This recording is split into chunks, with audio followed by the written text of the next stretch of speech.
Superior Court is now in session. You may be seated. Please make quiet and forward. Good morning. Now before the court is Hampshire County Indictment 1180 CR 0128, Commonwealth versus Cara Rintala, the matter currently on trial.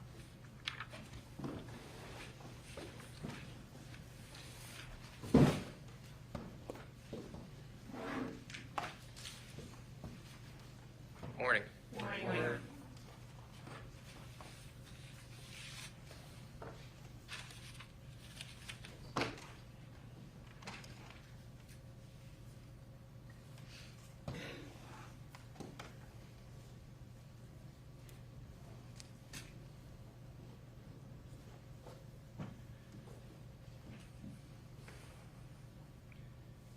So we should start with the defendant's motion to suppress. Yes, Your Honor. So I think it's self-explanatory. We make two arguments and we're obviously talking about the interrogation on March 29th, starting at roughly 11:30 p.m. with two police officers, which we think is going to be played today for the jury. So in a nutshell, we have two arguments. One, that the statement itself was involuntary because the totality of circumstances indicated that it was not a product of free will, but instead Ms. Rintala's will was overborne by a combination of incredibly traumatic events. I lay out the specifics in the motion. There's a second issue that her Miranda waiver was not knowing, intelligent, and voluntary. And again, it's essentially the same combination of factors, but in a nutshell, at the moment, at 11:30 p.m., when she's in the Grand Louis police station, she's handed this Miranda waiver. Very bluntly, she has no idea what the document even is. She's told to sign it, and she signs it. Her ability to comprehend information she's been handed in written form is non-existent. I think that is not only not a stretch, but what any human being in that situation would have. That's the state of mind of any human being in that situation. She comes home at 7:15 to find her wife dead. She immediately moves her child to the neighbor. She comes back, she's embracing her child, and then the police come in, a huge number of police officers in her home. They take control of her home, and most dramatically, they order her to strip naked, walk down the hall, get new clothes on, and then they order her off to the police station where they begin an interrogation 4 hours later at the police station. This combination of factors essentially, I think, most realistically, put her on autopilot, where she was simply complying with the orders of a team of very experienced police officers. She had lost her own free will, and as a result, simply lacked the capacity to make a knowing, intelligent, voluntary waiver of Miranda rights and to make a voluntary statement. That's the point. Commonwealth. Judge, I have to start by indicating that this is an incredibly untimely motion to suppress. We are 13 years later. This is the fourth trial in this case. There has never been a motion to suppress filed. It was asked in terms of the last trial to prior counsel if there was going to be one, if that was a decision that was made voluntarily with the defendant and a choice that there was no motion to suppress being filed. This is all on record in these prior trials in this case. As you know, this video was supposed to be played on Friday. It wasn't played on Friday because of untimely objections by the defendant at that time of redactions that they were requesting to be made. We then scrambled. We lost a complete afternoon with the jurors as a result of that untimely objection. We now lost 2 days in terms of the playing of that video.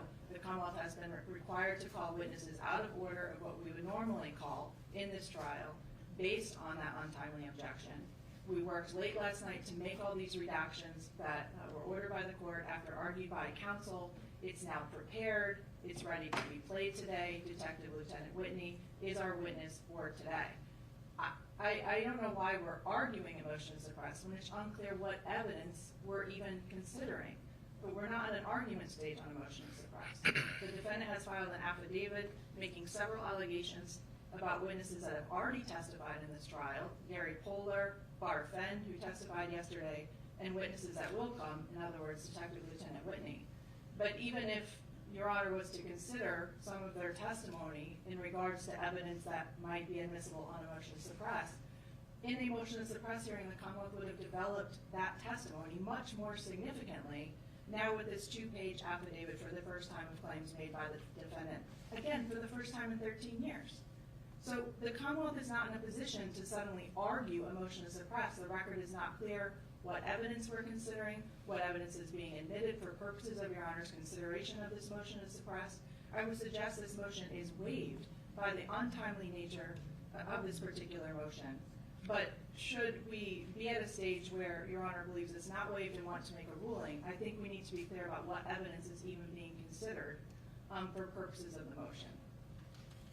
Okay, so when we discussed this Friday, I asked whether the parties would be opposed to me viewing the videotape of the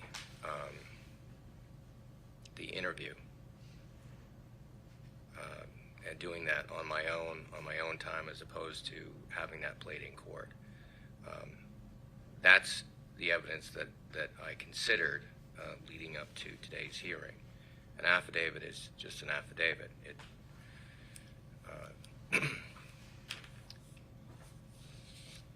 It's not something that I would consider. It's simply something that provides standing to make the argument.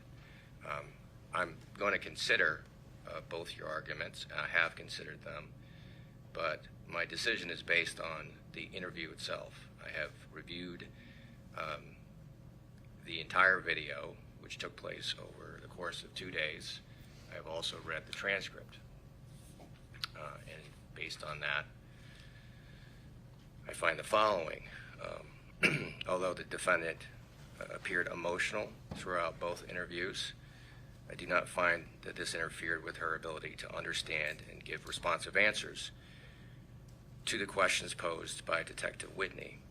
During her interview, the defendant appeared lucid, alert, and rational. I saw no indication that she was injured, under the influence of drugs or alcohol, or otherwise impaired.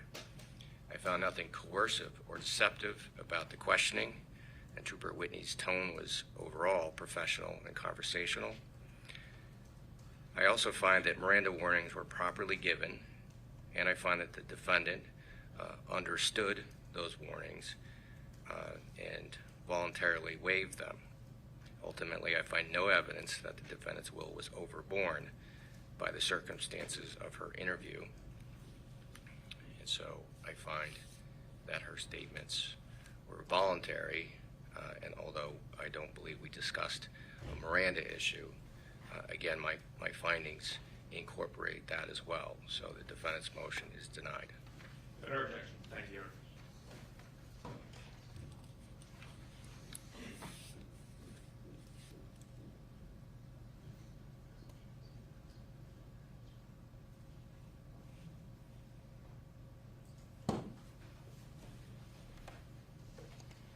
Judge, if I may. Yes. The only question the Commonwealth has in terms of Your Honor's ruling is to the analysis of whether or not the defendant was in custody at the time, which is relevant to the Miranda analysis. I know that you determined essentially that even if she was in custody, she was provided Miranda and she waived her Miranda rights voluntarily. But I do think for purposes of the record, if Your Honor is able to make a finding in terms of whether or not she was in custody and even entitled to Miranda would be appropriate. Right. Although I found that Miranda warnings were given, and I think that's still relevant in terms of whether her statement is voluntary, I don't find that she was in custody based on the circumstances of the interview. She was not under arrest. She was not arrested before or after the interview. The setting of the interview was not such that she would have felt like she couldn't leave or choose to leave. In fact, she did at the end of the first, and that was really based, I think, on that was basically her decision. So I don't find that it was custodial, but again, even if it were custodial, I find that Miranda warnings were given and knowingly and voluntarily waived by the defendant. Your Honor, I know the answer, but the human practice instruction, I think, I assume you will give that I will give the instruction. I think if I give it, I need to give it either right before or right after the videotape. I have some instructions that I have drafted, which include that, but also include instructions about the video itself and the edits and how the jury can consider the detective's statements as opposed to how they can consider the defendant's statements. Let me just go through it. Sure. Thank you. Thank you. So I'm not going to read through the entire, I think you're all familiar with the instruction as to voluntariness.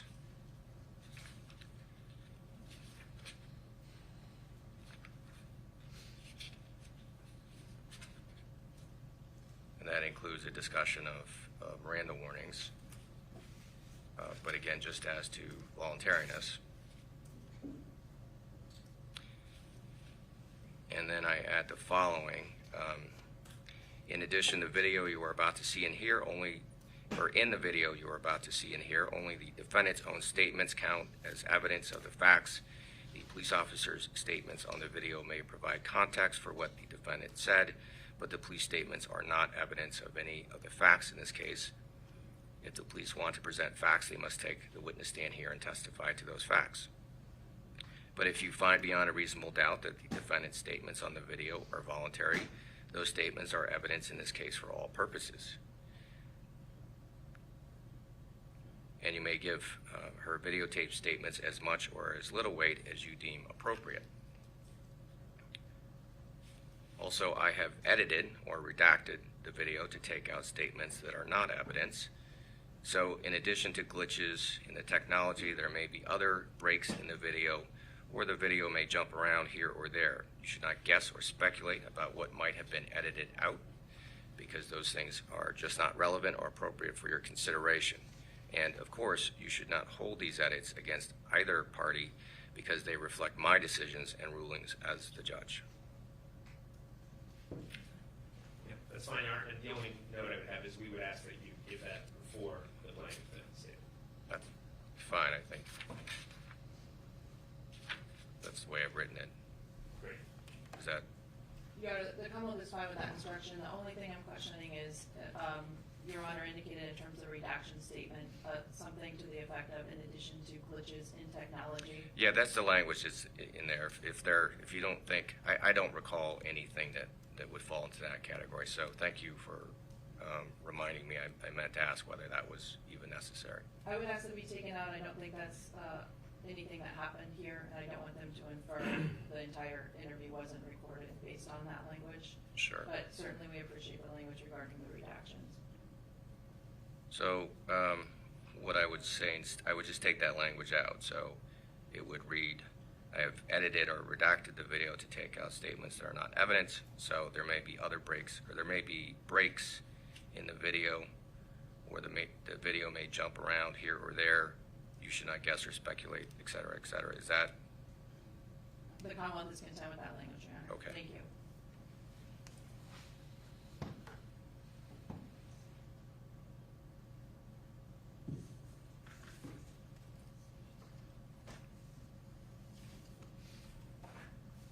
Okay.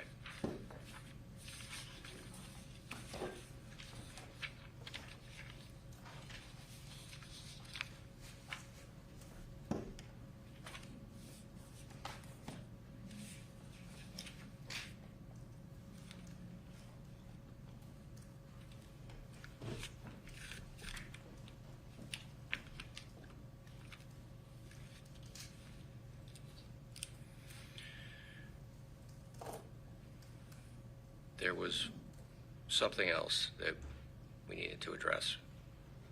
I recall the chart.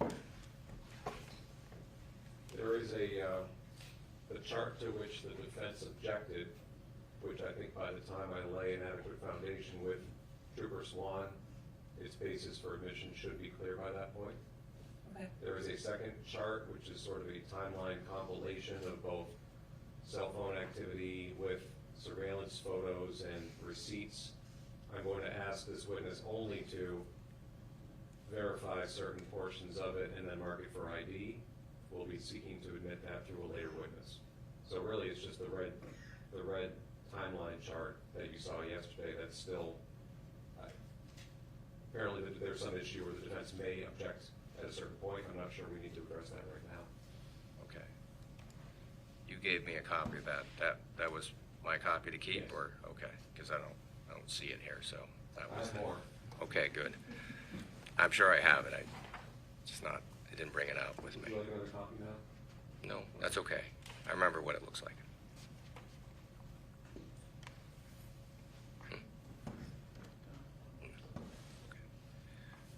So we're not going to address that. We don't need to address that until we hit that point. Well, I'm prepared to address it now. Okay. Certainly through a proffer of what the chart. Yes, I think we should. It would probably streamline things to address it now. Okay. So let me just start with Attorney Capiccio again, because just to refresh my memory as to what the objection is. So Judge, the objection of if the foundation is laid for the timeline that the Commonwealth wants to introduce, then that's a whole different story. I don't know that we need to get into that. With the chart that has the compilation of receipts and video, I think that falls under Commonwealth versus Wadsworth, where a witness can't say essentially what's on a video. He can't identify what's on a video. That compilation does that for the jury, and that would be the objection, Judge.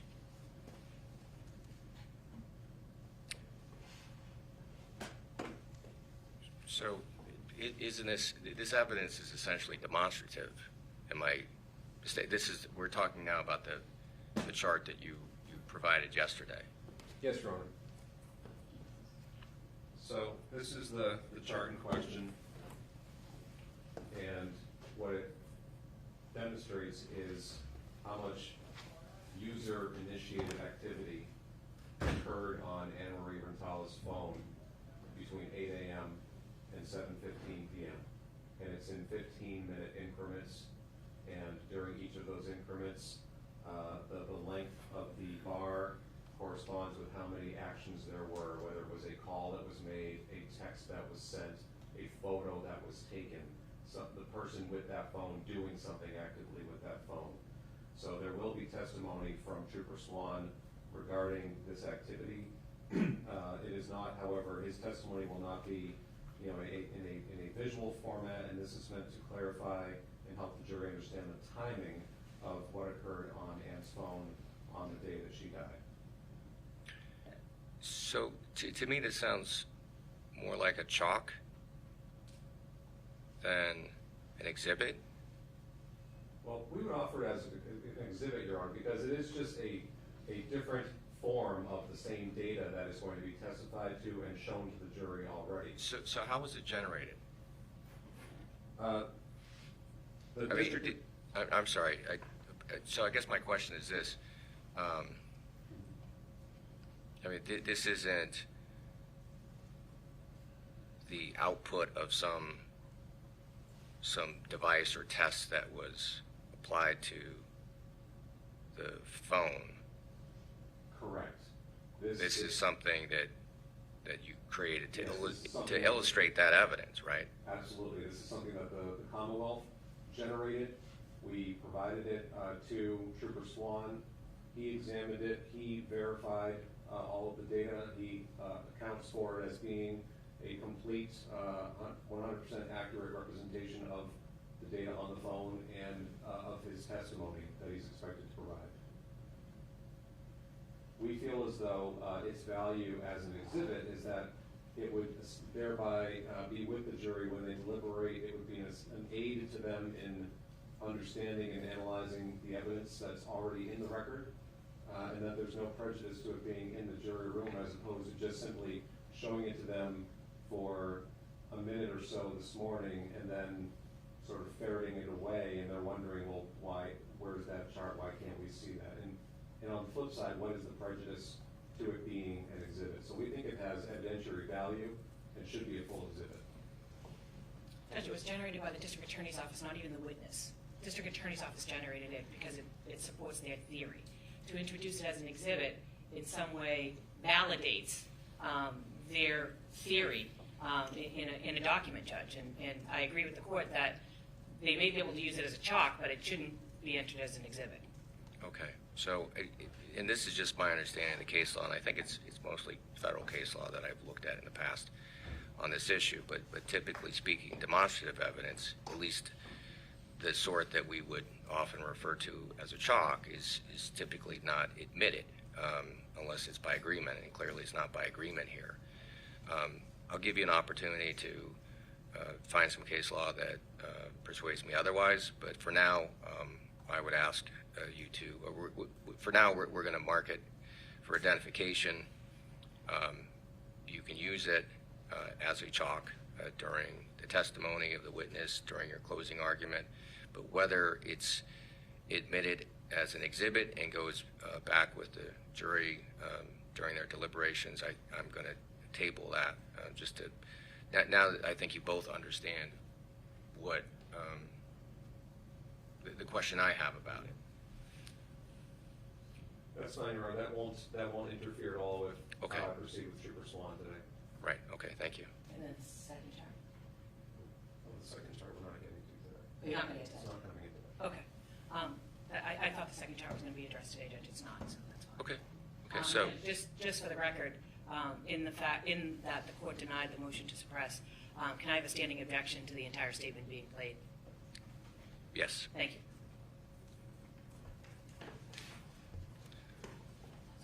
Okay, are we ready for the jury? Oh, okay. Maybe they didn't believe us instead. I know, well. Okay, so I guess we'll take a break, and Thank you, Your Honor. as soon as, don't go far. I expect they'll be here soon. Thank you, Your Honor. Court on the rise. Court stands in recess.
Anyone had any difficulty following any of those instructions, please raise your hand.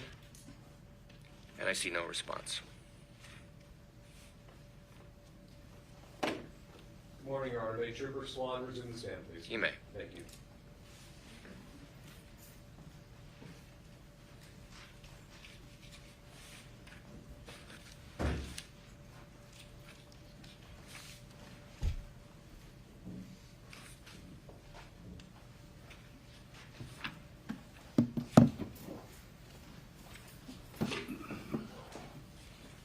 Morning, sir.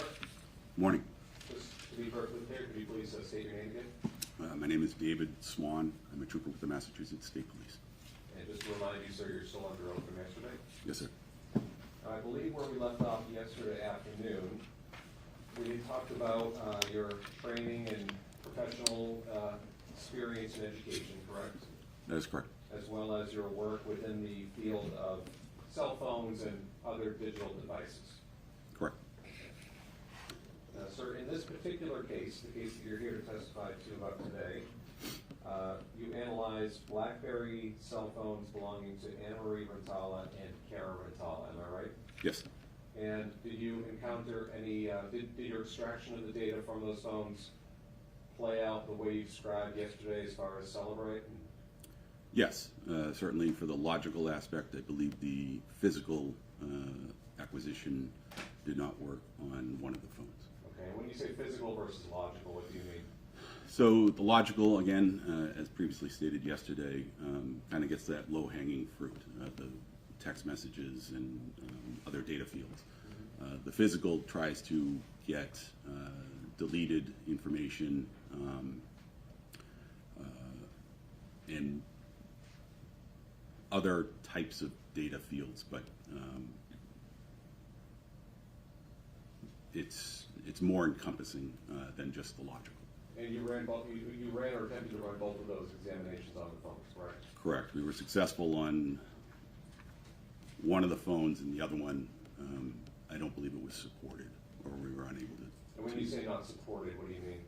That Cellbrite, due to the age of the phone,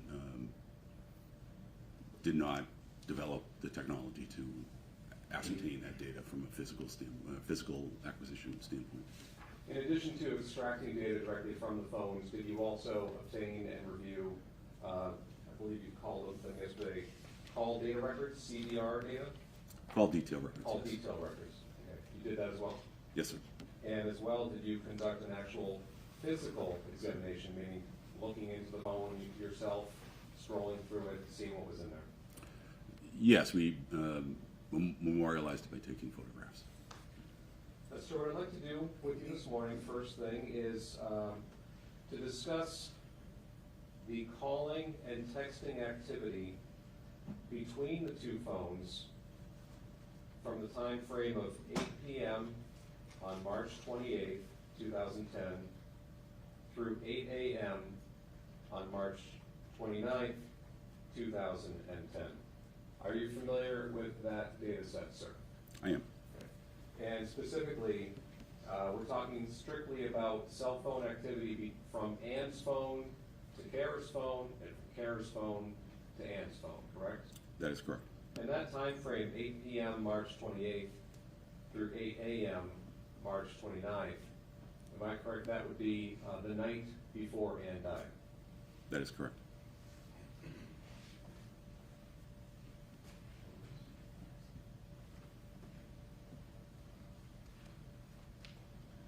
So we're showing you this document here. And are you familiar with that document? I am. And does that document contain the information, the data that we just described? Yes, sir. Your Honor, I'd like to mark this as a chalk, a demonstrative aid, and then use it with the jury, please. Okay, for identification. Yes. That'll be P for ID.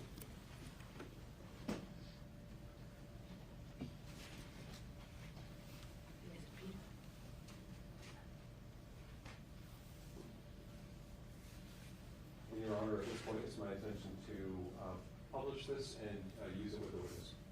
You may.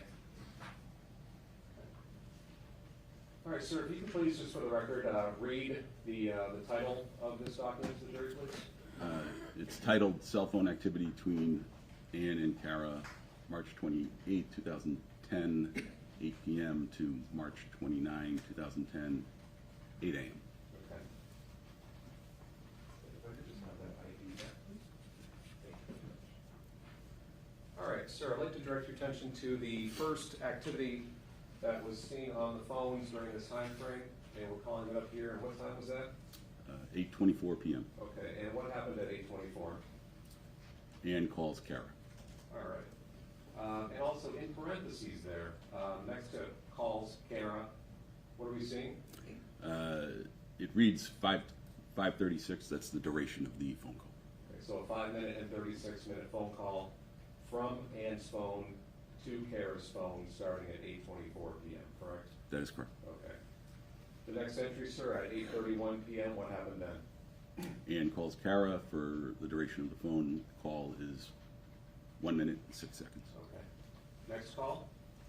At 8:47, Ann calls Cara 40 seconds. And at 9:07 p.m., please tell the jury what occurred at that point. At 9:07 p.m., Ann texts Cara. It reads, "We just got back, have limited time together. I've been telling you how I feel, and I send you a sad face before work, and now it bothers me you didn't tell me he just." Okay. And does the text appear to cut off at that point? It does. Did text messages back in 2010 have a certain character limit to them, as far as you know? Yes, they had a 160 character limit. Okay. Does this text appear to have cut off around that limit? Yes, sir. All right. If we can go to the next entry, sir, and this is at 9:09 p.m. At 9:09, Ann texts Cara, showed up, and since you didn't, Evan, text me to rest me assured, it is becoming very clear how you feel about me, ... You should have at least called to say he showed. And is there a response from Cara's phone shortly thereafter that? At 9:09:28 p.m., Cara texts Ann, didn't know either, but wouldn't not visit with friend. And sir, just to be clear, I mean, you're saying Ann texts Cara, Cara texts Ann.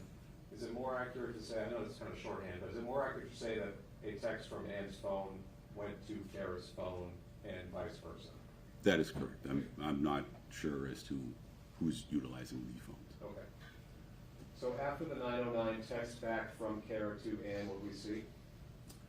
At 9:09:28, Ann's phone texts Cara's phone, up, out of the blue, I'm at work at,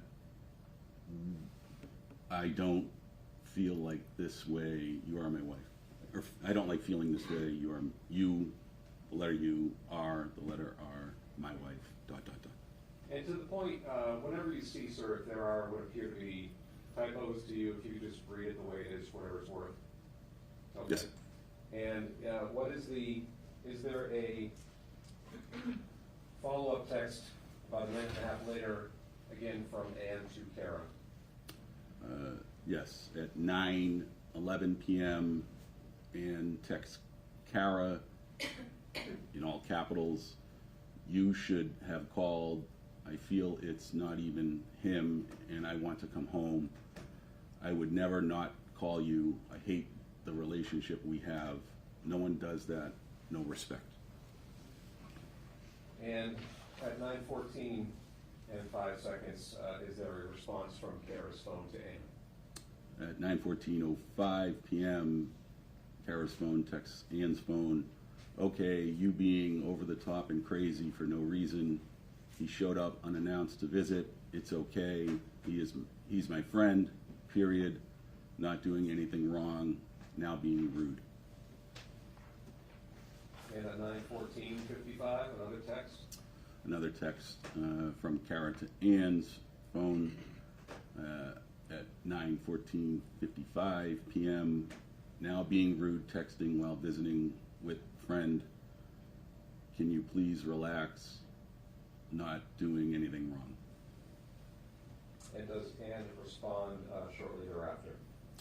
At 9:16 p.m. Ann texts Cara, you are rude, I'm going to leave, I hate how I feel, you are wrong, enjoy your drinks, ensure you make me out to be an ass, and poor you trying to make this work. 3 minutes later, another text from Ann. At 9:19 p.m., Ann texts Cara, you should have called, you don't give a shit, you are rude and disrespectful, I haven't put anyone ahead of you or your feelings, we have been through a lot, you need. And does this appear to be another text character maximum cutoff? Correct. And at 9:20, does the text continue? It does. At 9:20, again, Ann texts Cara, to be different to me and think how you would feel if someone came over to drink and talk. 2 minutes later, does Cara reply? Yes, at 9:22 p.m., Cara texts Ann, didn't think a friend stopping by was such a problem, especially one I've known for 9 years. It's not disrespect, it's just relaxing and chatting. That is it. 2 minutes later, 9:24, Cara texts Ann, you're blowing this way out of proportion, please relax. I love you, but I also want to relax and visit without having to text you reassurance.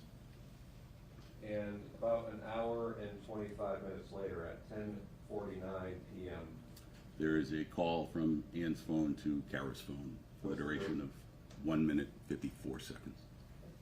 and 2 minutes later, Cara calls Ann at 10:51 p.m. Duration is 15 seconds. now, sir, moving ahead to 11:07 p.m., what did you discover occurred at that point based on phones? At 11:07 p.m., Ann texts Cara, I'll call you in 20 minutes when I get out of ED. I wanted to talk about the call. In the next minute, does Cara respond to that message? Yes, at 11:08 p.m., Cara texts Ann K, or OK. Just the letter K, correct? Correct. All right, sir, now the next 3 entries, if I could pull those up right off the bat simultaneously, and what are we seeing occur between 11:43 p.m. and 12:38 a.m. now on the early morning hours of March 29th, 2010? The first entry is at 11:43 p.m. Ann calls Cara. The duration of that phone call was 1 minute, 15 seconds. At 12:33 a.m., a call from Ann to Cara, 3 minutes and 8 seconds. And lastly, at 12:38 a.m., Ann calls Cara, and the duration is 23 seconds. And shortly after that last call from Ann to Cara, what do we see happening on Ann's phone? At 12:39:11 a.m., there's a text from Ann to Cara, call me ASAP. And then at 12:39:20 a.m., Ann texts Cara, call your wife ASAP. And at 12:40 a.m., Ann calls Cara, and the duration is 12 seconds. And during this time frame, no responses from Cara's phone? Correct. A minute later, does Ann send a text to Cara's phone? She does. At 12:41 a.m., Ann texts Cara, call me, is he still there? You never called me, now you won't answer. Real nice. 2 can play that game. And any response from Cara? Or Then- Cara's? No, the next response is Ann texting Cara at 2:24 a.m. I would have liked to talk to you about my call. I just got back from the IFT TX to Bay State with my post-resuscitative PT. Thanks for caring. And then, sir, pulling up the next four entries between 2:14 a.m. and 2:37 a.m., what do we see happening here? There are 4 calls starting at 2:14:42. Ann calls Cara. The duration is 36 seconds. The next call is at 2:36 a.m. Ann calls Cara's phone.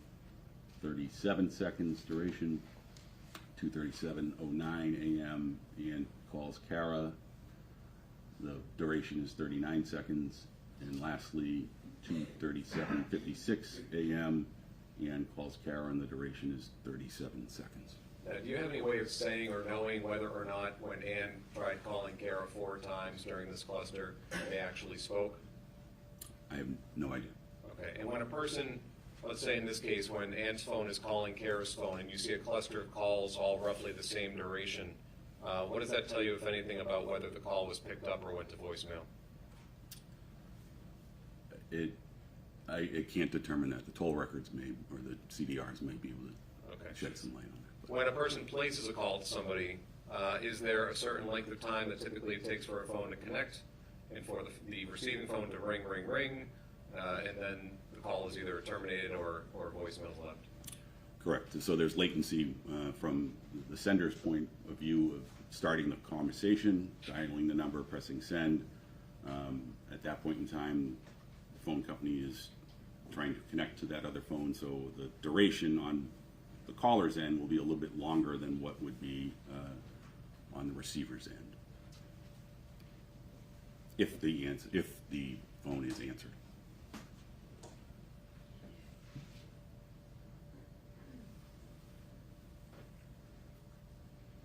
Now, sir, from that last entry, 2:37:56 a.m. Up until 8 a.m. on March 29, 2010, was that the last activity that you discovered between the two phones for this time frame we're talking about? That is correct. Now, sir, this data that we just reviewed on the screen here, this is all data that you extracted from the phones, as well as comparing it with call records, as well as physically examining the phones, correct? That is correct. Okay. Now, sir, I'd like to show you this chart here. And are you familiar with this chart? I am. You could hold that, please. And is it fair to say that the chart I've handed you is the same data we just saw in PowerPoint format, but all presented in one place in chronological order? That is correct. Okay. Your Honor, I would move to admit this as the next exhibit, please. Same objection, Judge. Okay. Can I see the party sidebar?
Honor, if I could please mark this for identification at this point. You may. Q for ID.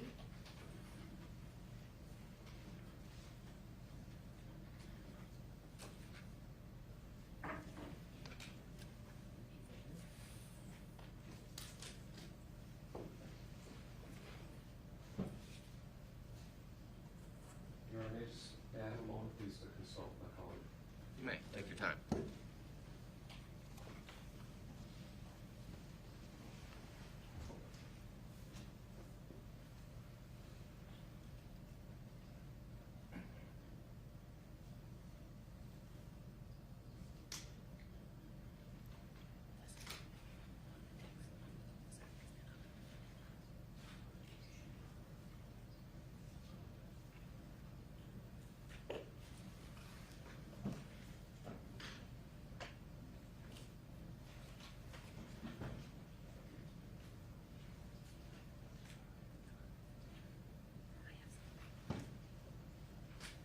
Thank you very much, Your Honor.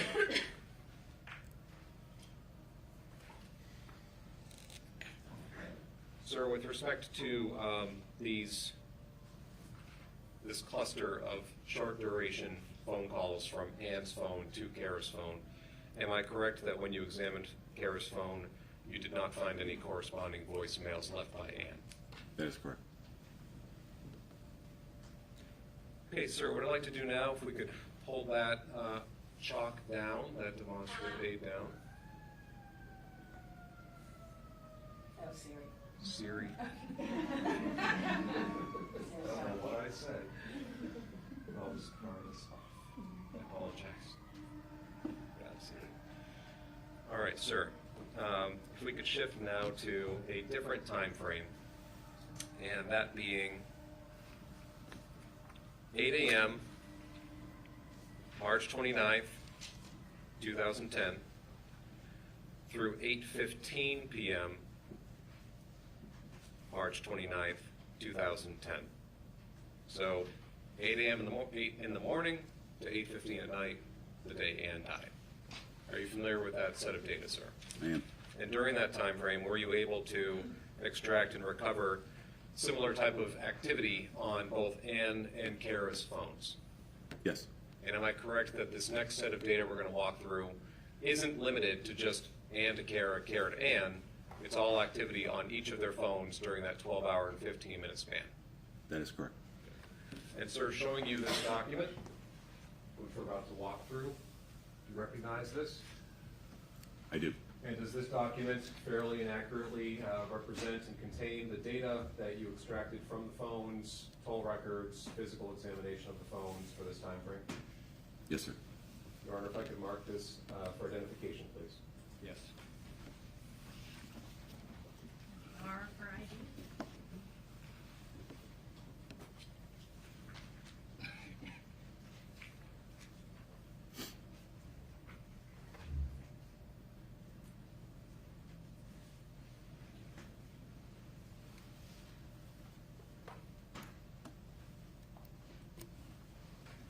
Okay, sir, starting with the first entry during this time frame, which I believe was at 8:08 a.m., could you please tell me what activity you saw on either of the two phones? At 8:08 a.m. on March 29th, 2010, Ann calls Mark Olasek for a duration of 31 seconds. And just to be clear, sir, am I right that when you, I believe you said yesterday that when you extract data or go into a phone, you can see contact lists, correct? That is correct. And in contact lists, are there names associated with certain phone numbers? Yes. And is that how you know that the call that Ann placed at 8:08 a.m. was to Mark Olasek? I don't recall whether or not she had him as a contact or just dialed his number, but we were able to determine that phone number, whatever it was associated with Mark Olasek. Okay. And then the next entry, sir, at 8:14 a.m., what did you discover Ann's phone did? Ann receives a text message from Olasek at 8:14 a.m.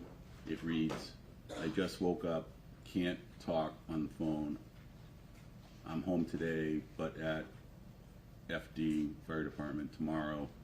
I'm going to therapy at 10. I can call you then, but I know Cara's home, so call me, Tom.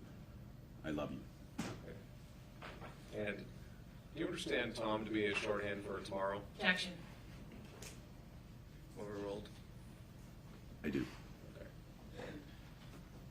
4 minutes later, sir, in response to receiving a text from Mr. Olitsak, what does Ann do?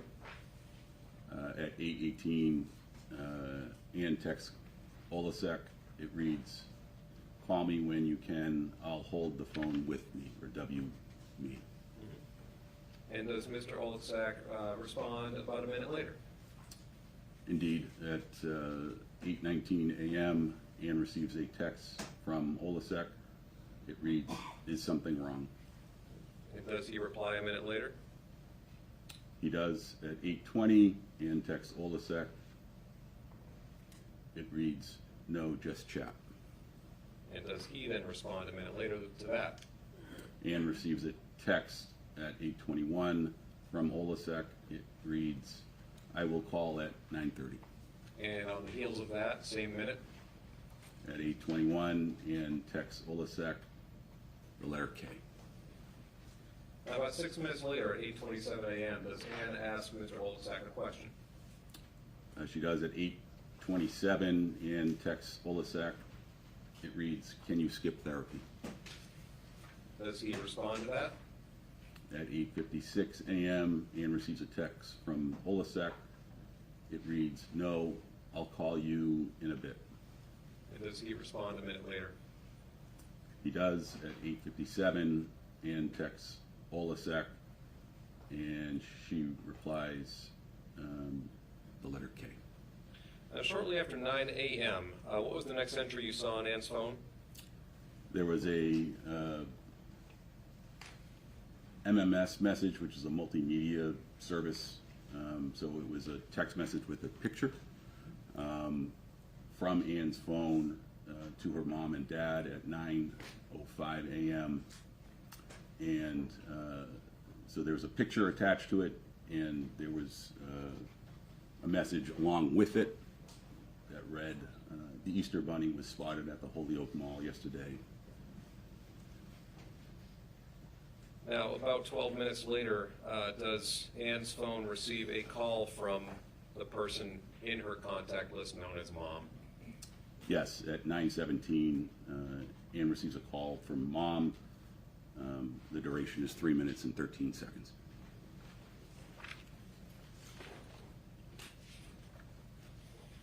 Now, at 9:34 a.m., what happens next?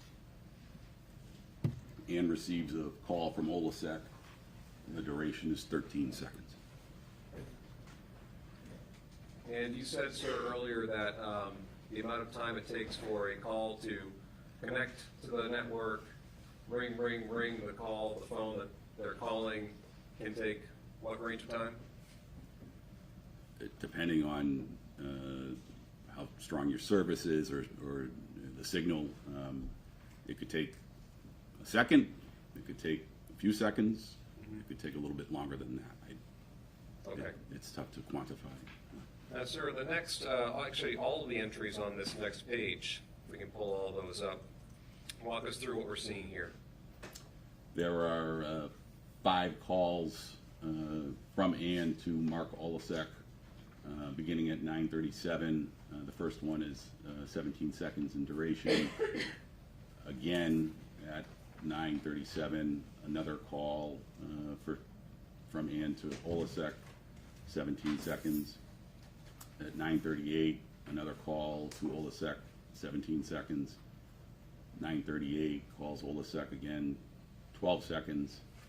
And lastly, at 9:39 a.m., a call to Olasek for the duration of 10 seconds.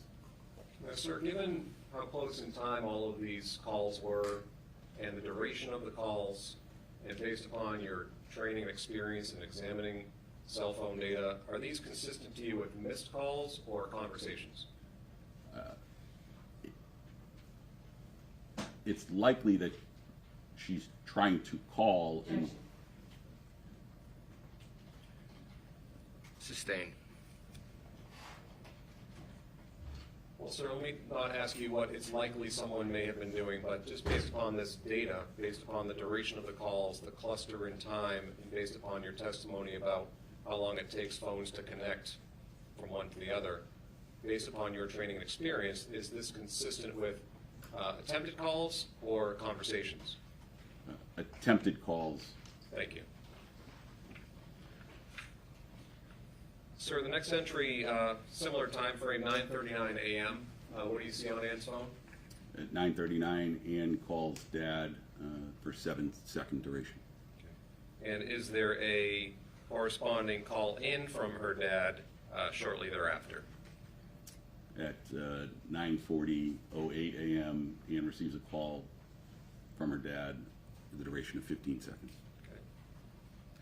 Now at 9:40 and 34 seconds, what do we see happening? Ann texts Olasek. It reads, "Call ASAP." And within seconds, am I right that Ann then places a call to Mr. Olczak?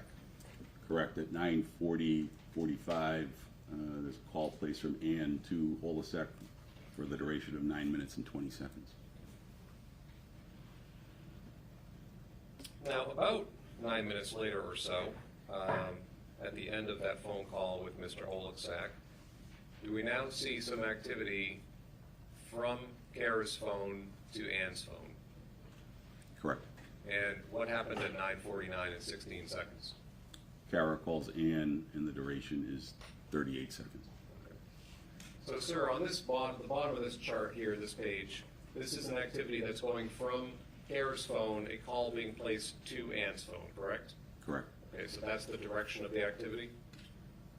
And am I right that instead of on this chart simply putting an entry on Ann's side saying receives call from Ann, the activity is listed on Cara's side of the phone because she's the one doing something with her phone? Correct. Okay, so this arrow here doesn't mean Ann was doing something to Cara's phone, it just basically means see the other column? That is correct. Okay, just to be clear, thank you. After that brief call from Cara's phone to Ann's phone, what do we see next? At 9:50 a.m., Cara receives a call from Ludlow Fire. The duration is 8 seconds. And after that, what happens? At 9:50, Cara calls Ann. The duration is 7 seconds. And around that same time, what does Ann do with her phone? Ann calls Olasek. The duration is 4 minutes, 56 seconds at 9:50 a.m. And during that same time frame, sir, during this 4 minute and 56 second phone call from Ann to Mr. Olczak, does Cara do something with respect to Ann? Cara texts Ann at 9:51. It read, "Got it, call back." Now, sir, bottom of this page, the last two entries. What are we seeing here? There's a call from Ann to Cara with 0 duration, and at 9:59 a.m., Ann calls Cara, and the duration of the call is 35 seconds. And then a short while later, at 10:03 a.m., does Ann try to call Cara yet again? Jackson has to try, Judge. Well, I can rephrase the question, if I may. You may. Sir, what happens at 10:03 a.m.? Ann's phone calls Cara's phone for 56 seconds at 10:03 a.m. Sir, next entry, about 26 minutes later or so, what activity did you see on Cara's phone?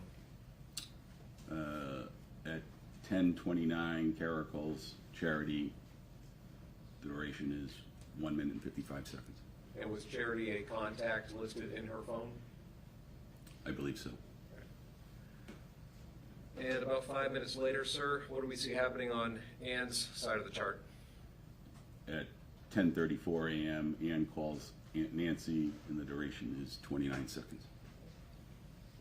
And does she, around the same time, receive a text message from Mr. Olczak? She does at the same time of 10:34 a.m. Ann receives a text message from Olasek that reads, "Call me." And in response to that, what does she do? Ann calls Olasek at 10:36 a.m., and the duration of that call was 40 seconds. Now, shortly after that call with Mr. Oleksak, what happened with Ann's phone? At 10:37 a.m., Ann has a missed call from Dad. The length of it? I'm sorry, there's no length listed, correct? Correct. Okay, and at 10:39, now there's a duration for this call, correct? Correct. And what is this entry? At 10:39, Ann calls Dad, and the duration is 1 minute and 40 seconds. Shortly after that call with her dad, what does Ann do? At 10:40 a.m., Ann calls star 611, which is Verizon's customer support, and the duration is 15 minutes and 25 seconds. So she's on the phone with Verizon for some period of time? 15 minutes and 25 seconds. Okay. So after the call with her dad, she calls Verizon for about 15 minutes, and then what happens at 10:56 a.m.? Ann calls Dad, and the duration of that call is 2 minutes and 38 seconds. All right, sir. Now moving along, I believe the next entry we see is about 11:02 a.m., correct? That is correct. And what happened on Ann's phone at that time? Ann texts Aunt Nancy at 11:02 a.m. "Hey, sleepyhead, pouring rain here. They say 6 inches of rain over 3 days with heavy flooding, 80 by Saturday, smiley face, really nice for Easter. UPS has a delivery for you today." And at 11:03 a.m., another text to her Aunt Nancy? Ann texts Aunt Nancy at 11:03 a.m. "Also, Precious was insane. I thank God Brianna came to us." And a minute after that, who is she texting? Ann texts Olasek at 11:04 a.m. "Can you please go Saturday at 6 for me? I will get there about 8:25 with a coffee and a big kiss for and a big kiss and your Easter prize." Does Mr. Oleksak respond to that shortly thereafter? At 11:05, Ann receives a text from Olasek. It reads, "Easter prize, question mark, question mark, question mark, question mark." And then 2 minutes later, does Ann text Mr. Oleksak back? Yes, at 11:07, it reads, "Yes, it's not too much, but thoughtful, and best of all, I made it. I want you to put it in your home, so come up with a story you want to raffle." At 11:11 a.m., does Mr. Oleksak text a question to Ann? Yes, it reads, "How big, oh, a kiss?" And does Ann respond a minute later? Yes, at 11:12, Ann texts Olasek. It reads, "The earlier you wait, the bigger." And what does he say a minute later back to Ann? In a text message at 11:13, it reads, "I don't know, but I'll try, but I don't know, I'll try, but I can't promise anything." Does Ann then text Mr. Oleksak back at 11:15 a.m.? Yes, it reads, "You always promise, M. I promise a big kiss." Does he respond about 7 minutes later? Yes, at 11:22, Ann receives a text from Olasek. It reads, "I'll try to make up something, but I don't want to be suspicious. Also, I'm coming over Friday night. How about that?" And the next entry, sir, chronologically is what? Ann receives a text from Olasek.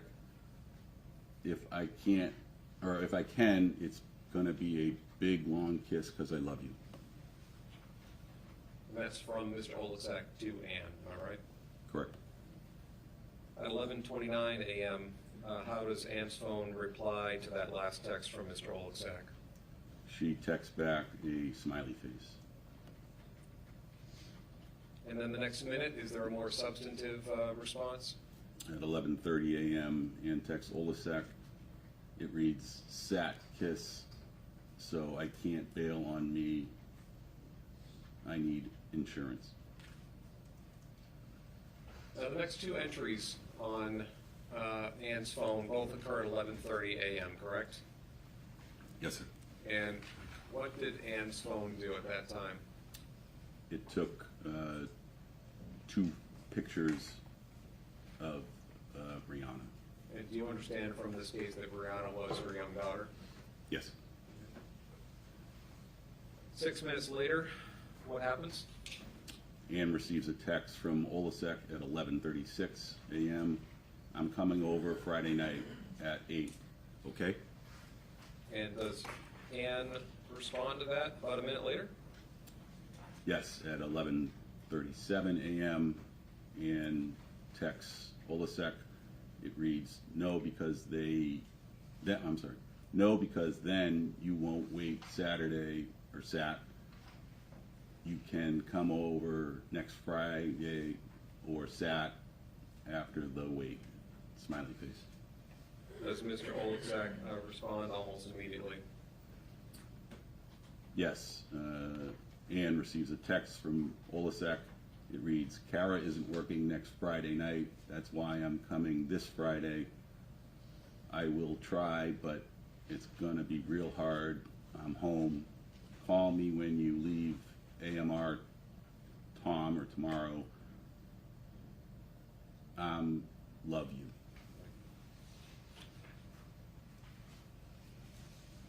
And at 11:43 a.m., does Ann respond to Mr. Oleksak? She does by text with the letter K. Now, a couple minutes later, does she receive a text back from Mr. Oleksak? At 11:46, she receives a text from Olesek that reads, "Keep your phone on you today. I may call you later." And does Ann respond 3 minutes later? At 11:49, she responds to the text with the letter K. Sir, the next activity on Ann's phone occurred at what time? 12:21 p.m. What did she do at that time? Ann called Aunt Nancy, and the duration of that call was 32 seconds.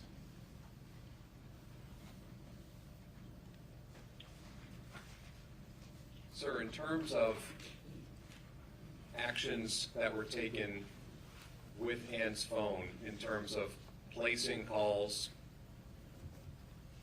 sending texts, taking pictures, the user of that phone proactively doing something, is 12:21 p.m.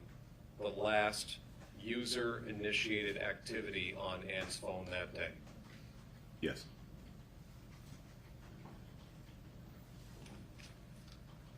Sir, what's the next activity that occurs on either of the two phones? The next activity is at 1:27 p.m. It's a missed call to Cara's phone from the area code, or from the phone number 603-437-3472. Now, at 1:53 p.m., does something happen with respect to Ann's phone? Ann receives a text at 1:53 p.m. from Olesek. This text message was unread. It reads, "My sis just called. She has CA, cancer. I'm real sick."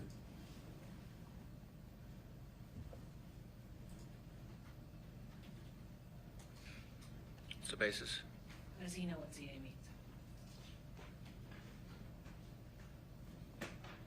Okay. I'm going to overrule that, but if you could lay some foundation for that. The response as to that part of the answer.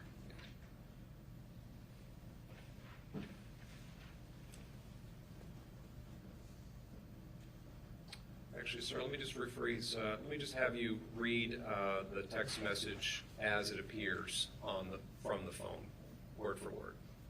The text message reads, "My sis just called. She has CA. I'm real sad." And you said this text went unread, correct? That is correct. Were any other text messages that Ann's phone received from Mark Oleksak on this day, were any of the other ones unread, or were they all read? I believe they were read.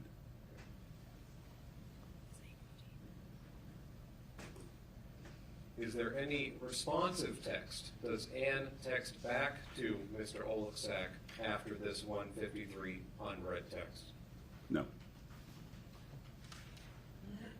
What's the next activity that occurs on either phone, sir? The next activity is at 3:49 p.m. To Cara's phone. It's a missed phone call from the Ludlow Fire Department.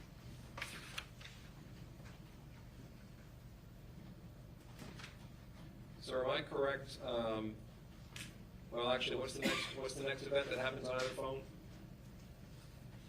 At 4:48 p.m., Cara texts Ann. It reads, "You still sleep?" So, sir, just to back up for a moment, you said that at 1:27 p.m., Cara's phone missed a call, correct? Yes. And at 3:49, it missed another call, correct? Cara's phone, yes. Yes. And there's no other activity on her phone during that time frame? Correct. And at 4:48 p.m., there's now this text to Ann, "You still sleep." Yes. What's the next activity that occurs on either phone? At 4:49 p.m., Cara texts Sandy. It reads, "Hi, nice rain. You working?"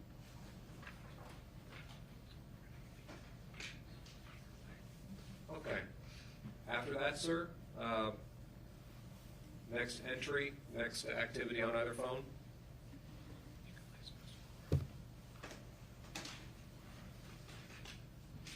At 4:52 p.m., Cara texts Ann.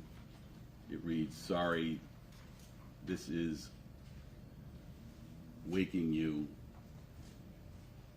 LASR night and all, but still out in Holyoke.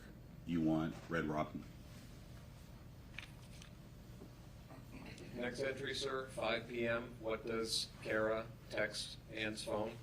Cara texts Ann's phone at 5 p.m. It reads, "Okay, back at mall again, smiley face, no stroller, sad face."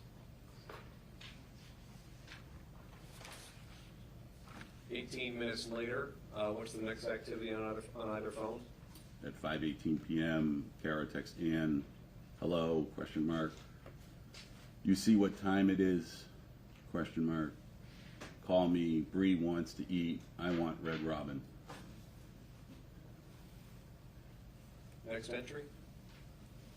At 5:40 p.m., Cara texts Ann, "Okay, so you still mad about Mike? Doesn't mean why can't you can't text me back. We're on our way, don't want to eat without you."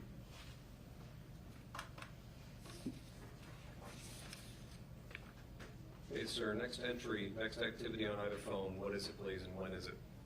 At 5:50 p.m., Cara calls Ann, no answer, leaves unintelligible voicemail, and the duration is 40 seconds. Now, sir, on the topic of voicemails, were you able to retrieve from Cara Rintala's phone 5 voicemails that she placed to Ann's phone during this time frame on the afternoon, early evening of March 29th, 2010? Yes, the voicemail messages were stored on the phone and were able to be recovered during the examination. Your Honor, I'd like to mark this DVD containing those 5 voicemails as the next collective exhibit, please. Judge, just the objection as the request for the instruction as to the transcript of the recording. With subtitles? Oh, okay. Thank you. May this be marked? Yes, it may be. Thank you. That will be exhibit number 54.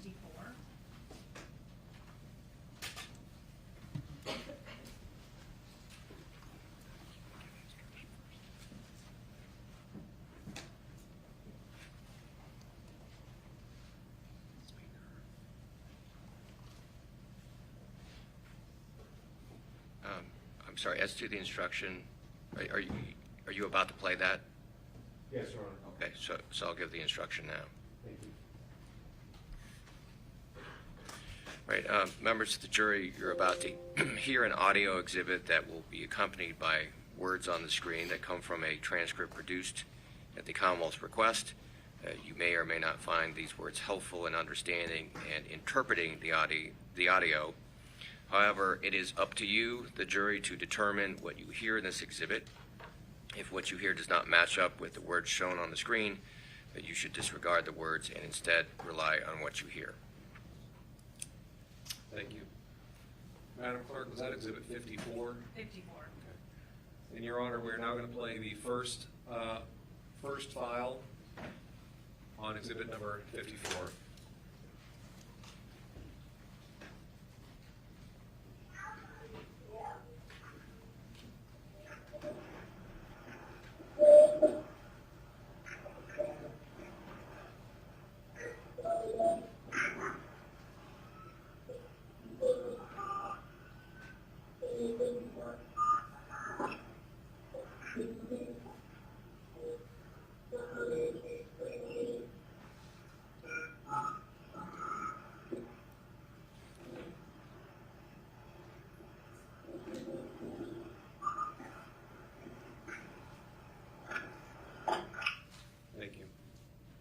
Sir, based upon your experience in examining cell phones, retrieving voicemails, whatnot, is that consistent to you with a pocket dial, so to speak? Yes. Okay. All right, sir. Now, if we can switch over to the exhibit here, the demonstrative aid again, at 5:52 p.m., about 2 minutes after that pocket dial, what happens next? At 5:52 p.m., Cara calls in, no answer, leaves voicemail for the duration of 1 minute and 11 seconds. And is that the second audio file voicemail that you retrieved from Cara Rintala's phone? Yes. And Your Honor, at this point, shifting back to exhibit 54, I'd now like to play the second audio file on that exhibit. Hey, it's me. I mean, I know you're mad at Mike. Mike is, I love with him. I mean, he's like one of your closest friends. But there's no reason to be mad. I mean, my gosh. Seemed like we were getting along fine earlier. Partly. Anyway, so, he is not hungry. And so, it's like, we are on our way back. We thought we were going to go shopping to school tomorrow. So we were going to go pick up some bread and cheese on around the rotary. So I see that. And so then we wound up at the mall, back at the mall. We already gone to the mall. Oh my gosh. Anyway, so when we're back at the mall, this time we got some socks and some new shirts and maybe one on for it.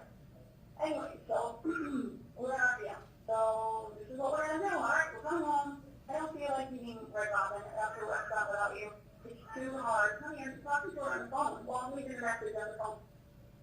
Anyway, Brian says, hi, love you, and I love you, and we are still together. Love you, bye. And that voicemail, sir, again, just to clarify, was at 5:52 p.m., correct? Yes, sir. Okay. Now, 3 minutes later, at 5:55 p.m., what happens next? Another call from Cara to Ann, no answer, leaves a voicemail message for the duration of 1 minute and 17 seconds. I'd like to now, on Exhibit 54, play the third audio file, the third voicemail, sir, that you retrieved from Cara Rintala's phone. Oh my gosh, she's good. I know I have to do it. And hey, listen, it's me again. No, come on, you're trying to make a story. Like, what's up? You normally, fine, you get mad with him, you at least text back or call back. Either way, well, remember we forgot to get stuff for your lunch tomorrow in school. So, yeah. Yes, we're going home, but no, it's not the wrong way. We're going I missed the chocolate shop, honey. Anyways, we were going to be wise, and then I'm like, well, you know, I'm going to make it super low because Stop Chocolate is my cocktail. It's the best thing going in the world. Anyway, so we're heading back around the border because we already gone down to 63 Washington parking lot. Well, no, I can't take a couple. That's a little couple now. But anyway, she meets up with us lunch tomorrow. And the apples are not ready. I know they're not ready because they're still cooking, so there's no way she can eat them. And can't some crackers and cheese and crackers and, you know, the chewy and all. Anyways, maybe got me some other person in there. Bye, call us. Okay? Bye-bye.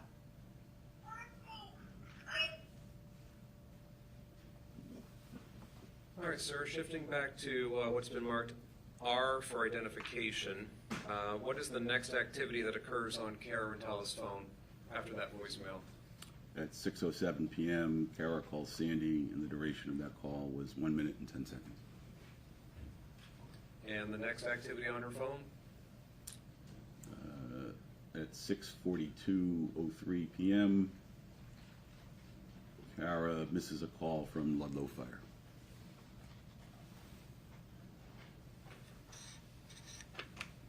And around that same time, sir, within the same minute or so, what's the next activity on Cara Rintala's phone? At 6:42:14 p.m., Cara calls Ann, no answer, leaves a voicemail, and the duration of that is 40 seconds. I'd like to now play the fourth audio file, the fourth voicemail on exhibit number 54. Hey, Ian, I'm starting to get really freaking worried or, no, I'm not worried, but actually, pardon me, just irritated. It's like, I know that you don't call me all upset, you know, and I told you it's only Mike, my buddy Mike, okay? Anyway, I'm calling you, we're going to Burger King. We thought we would come out of the mall, and of course she's hungry, and they heard from this, so that was it. McDonald's, they want McDonald's, no fun. Mac and cheese. The only thing that was mac and cheese is Burger King. Like, oh, good job, buddy. All right, Burger King, call, please, please, please. Bye. And that was at 6:42 p.m., correct? Yes, sir. What's the next activity on Cara's phone? At 6:48 p.m., Cara texts Ann. It reads, "What's up with you? Why not call? If not for me, then at least for Bree. You the one who said since she's not napping, go out. You mad? VV? Question mark. Yes, we late, but Mackey's here." And sir, next entry 10 minutes later at 6:58 p.m. What was that? At 6:58 p.m., Cara calls Ann, no answer, leaves a voicemail. The duration of that message is 30 seconds. I'd like to now play the fifth audio file voice message on exhibit number 54. Oh, well, hi, honey. It's me. Listen, what is going on? You know, I'm not like you. I don't get all worried over little things if I don't call you all the time. But this is not like you, okay? So I'm starting to get, I don't know whether to be aggravated because you were, you know, just being stubborn or what. Anyways, call me. And that was at 6:58 p.m., correct? Yes, sir. And based upon what you do know about this case, sir, am I correct that Ann's body was discovered around 7:15 p.m.? Yes, sir. What's the next activity on Cara's phone? 7:39 p.m., Cara calls Sandy. The duration of that call is 2 minutes, 35 seconds. Who does she call after that? At 7:42, Cara calls Lucy Cochrane, and the duration of that call is 2 minutes, 13 seconds. What's the next activity on Cara's phone that evening? At 7:54 p.m., Cara calls Roy and Barb Dupuis, and the duration is 2 minutes and 45 seconds. And just prior to 8 p.m., what happens? At 7:58 p.m., Cara receives a call from the number 413-478-3543. The duration of that call is 1 minute and 24 seconds. Now at 8:09 p.m., what happens with respect to Cara's phone? At 8:09 p.m., Cara receives a call from Chucky. The duration of that call is 1 minute and 9 seconds. And finally, sir, the last entry during this time frame, 8:15 p.m., what do we see here? Ann receives a text message from Olasek at 8:15 p.m. It reads, "Call me on your way home." Thank you very much.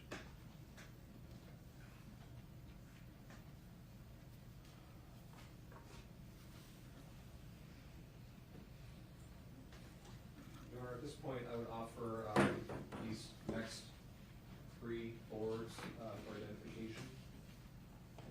Right. And if I can just clarify for the record, sir, are you familiar with these 3 boards? I am. And what are they?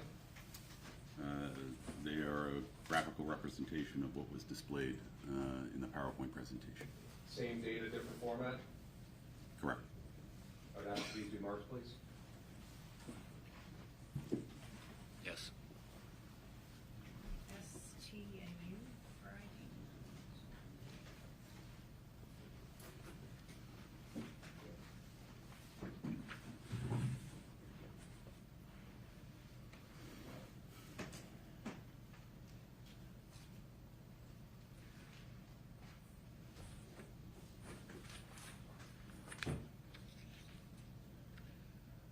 Sir, based upon your review of the data and information in this case, do you have an opinion as to whether or not Ann's phone was powered on throughout this time frame?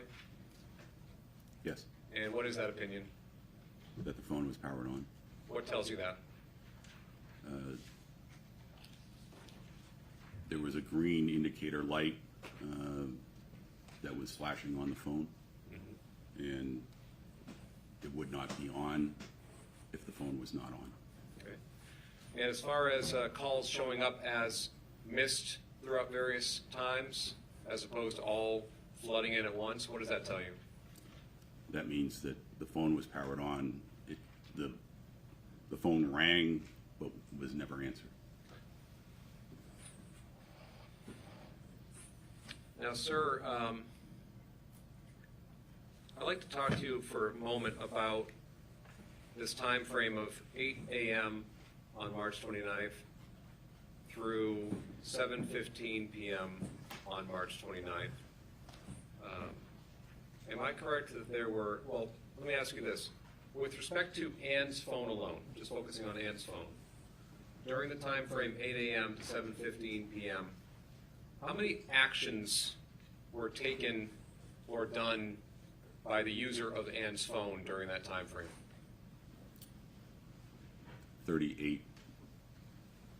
And I think we touched upon this earlier, but user initiated, meaning placing a call, placing a text, taking a photo, sending an MMS, doing something proactive, correct? Something overt on the phone, yes. And am I right that during this time frame there were 17 text messages sent, Correct. 18 outgoing calls made? Correct. There was that one MMS multimedia, what's the S stand for? System, System. That one text that had a photo attached? yes, And 2 photos taken of her daughter Brianna, correct? that is correct. And during that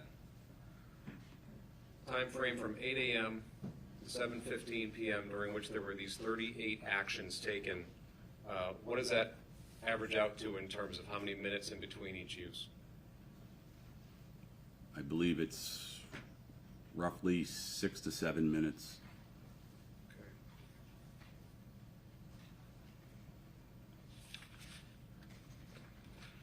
Okay. May I just have a moment, Your Honor, please? You may.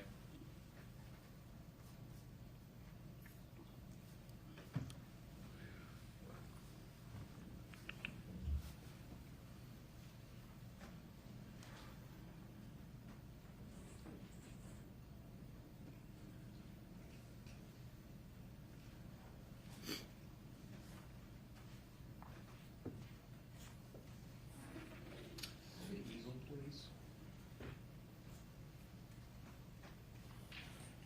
Sir, I'd like to show you, I'm sorry, do you recognize this chart? I do. Okay. And what do you recognize this to be? This graphically displays those 38 user-initiated entries or calls, text messages, and photos taken during the time period on March 29, 2010, between 8 a.m. and 7:15 p.m. And on whose phone are these user-initiated actions? Anne's phone. Your Honor, may I please mark this for identification at this point? You may. V for ID.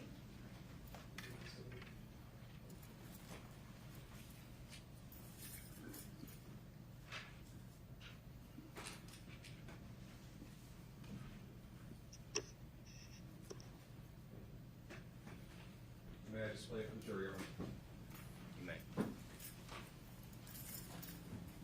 Sir, would you mind stepping down from the witness stand, and you see that pointer right behind you there? May we reposition so we can see them? Of course. Thank you. Sir, if you could stand off to the left of the board here, and explain for the jury what we are visually seeing in this demonstrative aid. So going upwards from the bottom, it marks how many user-initiated activity was happening between the certain time periods listed on that axis. So And- from beginning with 8 a.m. to 8:15, there was one user-initiated action. Between 8:15 and 8:30, there were 4. Between 8:45 and 9 a.m., there was 1. Between 9 a.m. and 9:15, there was 1. Then 9:30 to 9:45, there were 8 user activity actions. Then from 9:45 a.m. to 10 a.m., there were 3. 10 a.m. to 10:15, there was 1.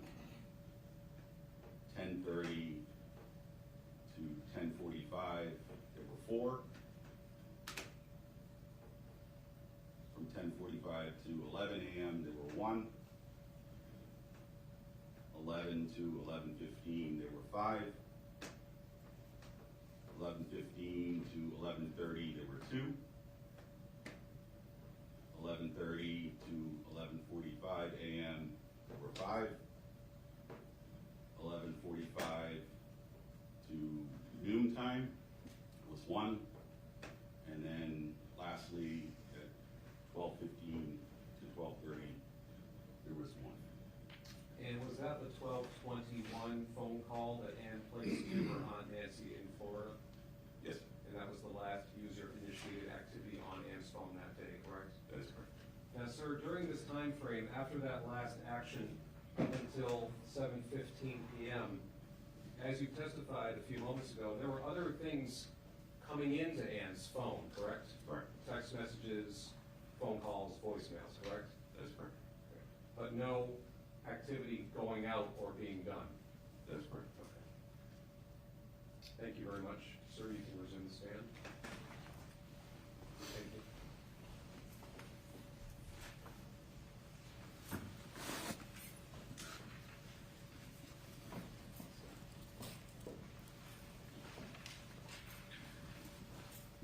Thank you, Trooper Swan. That's all the questions that I have for you. Thank you. Would you prefer to start my cross-examination or?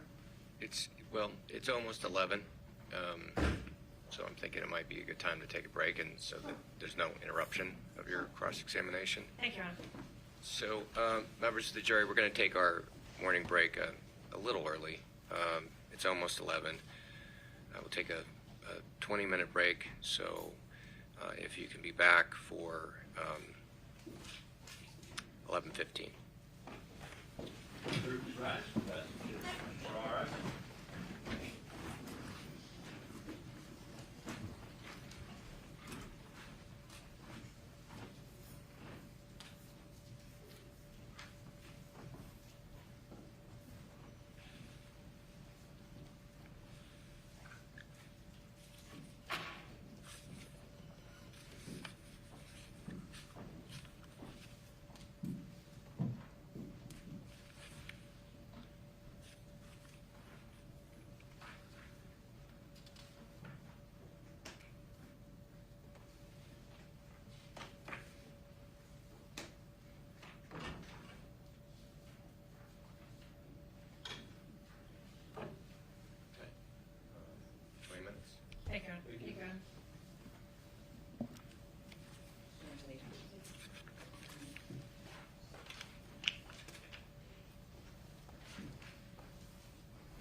hour.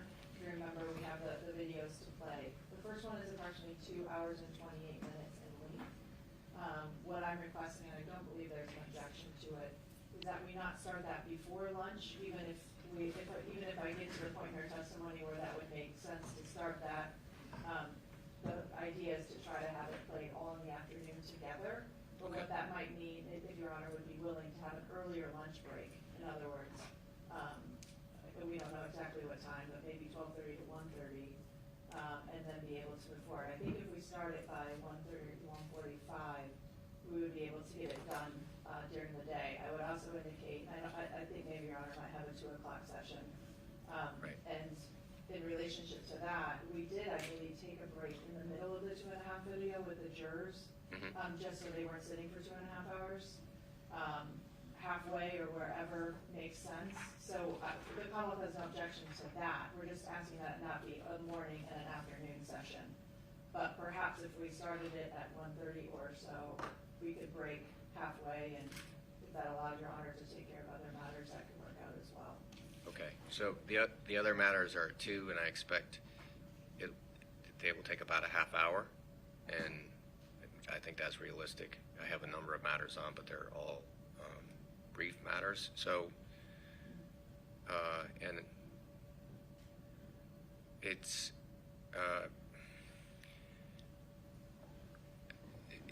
only problematic because you're asking me to not change just my lunch hour, which I have no problem with, but everyone's lunch hour.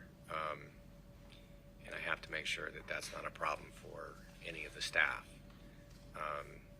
But maybe I'm not quite clear on what you want me to do. So we would break as soon as Lieutenant Whitney, assuming that she doesn't go right up to our normal lunch hour, with whatever testimony precedes the playing of the video. We stop there. We take an hour from there. I guess it kind of depends. I don't know that if we're getting close and I have to be back here at 2, I guess it sort of depends on whether it makes sense at that point, whatever that point is. So I will inquire of all the staff if they have. Again, this is something I almost never do out of respect for their schedules, but I just want to make sure that no one who is also working here has plans between 1 and 2 that they can't change or don't want to change. Understood. So, court officers, and don't be shy. For Officer Busey, I think that he said that we're fine to. Okay.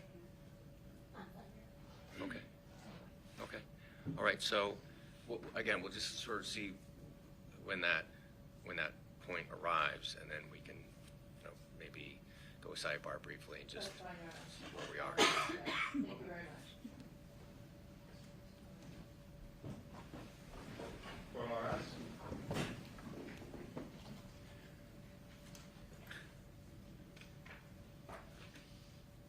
Jury entering.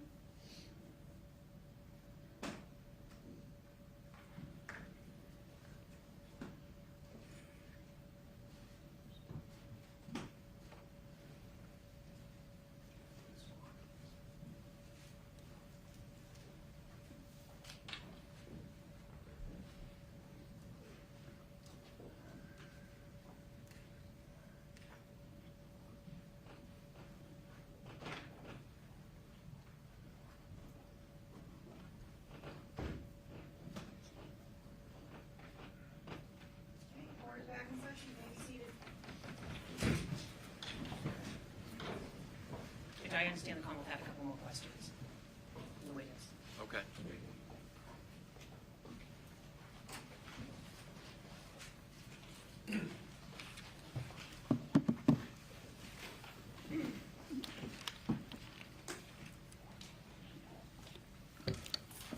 Sir, I'd just like to show you, you recognize this report? I do. If you could please turn to page 142, line 993. Yes, sir.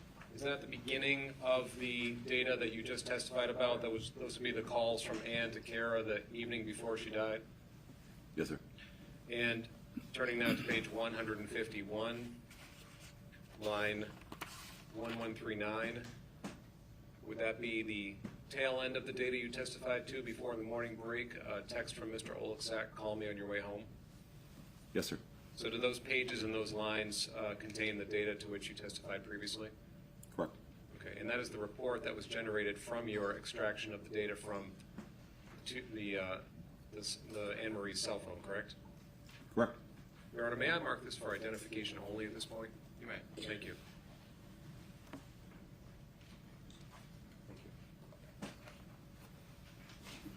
W for ID.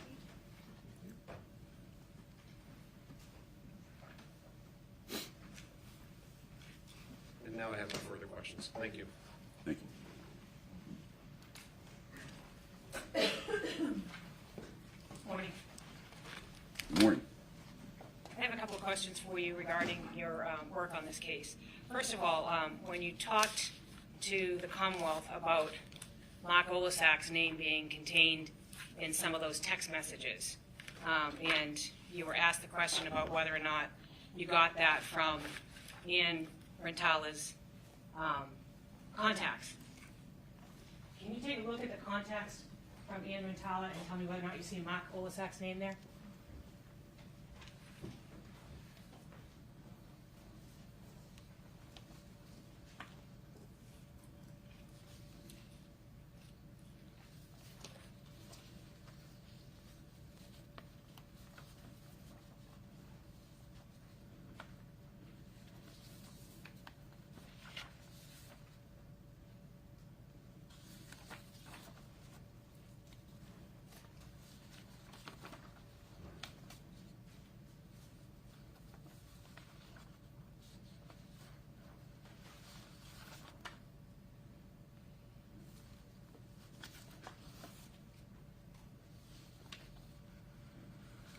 I don't believe it was. Okay. Judge, if I could borrow the clerk's stapler. I had a staple in this, but it appears to have fallen out. Judge, I would offer this as the next exhibit. Can I see this, please? Oh, sure. Containing the report you just want for ID.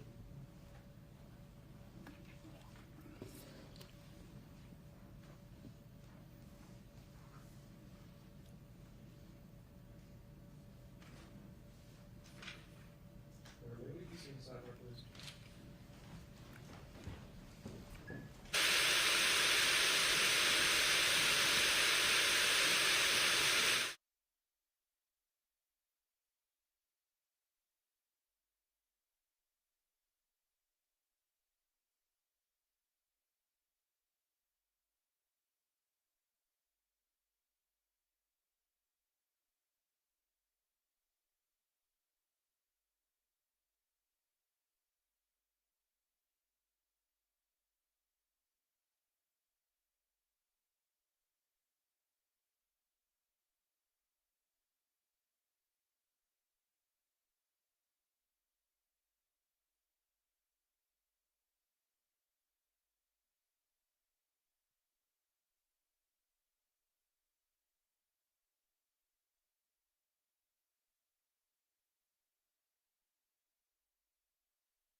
May this be marked as the next exhibit, Your Honor? You may. Thank you. Exhibit number 55. Thank you.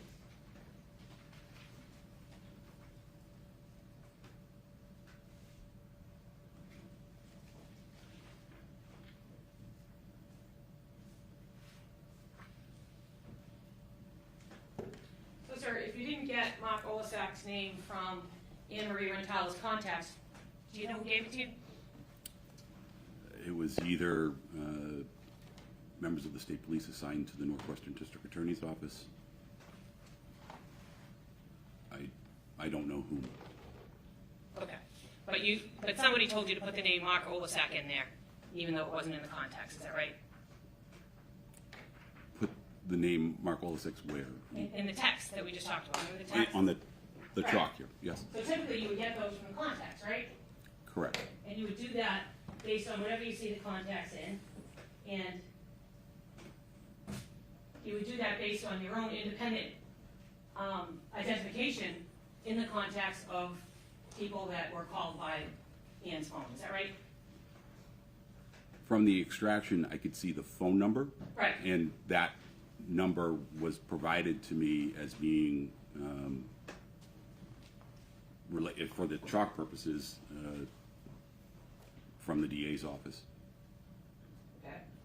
So they gave you the number. Is that right? Mark Olasak's number. Well, we had the number as a result of the extraction. Okay.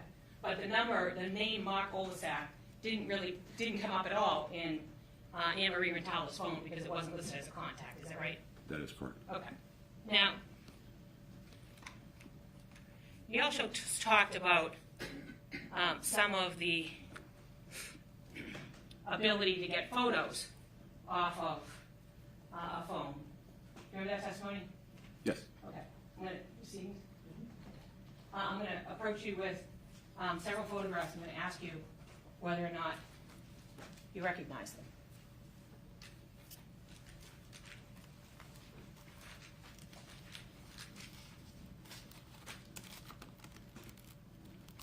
I do. And what do you recognize them to be, sir? These were photographs, part of a text message, multimedia system text message that provides the photograph. On Ann's phone? Correct. So these were coming from Ann to Cara or from Cara to Ann? Do you know? I'd have to look again. Sure. From Ann to Cara. Okay. And I'm just going to go through them one at a time. The first photo seems to be sent on September 20th of 2009. Is that correct? Yes. And it appears to be of a young girl? Yes. Okay. I'm going to mark these all together if I could at the end, Judge. Okay. And the second photograph is November 12th, 2009 at 1:29 p.m. And it appears to be a woman or a child. Yes. And the third photograph on November 23rd, 2009 appears to be the child, in this case. Do you know that to be Brianna? Yes. Okay. Brianna and her mom? Yes. Okay. And the fourth photograph, January 11th, 2010, appears to be Brianna with Annamarie? Yes. And the next photograph, March 27th, 2010, appears to be a photograph of Brianna? Yes. And the last one, September 5th of 2009 at 10:18, appears to be a photograph of Brianna. Is that right?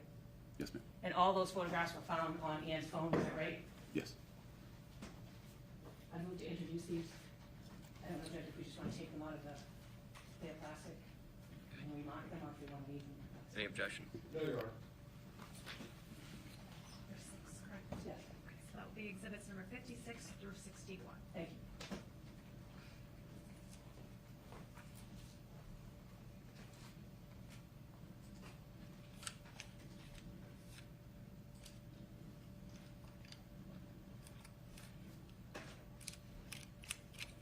Now, sir, we heard some testimony on direct examination as to some of the text back and forth between Mr. Olasak and Annamarie Rintala. Do you remember those texts that you testified about? Yes. Those weren't the only texts between Mr. Olasak and Ann Rintala, right? No, I don't believe so. There were other texts Yes. back and forth. And in fact, do you remember whether or not there was a text on March 17th of 2020 from Mark Olasak to Cara Rintala.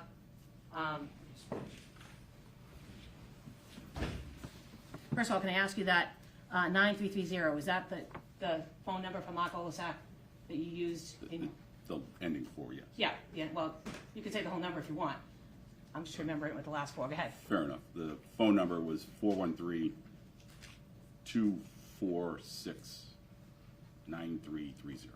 Okay. And this text that's highlighted here in blue? Yes. Does those appear to be from that number, that 9330 number, OSX number, to Annamarie Rintala?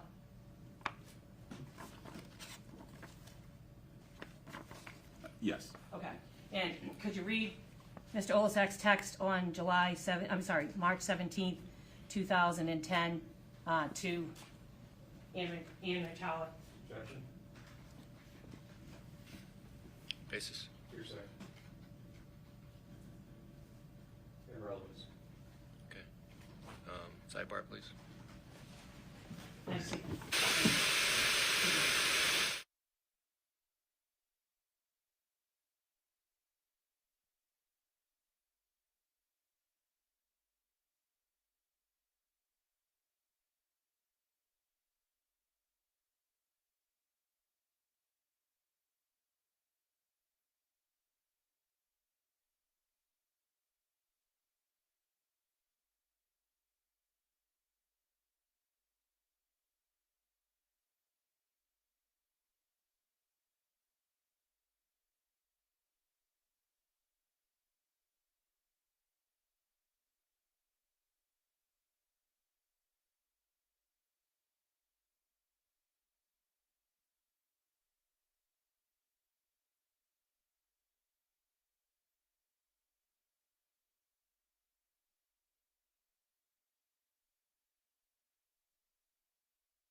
content of the text messages that you were able to extract from Annamarie Rintala's phone. It's fair to say that the text that we talked about today aren't on all of the texts, is that right? Between Annamarie Rintala and Mark Olasak. That is correct. There are a number of other texts, is that fair to say? Yes. And you produced all of those texts to Trooper McGarrion, is that right? To the state police. You don't know who went to? Correct. Okay. In the But you produced whatever you extracted from that phone to the state police, is that fair to say? Yes. So that information would have been available to them, is that right? To the state police assigned to the Northwestern DA's office. Right, whoever was assigned to this case. Correct. If you don't know with Trooper McGarrion or anyone else, whoever was assigned to this case got a copy of all of the text between Olasak and Rintala, is that right? Yes. Okay. Now, you told us on direct examination that you were familiar with getting call detail reports, and I think you said you were familiar with getting them from the subscriber. Talked about Verizon, and that's pretty common that you would get those types of reports or the type of data to be able to extract everything you could from a phone, right?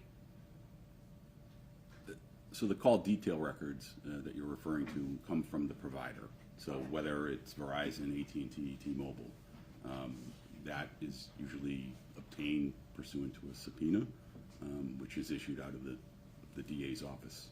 Okay. And call detail records in this case, let me ask you, sir, we've ever asked to look at call detail records for that 9330 number from AT&T? I don't believe I have. Can you look at that document, please, sir? Tell me if you recognize it.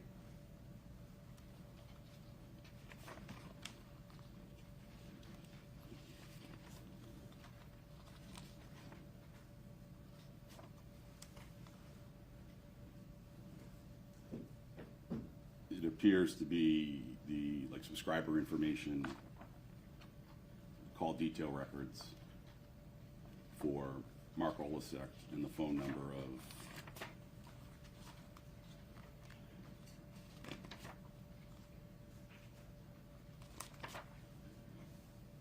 413-246-9330. And that's the number that you identified as Mark Olasak's number, is that right? I identified, but Well, has been identified as being that was Mark a bad Olasak. question. Not you identified, someone identified it for you when you put it on the extraction report, right? The extraction report had no context, so his name does not show, it just shows his number. And sometimes that number was short of the area code. So there's no mention of Mark Olasak's name in the examination, in the extraction. And that's because it's not contained in the contacts, right? Correct. If there was a name accompanying that 9330 number, it would have appeared in the extraction report. That is correct. And as you look at these records today, they appear to be from AT&T. And they appear to be that subscriber information that you typically get from cell phone providers. Is that right? Yes. Okay. And is this a fair and accurate representation of what a bill would look like or records would look like from AT&T? Yes, subscriber information and call detail records, yes. Judge, I move to introduce this. Can I first see it?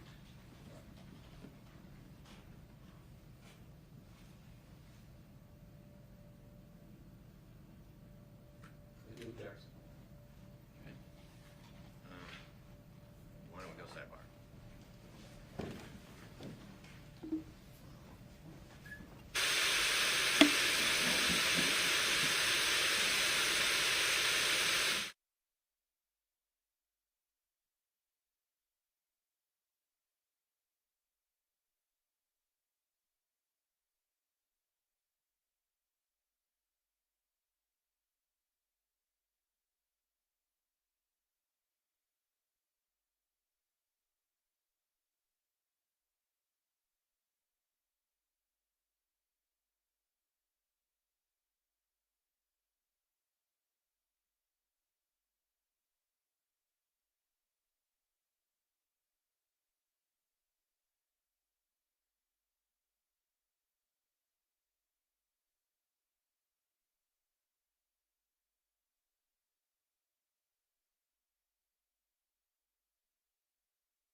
sir, had you been asked to run a Celebrate report on Mark Olasak's phone, could you have done it? I wasn't asked. I know you weren't. That's the whole point. I'm asking you, had you been asked, could you have done it? Most likely, yes. Okay. But in the course of this investigation, nobody asked you, is that right? We were provided 2 cellular phones, and those were the only 2 cellular phones that were provided to examine as part of this investigation. Did you ever become aware in the course of your doing extractions that there was a text message deleted from Mark Olasak's phone? I'm unaware of that. If you were asked to do a Celebrate extraction report on Mark Olasak's phone and there was a text message that was deleted, could you find, is it possible that Celebrate could undelete the deleted information? It depends. It depends on the phone and the capabilities of that specific phone as it regards to Cellbrite software, is whether or not, so I can't say definitively yes or no. But it's possible. Is it possible? Yes, but it's not definitive. Okay. And if somebody had asked you to look at the phone and examine the phone, you'd be able to give us an answer as to whether or not you could have run a Celebrate report and could have deleted undeleted any deleted information on that phone. Is that right? Objection, speculation. Sustained in that form. Let me ask you this.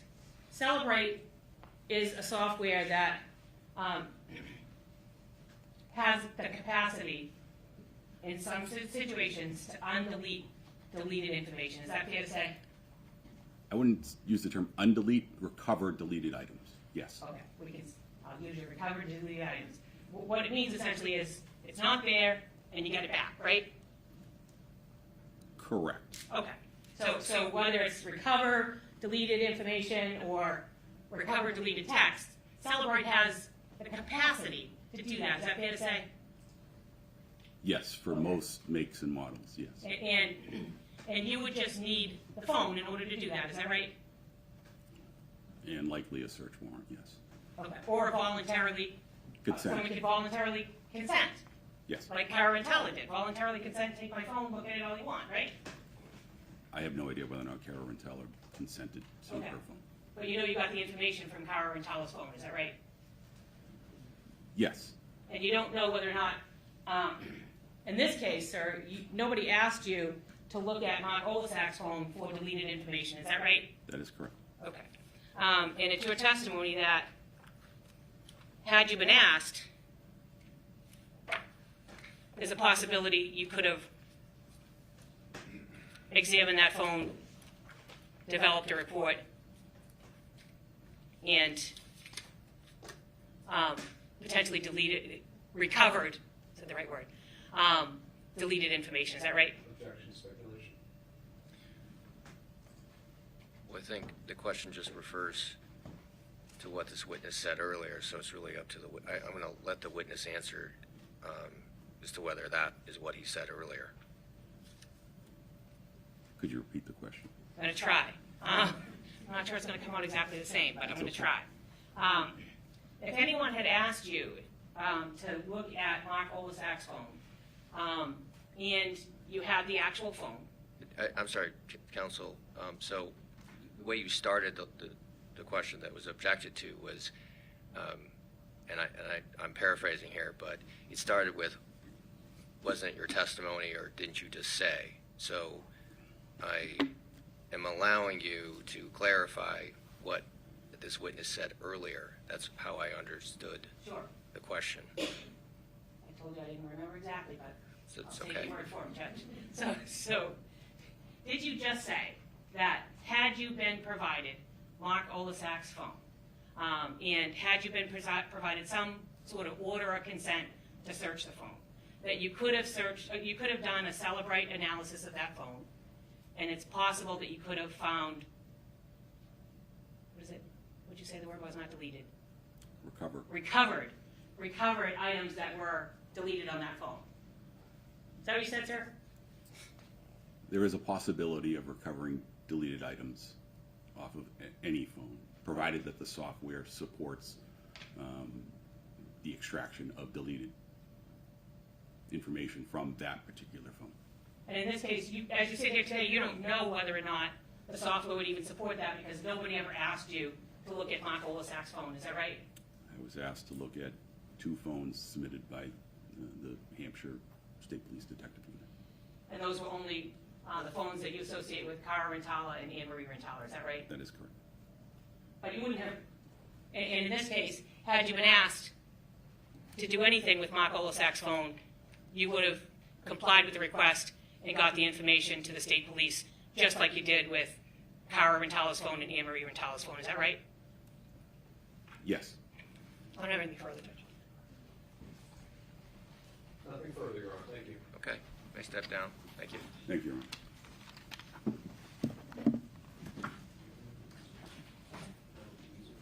Oh, yeah, yes. I'm sorry. Can I do it? I don't record. Okay. I'm happy to do it.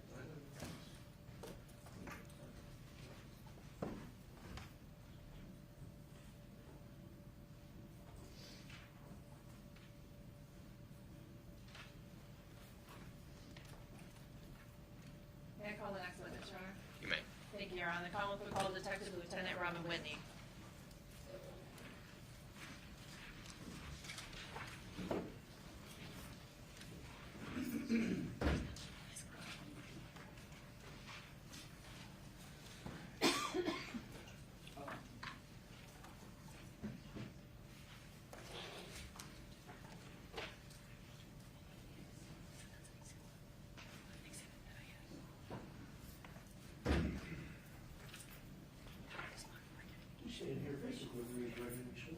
Do you solemnly swear or affirm that the evidence which you shall give to the court and jury in the case now in hearing shall be the truth, the whole truth, and nothing but the truth, so help you God, or do you so affirm? I do. Thank you. Your Honor, Good afternoon. Good afternoon. good afternoon. Could you please state your name and spell your first and your last name for the jurors? Robin Whitney, ROBIN, WHITNEY. And were you formerly a member of the Massachusetts State Police? I was. And when did you retire from the State Police? March 31st, 2015, How many years were you in service with the State Police? 32 years. And what was your rank at the time that you retired? I was a detective lieutenant. So let me take you back to when you started with the State Police. What year would that have been? December 1982. Okay. And assume you went through the State Police Academy at that time? I did. Can you tell us about the various positions that you had with the State Police in your 30-plus years? I was a road trooper for a number of years out of the Lee Barracks and then the Shelburne Falls Barracks. I spent one TDY, temporary duty status, at the State Police Academy as a drill instructor. I worked as the asset forfeiture as well as with it was called the Zero Tolerance Team in the town of in the city of Springfield.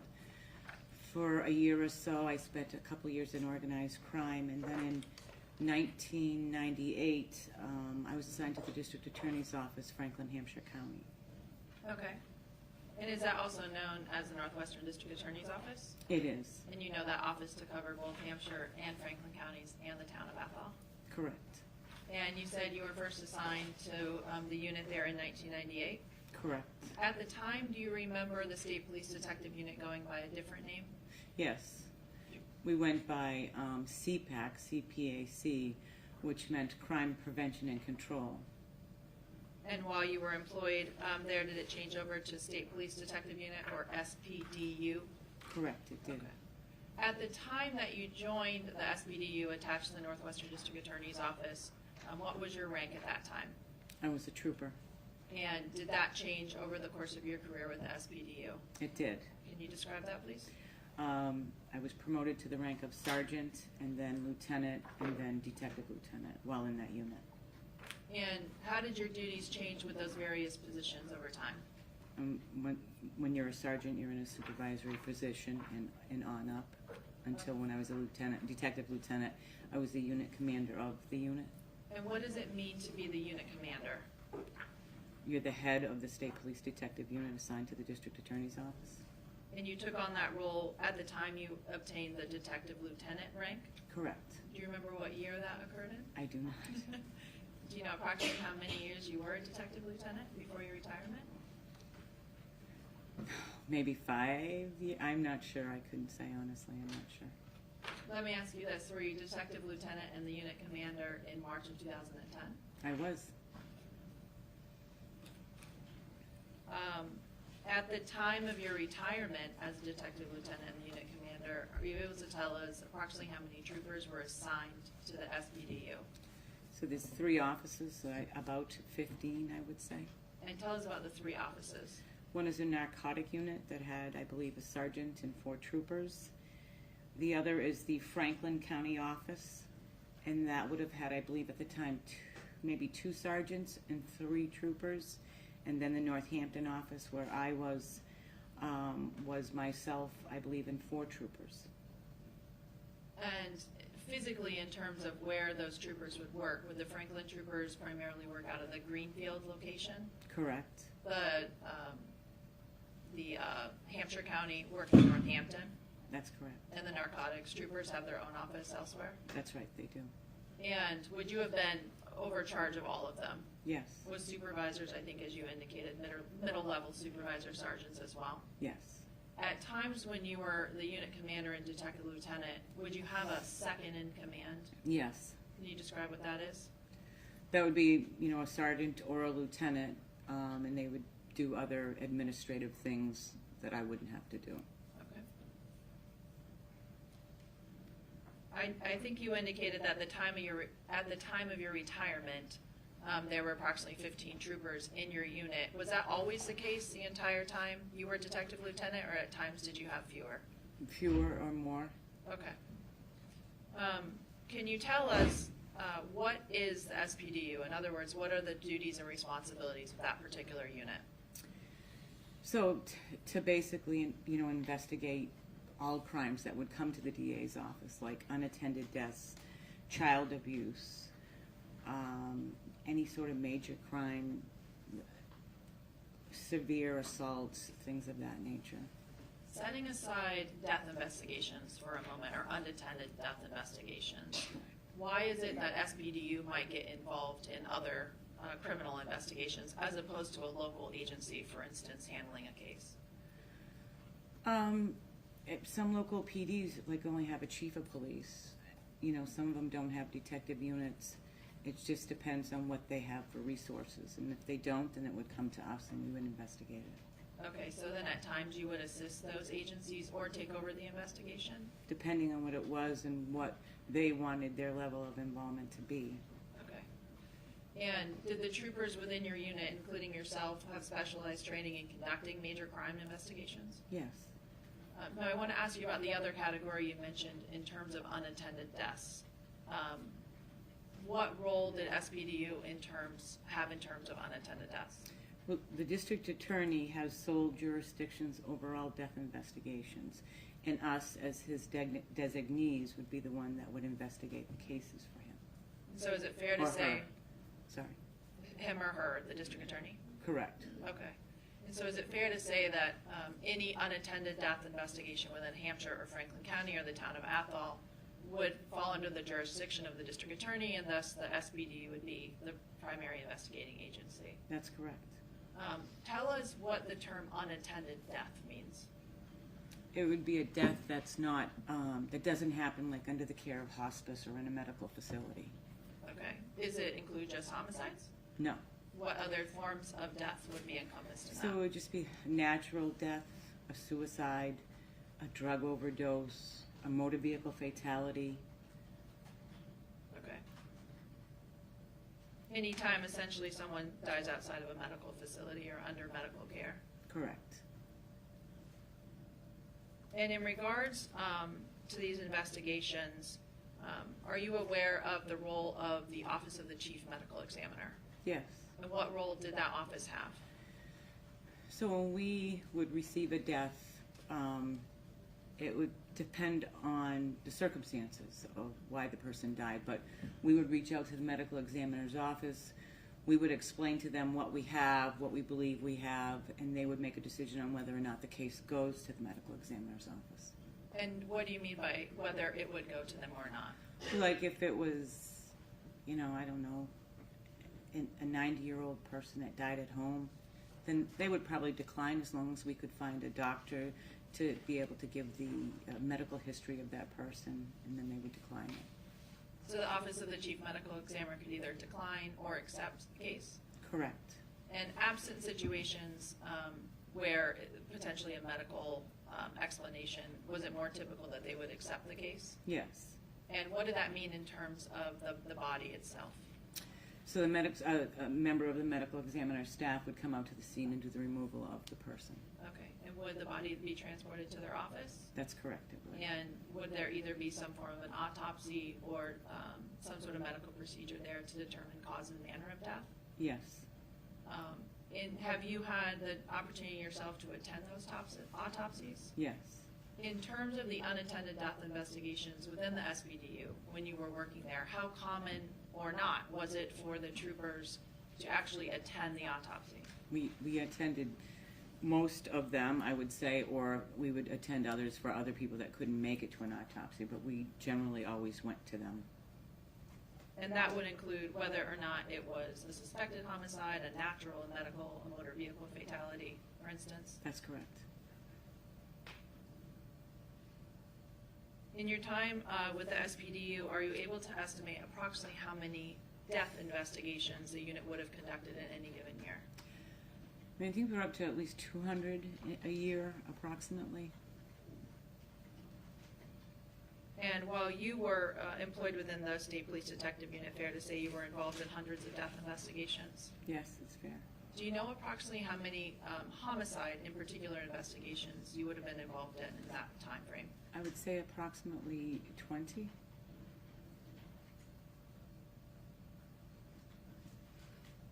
Are you familiar with a trooper by the name of Jamie McGarrian? Yes. And how do you know him? He worked at the district attorney's office. Specifically within the SPDU, the unit that you were in? That's correct. Okay, do you know what years he worked there? I believe he worked there from 2006 to 2014. Okay. And so you would have been in a supervisory position over him for at least some of those years? Yes. And as a member of your unit, did he participate and conduct death investigations that you just indicated? Overruled. So the question is, as a member of your unit, are you aware of whether or not Trooper McGarrian participated and conducted death investigations? He did, yes. Do you know approximately how many, as the unit supervisor, he was involved in? Objection. Overruled. So I would have to say that if we put it at a minimum and he investigated 3 a month, because every trooper's on call in a month's period, he may have investigated 300. I could approximate approximately 300. Okay. Objection, Your Honor. Overruled. You indicated that there's an on-call system with the troopers. Yes. Can you describe that, please? So there's a trooper on call every day for Franklin, Hampshire County, just not the narcotics, just the Franklin, Hampshire office. And so every day you're on call for 24 hours. And what's the purpose of that? To cover, at the middle of the night to go out on a call, whoever's on call has to go out, so.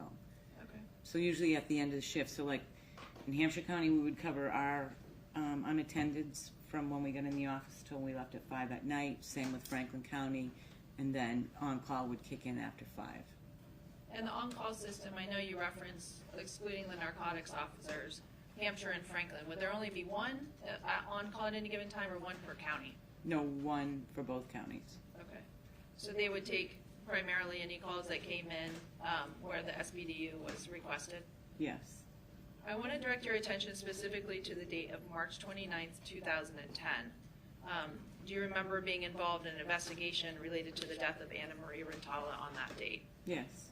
And do you know on that date at approximately 7 p.m. or so that evening what trooper of your unit was on call that night? That would have been Trooper Peter Holman. Peter Holman? Yes. Okay. And around 7:30 or so that evening, on March 29th, did you receive a call from Trooper Holman? I did. And in that call, did he make you aware of an incident at 18 Barton Street in Granby? Yes, In response to that phone call, did you contact anyone else? I did. Who did you contact? I contacted Trooper Jamie McGarrian. And what was your reason for contacting him? He was closer in time than Trooper Holman was, so his response would have been much quicker. What do you mean by closer in time? So Trooper Holman lives much further away than Trooper McGarrian does. From the Granby address? Correct. Okay. And so you were seeking to see if he could get there to the scene? Quicker, both, yes. Okay. And was Trooper Holman also going to be responding? Yes. Okay.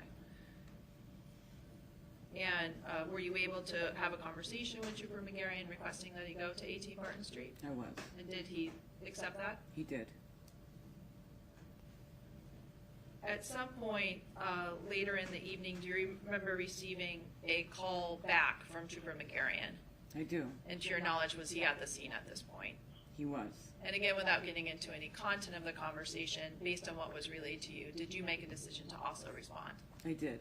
And did you go to 18 Barton Street? I did. Do you know approximately what time it was when you arrived at that scene?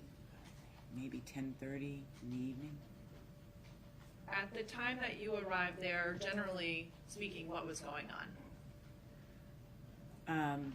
There was I believe it was Mark Smith, I'm not sure, Sergeant Smith was outside, and he was logging anyone that may or may not enter the residence. Trooper McGarrian was outside also at the time. Okay. And again, without content, did you have some conversations with them? Yes. At some point, did you yourself go into the residence? I did. Do you remember what door you used to do so? The side door. And before you went in, did you put anything on your clothing or your body? I did. What did you do? I put booties on my feet and latex gloves on my hands And what was the reason for that? so that I didn't bring in any evidence or bring out anything.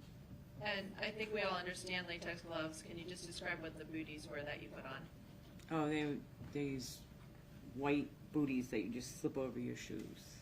Okay. So you put those on before you walked in? Yes. Okay. Had you ever been to this home before? No. When you entered the side door, are you talking about the door sort of under the breezeway area of the home? Yes. Okay. What did you see when you first entered that side door? You see a door. There's a basement door right in front of you. To the right is the kitchen, I believe, and to the left is a living room, I believe. Do you remember at that period of time whether or not you saw anyone inside of that area? I believe I did see someone over in the living room area. Okay.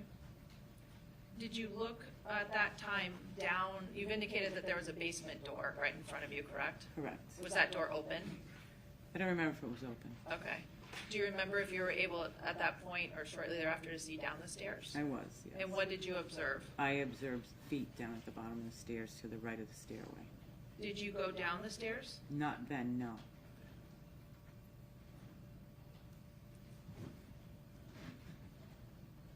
No, I think you indicated that you had observed some people in the living room area of the home. Mm-hmm.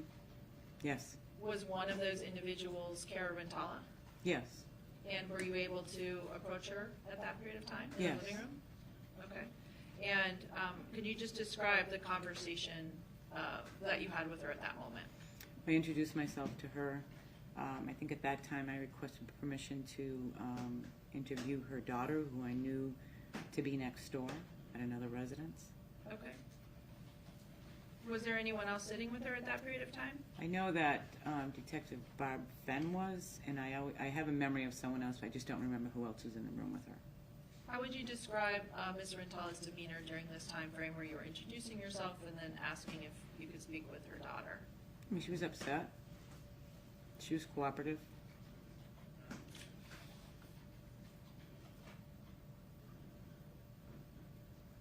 Do you see the person that you identified as Cara Rintala here in the courtroom today? I do. Can you please indicate where she is in an article of clothing she's wearing? She has on a pink button-down shirt, and she's in between a man and a woman. Your Honor, may the record reflect she's identified the defendant. It will. Thank you. Had you ever met the defendant before that moment in time? No. No, I think you indicated that you asked for her permission to be able to speak with her daughter. Is that accurate? Yes. Okay. And at that point in time, did you know where her daughter was? Yes, I did. And where was that? She was next door at 20 Barton Street with the Dupuis. Okay. When you asked the defendant if you could speak with Brianna, how did she respond? She said yes. Okay. Are you able to estimate or tell us, describe how long that conversation you'd say with the defendant was at that period of time? No, it wasn't very long. Essentially just covering the topics we just spoke about? Yes. A few minutes? 5 minutes, maybe. Okay. After that, did you go over to 20 Barton Street in an attempt to speak with Brianna? I did.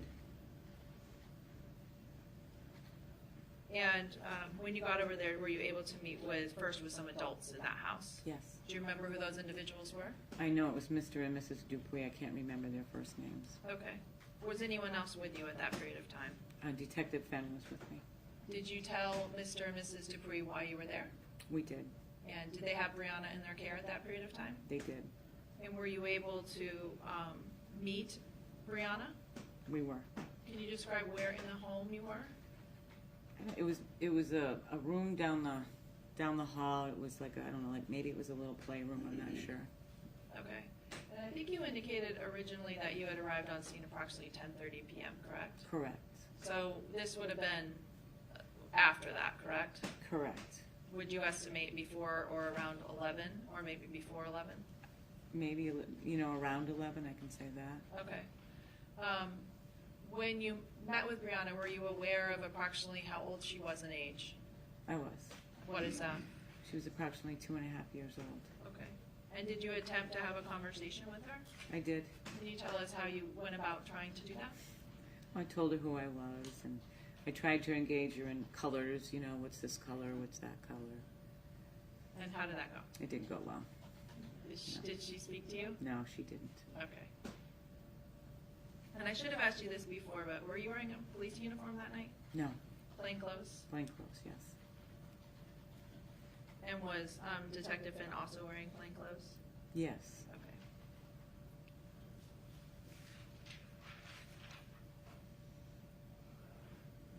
How long would you say you were over at 20 Barton Street? I'd say no more than 10 minutes. Okay. What did you do next? I went back to 18 Barton Street. When you went back to 18 Barton Street, did you go back to the defendant? Yes. And was she still in the living room area? Yes. And was Detective Finn still with you at this point, if you remember? Yes. And did you have a conversation with her at that point? Yes. What was the reason for that? I asked her if she was willing to come down to the Granby Police Department so we could speak with her. And how did she respond to that? Yes, she'd come. Okay. At that time, were you aware of any specific plan of what was going to happen to the house at 18 Barton Street? Yes, I knew that the house would be seized. Okay. And what do you mean by seized? They'd seize it so they could write a search warrant. Okay. Now, did you leave 18 Barton Street at that point and go to the Granby Police Station to speak with the defendant? Yes. Prior to leaving 18 Barton Street, I know you indicated before that you did not go into the basement originally, correct? Correct. That night, prior to leaving 18 Barton Street, did you go down to the basement at all? No. Had you ever gone past that front landing where you were able to see some feet? No. Okay.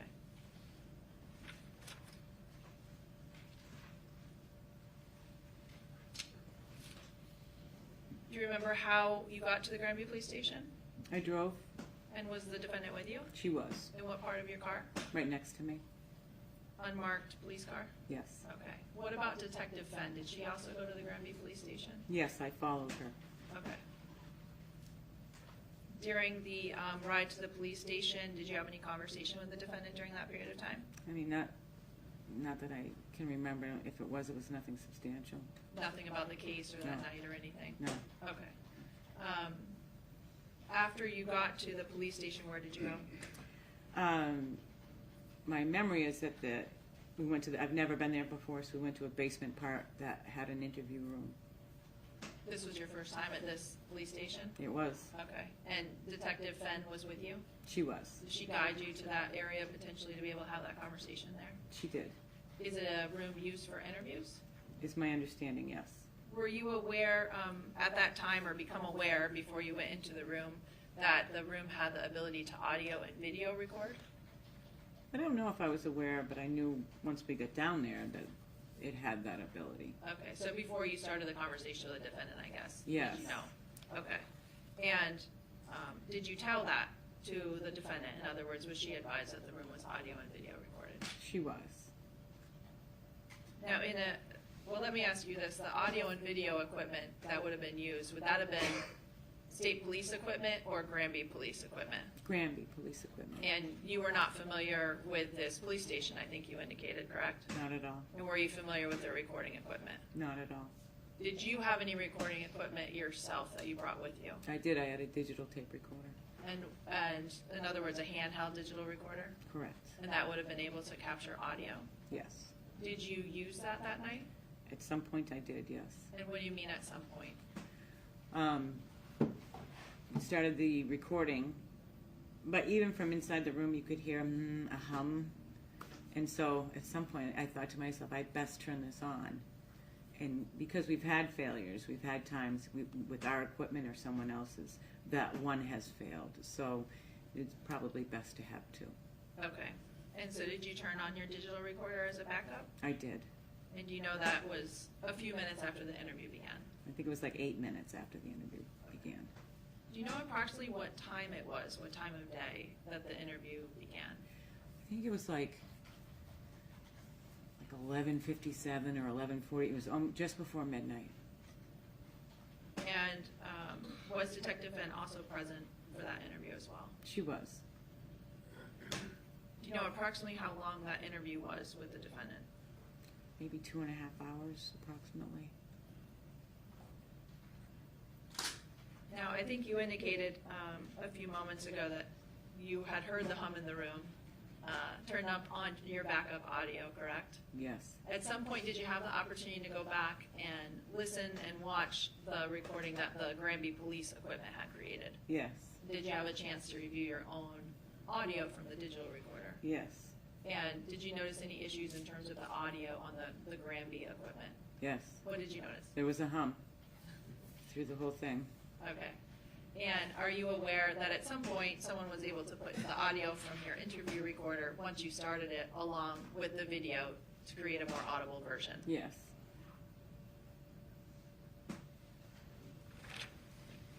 Now, prior to your interview with the defendant that night, excuse me, I know you indicated you yourself had not gone to the basement, correct? Correct. Had you received any information from anyone before you started your interview with the defendant? Yes. Other than what we've discussed in terms of the Dupuis and Brianna? Yes. Specifically other investigators in the case? Yes. And who had you spoken to? Trooper Jamie McGarian. And without getting into the content of that, how would you describe in terms of the amount of information that you received from him? Minimum. At the time that you spoke to him, did you have any idea about the cause of death of Annamarie Rintala? No. And more specifically, at the time that you spoke with the defendant in this 2.5-hour interview you indicated occurred that night, did you know what the cause of death of Annamarie Rintala was? No. Did you know even if it was a homicide or otherwise at that period of time? No. At the time that you started your interview with the defendant that night, were you aware that the Granby police officers that were dispatched had been dispatched for a, quote, possible domestic? No. Did you have any information in terms of a possible history of domestic violence between Ann and Cara Marie before you started the interview with the defendant? Yes. And what information did you have in that regard? That there was possible domestic history. Did you have any details or information beyond that single fact of a possible history? No. Okay.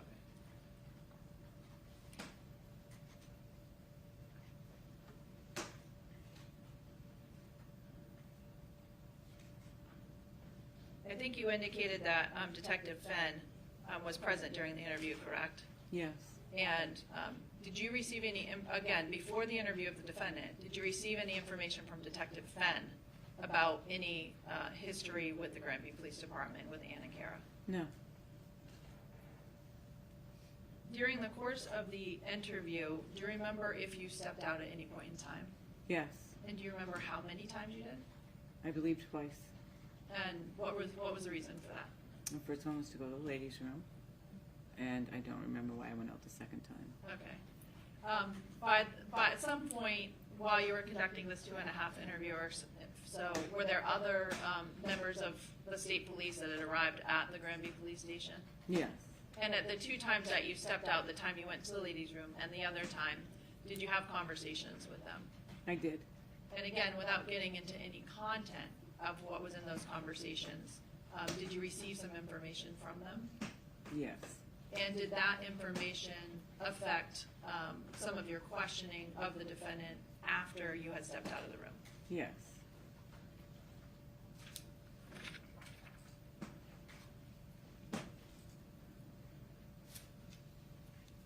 May I approach? I'm sorry.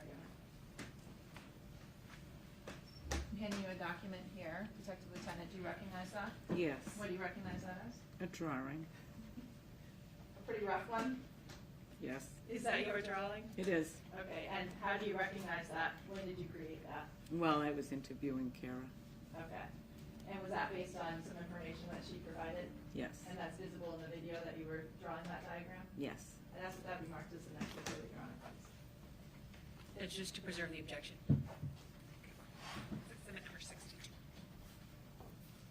May we approach that, Your Honor?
Members of the jury, you are about to see and hear a videotape of an interview that the defendant gave to the police. Before you may consider any of the statements purportedly made by the defendant during this interview as evidence in this case, the Commonwealth must prove to you beyond a reasonable doubt that, 1, the defendant made the statement, and 2, that she made it voluntarily, freely, and rationally. In determining whether any statement made by a defendant was voluntary, you may consider all the surrounding circumstances. These include when and where the statement was made, the nature of any conversations with the police or questioning by the police, and the defendant's physical and mental condition, including her intelligence, age, education, experience, and personality. Your decision does not turn upon any one factor. You must consider the totality of the surrounding circumstances. Now, you may also consider whether the defendant was given so-called Miranda warnings. The law requires that a person who is in the custody of the police be given Miranda warnings before being asked any questions.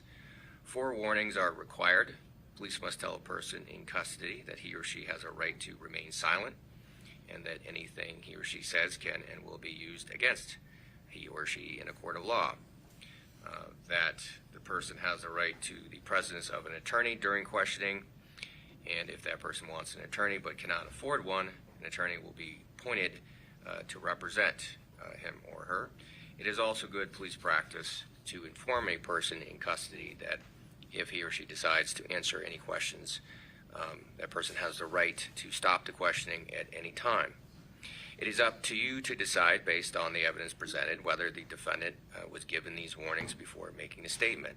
That finding is among the factors that you may consider in determining whether the statement, or whether the defendant rather, made her statement voluntarily. Now, in addition, in the video you are about to see and hear, only the defendant's own statements count as evidence of the facts. The police officer's statements on the video may provide context for what the defendant said, but the police officer's statements are not evidence of any facts in this case. And if a police officer wants to present facts, the officer must take the witness stand here and testify to those facts. But if you find beyond a reasonable doubt that the defendant's statements on the video are voluntary, those statements are evidence in this case for all purposes, and you may give her videotape statements as much or as little weight as you deem appropriate. Also, I have edited or redacted the video to take out statements that are not evidence, so there may be other breaks in the video, or the video may jump around here or there. You should not guess or speculate about what might have been edited out, because those things are not relevant or appropriate for your consideration. And of course, you should not hold these edits against either of the parties, because they reflect my decisions and my rulings as the judge. Thank you. Before I begin, may I mark as the next exhibit a thumb drive which contains this interview recording? It's the same, Gotcha. Okay. You may. Thank you. Exhibit number 63.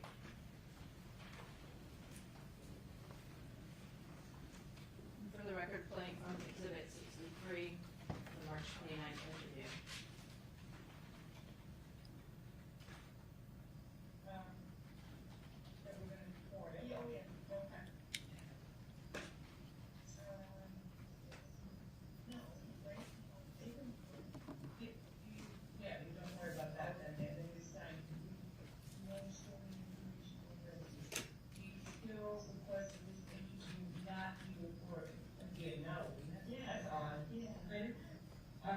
Different. And next time there, the yours, yeah, green dimples. Okay, and today's the 29th.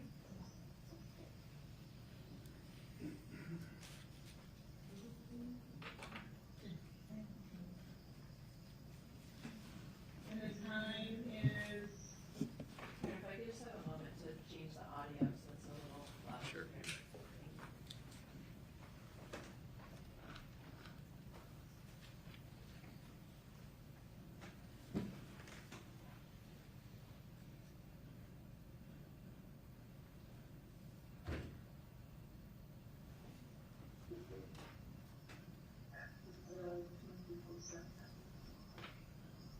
And your name? And Your Honor, I'm just gonna go back to the beginning to make sure that first part was heard, if I may. You may. Thank you. That we're gonna record it? Yeah, okay. No, right? No, you can record it. You're gonna worry about that, and then you sign, you understand the information I read to you. You still request that this interview not be recorded? That'd be a no, wouldn't it? Yeah. That's odd. Yeah. Right? Our forms are different. And next time there, then yours is more. Yeah, we give you. Okay, and, today's the 29th?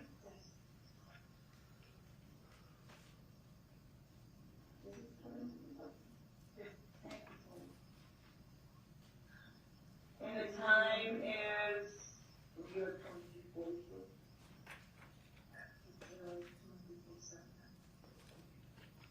And your name is? R-I-N-T-A. And you gave birth? 1960. So where are you from?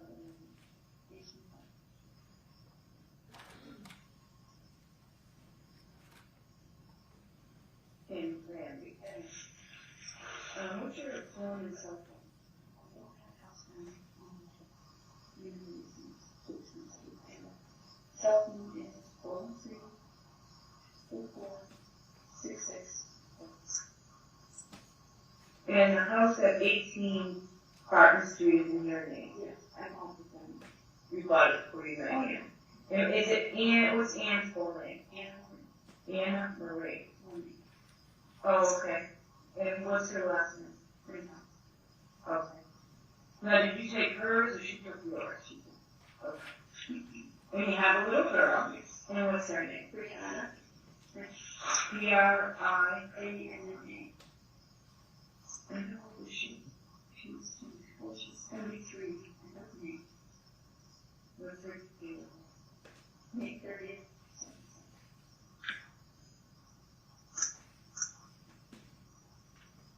All right. And where do you work? Level And where do you put level 5?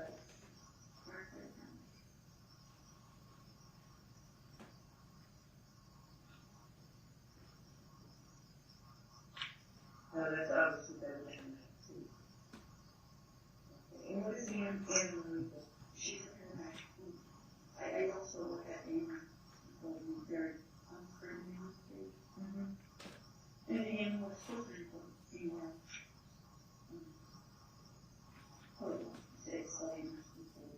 She's the counselor. And that's AMR Springfield, No, it's Springfield. Oh. Yeah, she normally works out of the office, but it's still under house under me. All right, so did you work today? When's the last time you worked?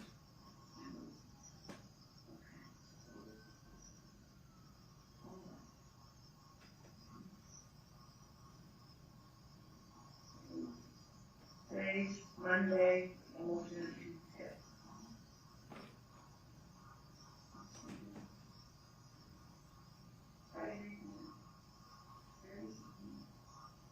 Friday, so I got off of work Saturday morning, 8.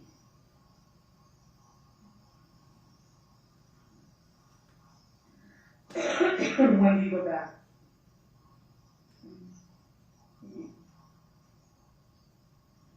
Okay, Wednesday the 31st.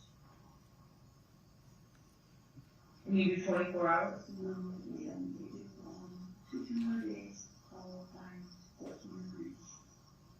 The 40s and 30s. And, all right, so this weekend, so you get up at 8 a.m. on Saturday, and what did you do Saturday?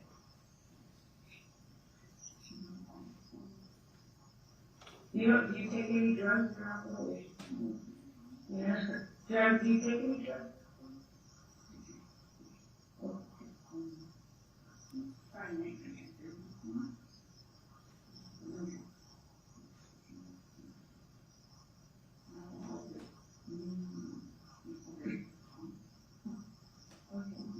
And who's Mike?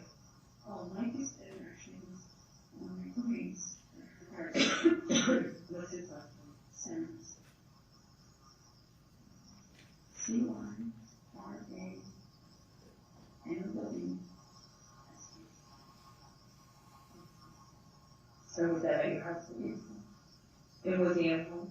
He was Sunday, Monday, Tuesday, Wednesday. Every week? Every week, and the best not doing any kind of overtime she put up. She usually picks up overtime nights, so she's generally working 45 nights a week. So she, Sunday, Monday, Tuesday, Wednesday, she was overtime one? Whenever. Yeah, usually with the ordinance. Okay. So,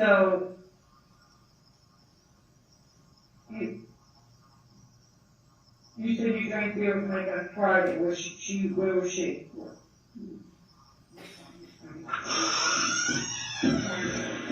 last night was Sunday night. Yeah.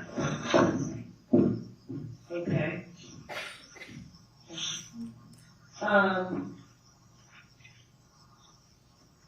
Okay, so Saturday you're off, Saturday. she's off too. She's up to that was her only big night off. Okay. So that was your only day and night off together in 2 weeks? Yeah. Okay. We don't like, between her nights and my nights, you know what I mean? Right. A little crazy. All right, so let's back up a bit. You have a history of domestic violence with Anna, right? Okay. The PD ever respond? Oh, okay. Yeah. How many times do you think that was? How long have you been together with her? Since 07 or 02. Okay. Yes, and, sounds terrible. Yeah, you know, come from different backgrounds, so we have a lot of disagreements, and we're not figuring out how to make it work. And so we were very stressed and didn't want to get married. I didn't want to get married because, to me, if you're committed somewhere, you're committed. I need the ring to tell me I'm committed. You know, I didn't need the paper, and so it was very stressful. This is just, you know, to give you guys a background of how we think. You know, I mean, that's fine, okay? And, but I used to always be like, okay, my way, you know, since I didn't want to get married, instead, you know, that would be one of our main arguments, you know what I mean? Because I given up, just like she doesn't want to get.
We weren't getting along, you know what I mean?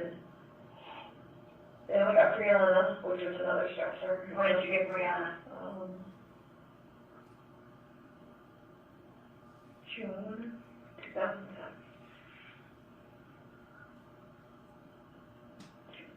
How old was she when you got her?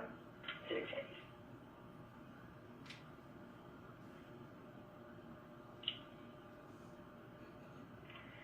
So of course, you know, it was just very stressful. He didn't want to work. All of a sudden, she didn't want to work. And I knew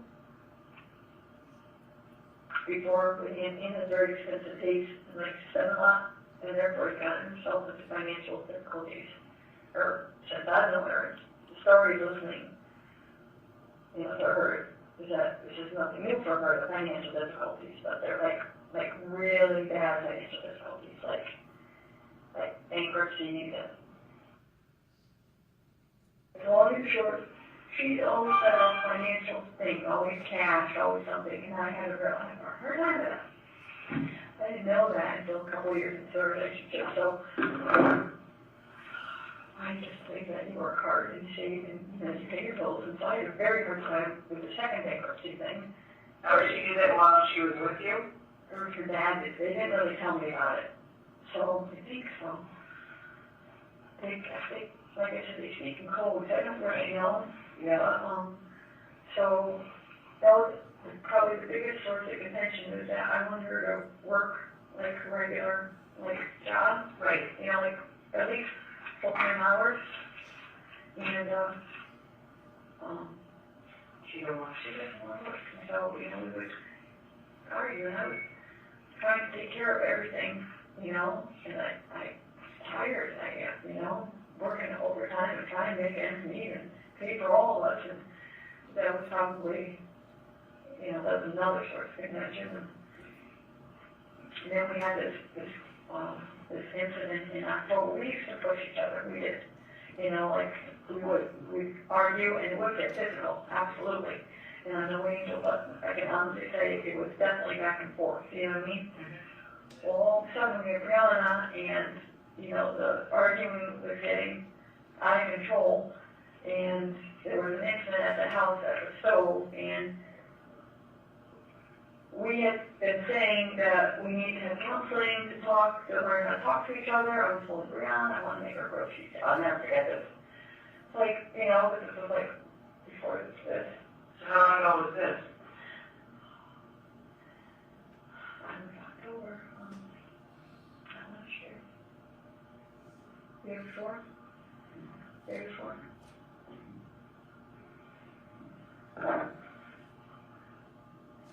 Happy October, so late. Is that the time you were arrested? Yeah. Oh yeah. That was a doozy. Let me tell you. You were arrested? Oh yeah. I got bamboozled. And they were talking about we needed to go and talk to you, because we knew from Paul that you were over here, and we figured that you would be able to give us some names, kind of like, rather than just pick a name on the phone book, we figured you would know somebody just because you work in all this and you deal with them, except you would have a list of maybe where to call for help, maybe where to, and arguing, and all of a sudden, I don't know, it was already over grilled cheese sandwich, and she goes, run out of the house with Brianna, and comes here and says, meet me at the police station, we're going to talk to Barb now. That's what we did. So I came here, and then next thing you know, I was arrested. For what? She said I punched her with a closed fist. That's what she said. And then I was arrested. And they asked what had happened, and I said, yes, we definitely had an argument. You know what I mean? And I did push her. More, you know, I don't want to start saying, but she also put her hands on me and left a mark on my neck. And then I was asked, I said, well, I didn't understand, like, this is, you know, there was no punching, no nothing. And I was told that if I wanted to, I could press charges, but Brianna, because Brianna, all of a sudden, both parents would have, you know, we just adopted her, so we had talked before that while we're arguing, that we didn't want somebody taking Brianna from us. Mm-hmm. And so I said no, I wasn't going to press charges. And then after, when, you know, the next day I talked to her, she's like, well, I just said that because I felt pressure. The guy with a mustache. It's such a long story. Oh my God, I feel like. Apparently he said something in her house about homosexuals, and her mother was very upset over it. The police officer? And I trust her mother.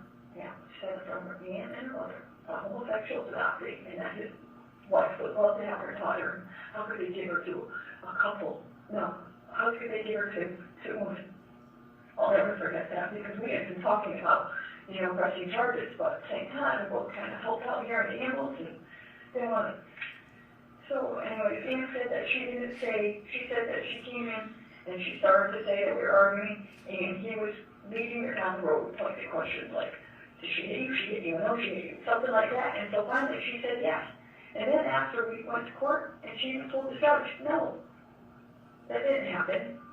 You know, we had an argument, and so the judge dismissed it, like, okay, you two, like, this is ridiculous. Well,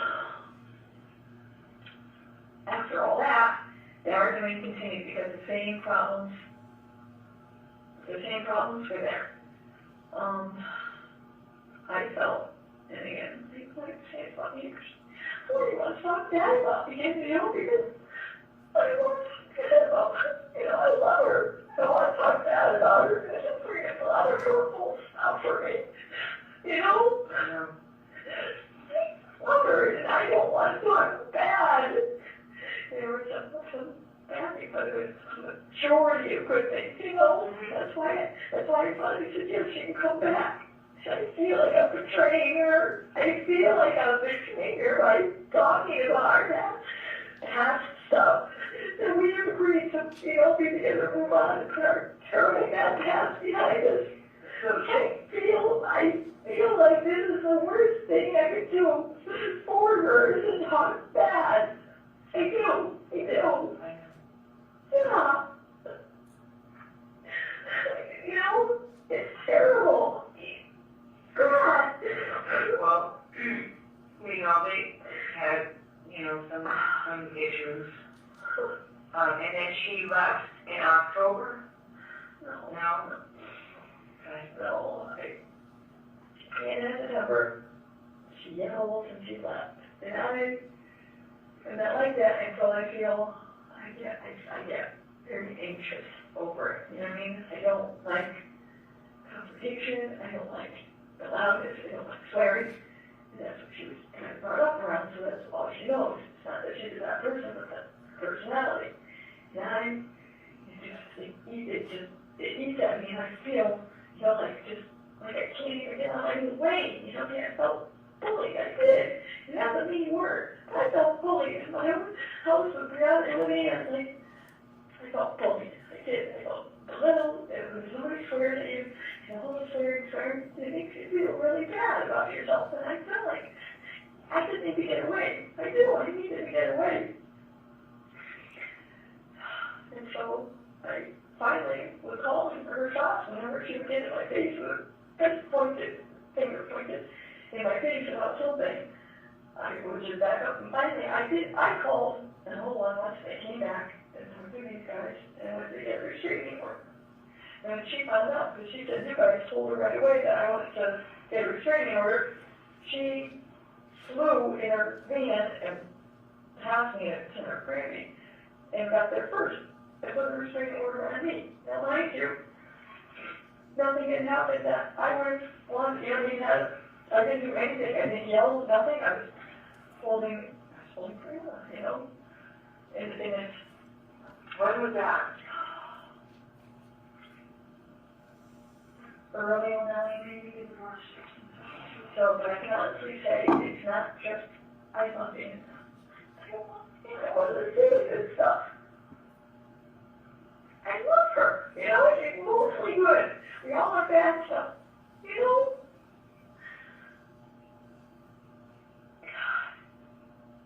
God, I feel terrible for saying things, you know, negative things about her. Anna's a temper, Anna's a big temper.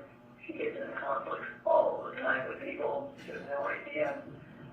She chest bumped a porter on our cruise and got in his face, and he had to call it, I think, 30 police, and there was,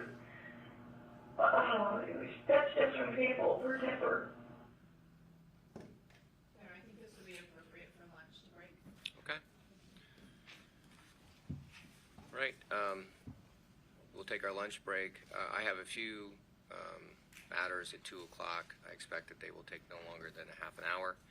So you'll get a bit longer of a lunch break today. If you could be back for 2:30. Rise.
So a couple things. One is just the schedule.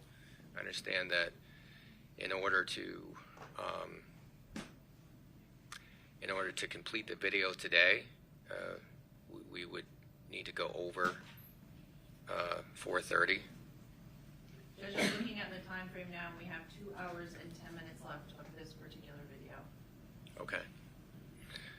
So that's, by the time we're all set up, that's another 20 minutes. Is there some reason why we can't play that additional 20 minutes in the morning? We can find a place to break, Your Honor, and be able to play the additional part in the morning. But I want to find a place in the transcript that makes sense, so it might be more 4:20, 4:25-ish, if that's okay. That's fine. So one other thing before we bring the jury back.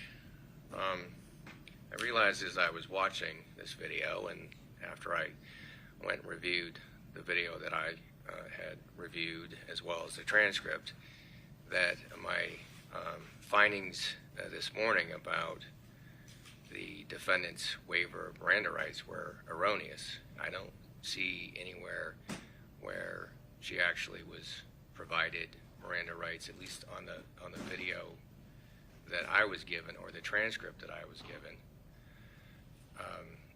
In my defense, on Friday when we broke, my understanding was that the only issue I needed to evaluate was voluntariness, and the only thing I needed to focus on was the video, and I can assure you I did. So I'm not sure where that came from. It's a little embarrassing. It's also curious that no one brought that up, neither party.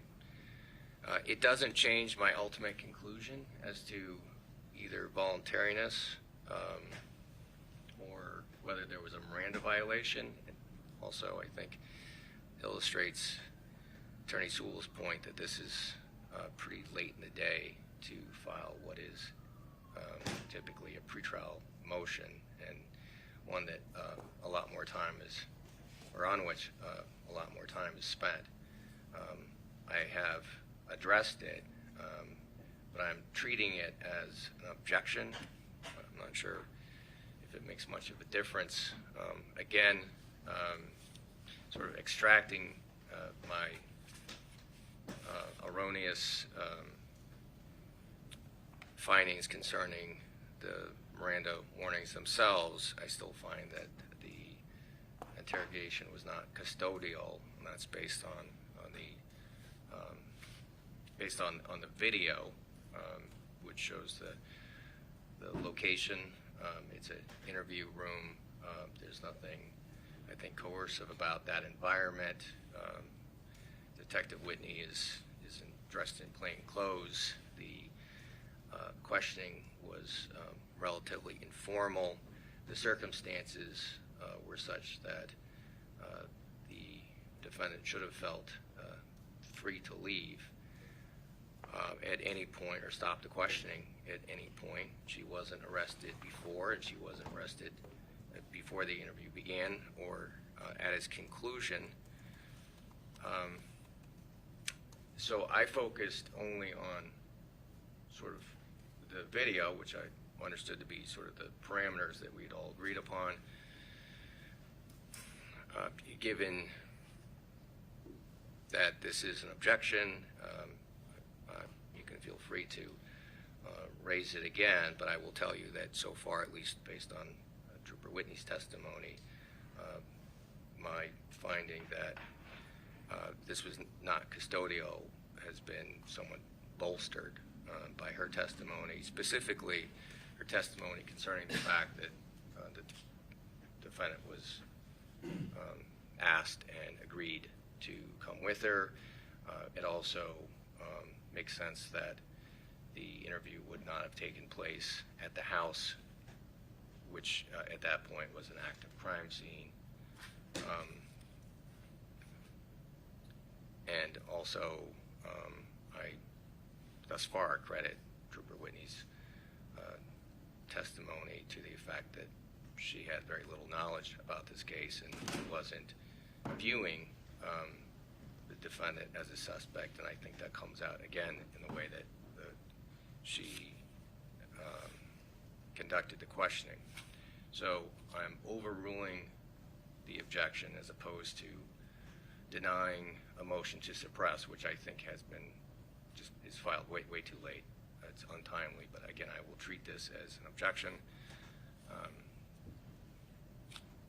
apologize for my erroneous findings, but I have, again, included that in my instruction on voluntariness. It also does not change my finding as to voluntariness, which was almost exclusively based on the defendant's sort of demeanor and the way in which she was questioned and responded to those questions. I just make one statement, Your Honor, not in the way of rebuttal. I just want to state for the record that to the extent you're commenting on, or you made a statement about the motion being filed too late. Just for the record, it's our position that the defendant cannot waive constitutional rights in this way, and we're just. I'm not. Again, you're not waiving your right to object based on her constitutional rights. It's just I'm just not treating it, and I'm not sure there's a difference, quite frankly. But it's not happening the way a motion to suppress would happen, where we do it separately, and the witnesses are called for that purpose and cross-examined for that purpose. I've overruled the objection based on Miranda. I understand it's a continuing objection. There's cross-examination that still needs to be done of Trooper Whitney, and if there's some other reason, based on some other evidence, you feel I should revisit that objection, I will, like any other objection. Thank you, Your Honor. Thank you, Your Honor. Thank you for the clarification.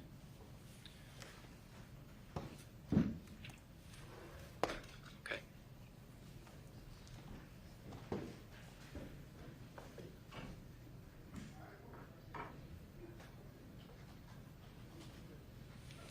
For all rise, please. Re-entering.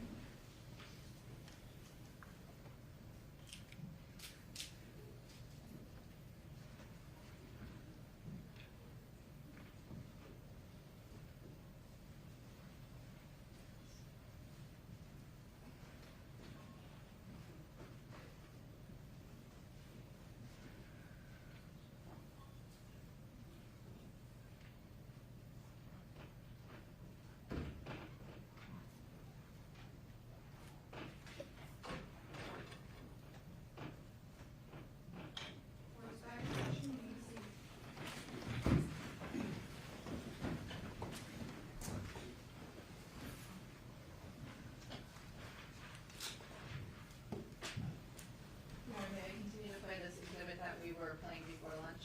You may. Thank you. And for the record, yes. No, I just realized the witness is not on the stand. I would just ask her the reason for the stand, please. All right. Thank you. Thank you. And for the record, I'm starting at 1853.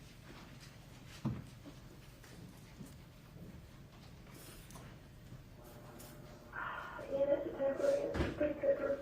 He gets in conflict all the time with people. You have no idea. He chest bumped a porter on our cruise and got in his face, and he had called it, I think, Serbian police, and there was, that's just an example of her temper. Why'd you go on the cruise? A couple weeks ago, I was telling her family, see her family for a couple days, and all this stuff. What happened? She even told her aunt about it. She was kind of laughing. Her aunt said to me, like, what's up? I'm like, it was scary. It was really scary. And her aunt was in the Bahamas? What? Her aunt? My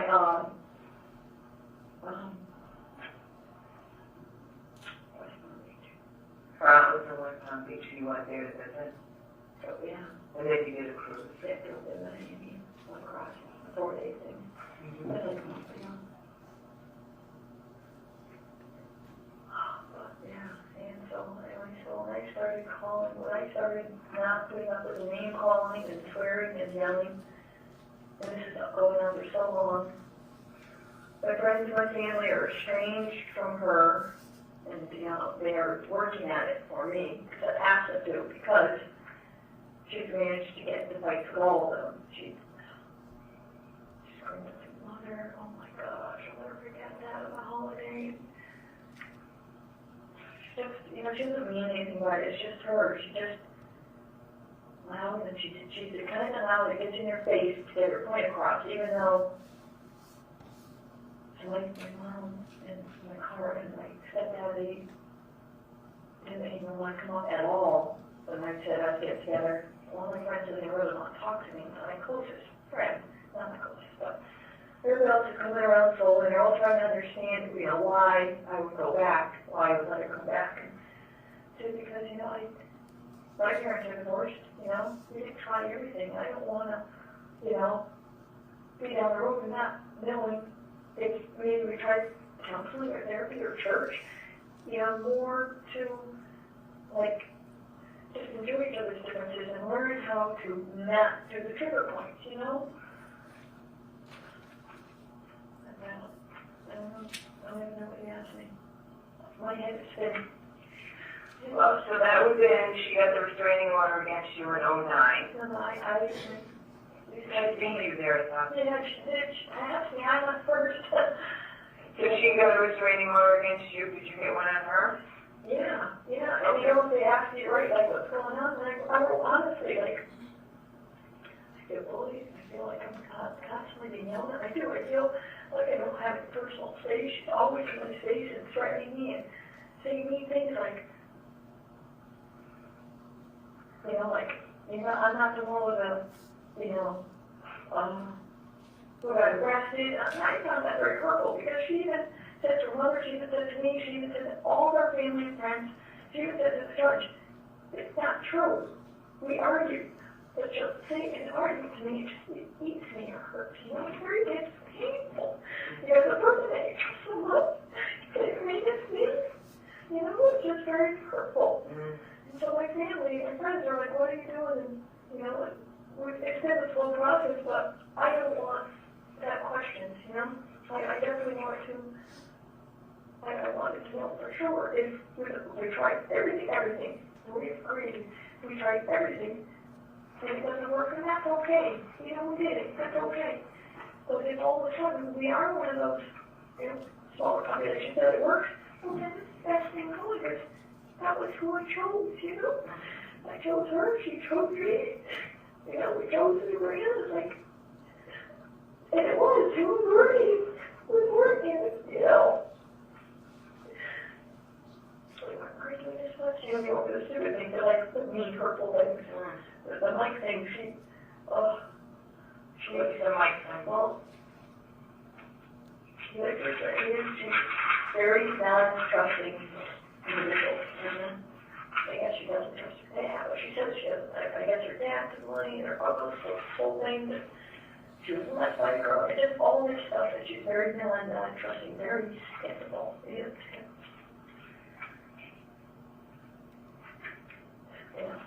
And, We're talking about like, so one of our disagreements is that Anne's a very tight-knit person, like the person that she wants to be with all the time. Like you go to work and you come home and do everything together, because that's what she grew up with. Well, I grew up with, you know, you go, you do your job, you come back to your family's core, but you also maintain your hobbies, you run or take your friendships. yeah. And then isn't that way? Like, that's okay, but it was a big source of contention, which led up to the divorce, the filings, because I would want to get together with my friends, or my mom, even without me, and not see me, but, you know, there's just certain things I like to do. Right. And Anne took that personally, I think, you know? She took it personally like I didn't want to be with her, and that's not the case at all. Right. You know, and so since we got back, I have not gone out with my friends. Did you go back for vacation? No, since we got back together. Oh. Remember, we're busy, but I really made, you know, a conscious effort. Okay, really bothers her, maybe I'll space it out. I haven't gotten together with them. And Mike, this is the first time I've got together with Mike by myself. Since summer maybe fall.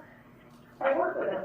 So he's just like me. He's sitting in a t-shirt girl. He really should. I love him to death. He's married. Straight. Okay. I don't like his parts, you know what I mean? So it's not like that. Right. And it doesn't, I didn't tell Mike last night, Mike said to me during the week, hey, why don't this always show up Sunday night, everything on the schedule with beers, we got beers, and I'm like, yeah, he goes, we make a plan, I'm like, no, because Ian's still kind of funky, he goes, well, if I decide, maybe I'll come over, it's something he was saying, work, and I'm like, yeah, we're going, because I didn't say anything, I'm like, yeah, no. And so I did not make plans with him, we didn't make plans, but he kind of threw it out like, ha. But I didn't think anything about it. Well, sure enough, Sunday, after she leaves work, he shows up at the door with some beer. And I'm like, this is the best thing. So we were sitting in the living room, chatting, and he called. And so I was learning the hard way that if you don't tell her right up front, she thinks you're doing something bad. It's totally fine. There's nothing wrong with it, nothing bad about it. I said right away, Weeks here. And then, that's all I said, and then the silence, and she was so bad. I don't trust you, you do things behind my back.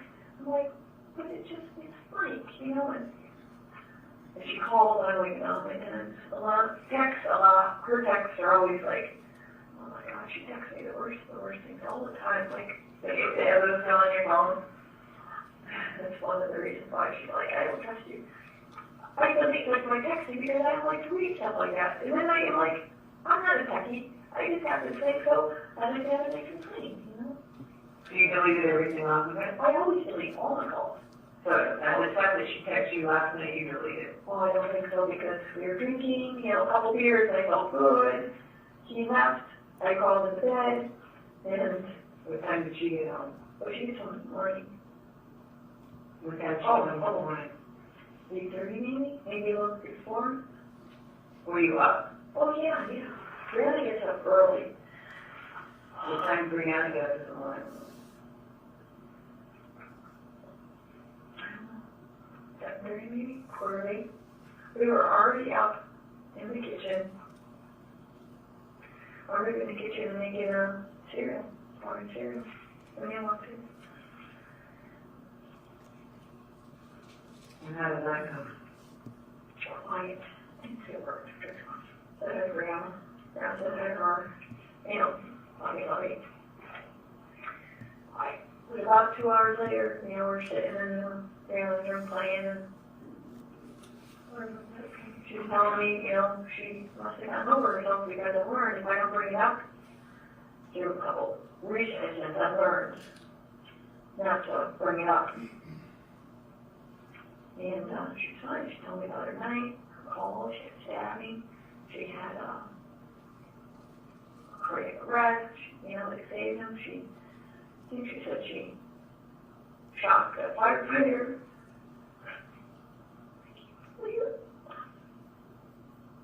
She got to say, you just stop it up. They say this morning, I have peace, the person made it, we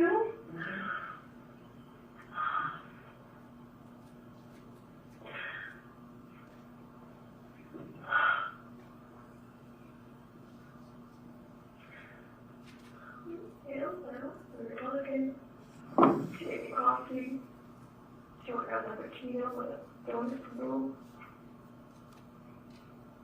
So she didn't go with him then?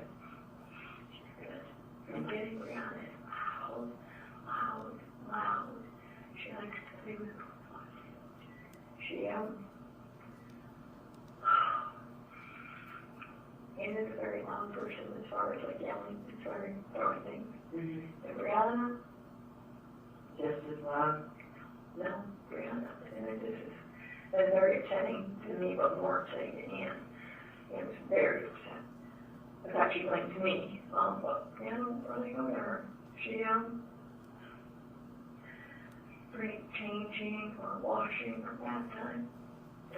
And I think because there's been handful incidents where Ann has gotten upset, swearing and just throwing things. Scares Brianna. Brianna's glad it comes around me, so that's what she does. So I know that since the lot. But Anne's smart enough to know that if she changes her behavior, that Brianna would probably come to her. Yeah. She's not smart enough to know that. She's very smart. Anne's very smart. Anne's very smart. She's stubborn. Her anger gets the best of her. She puts something in her mind and she just, no, she would say, if I were to say that, my fault. So I usually go through her, I will say something to her. I will say something to her, so listen to her. Oh, Anne's stubborn. She's so stubborn. But yes, Annie, about this is kind of, silly story, but the other night, she told me she didn't think she wanted a dog because she wants a dog. Sharky's my dog, even though we got her together, but she wants a dog. I kept saying, no, one animal, really, the house is too big, too small, we vacuum every day, and I'm like, the girl uses her inhaler multiple times a day, from my hand lotion, or the dog.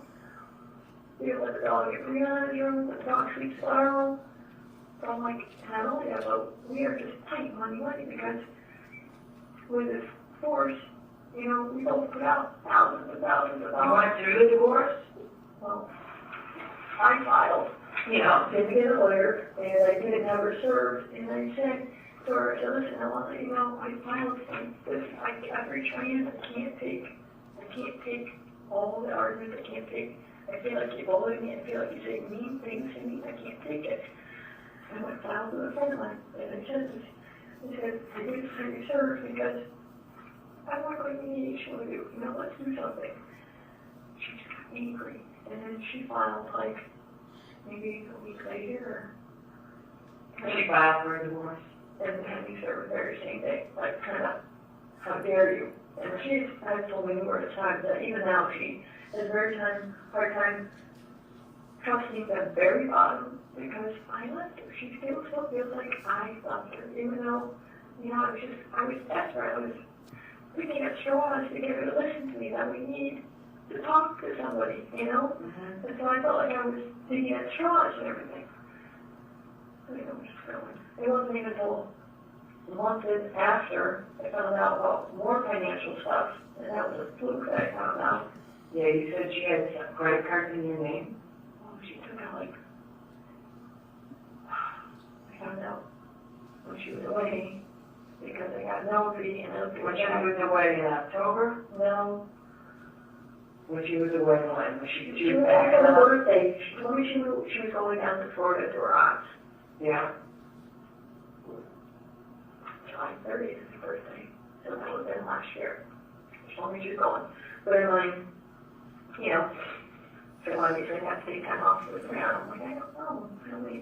That's when we'd already decided. We weren't even talking. We'd already filed. So we were talking about. Were you still living together? Oh, yeah. She was with me. Okay. And I really had no choice to leave. I asked her to create some space, but also my biggest thing was, money doesn't grow on trees, and you have to help me. I can't do it all by myself. Right. And I didn't find out until after we already had our divorce story, probably like a month maybe. And then it was a couple months.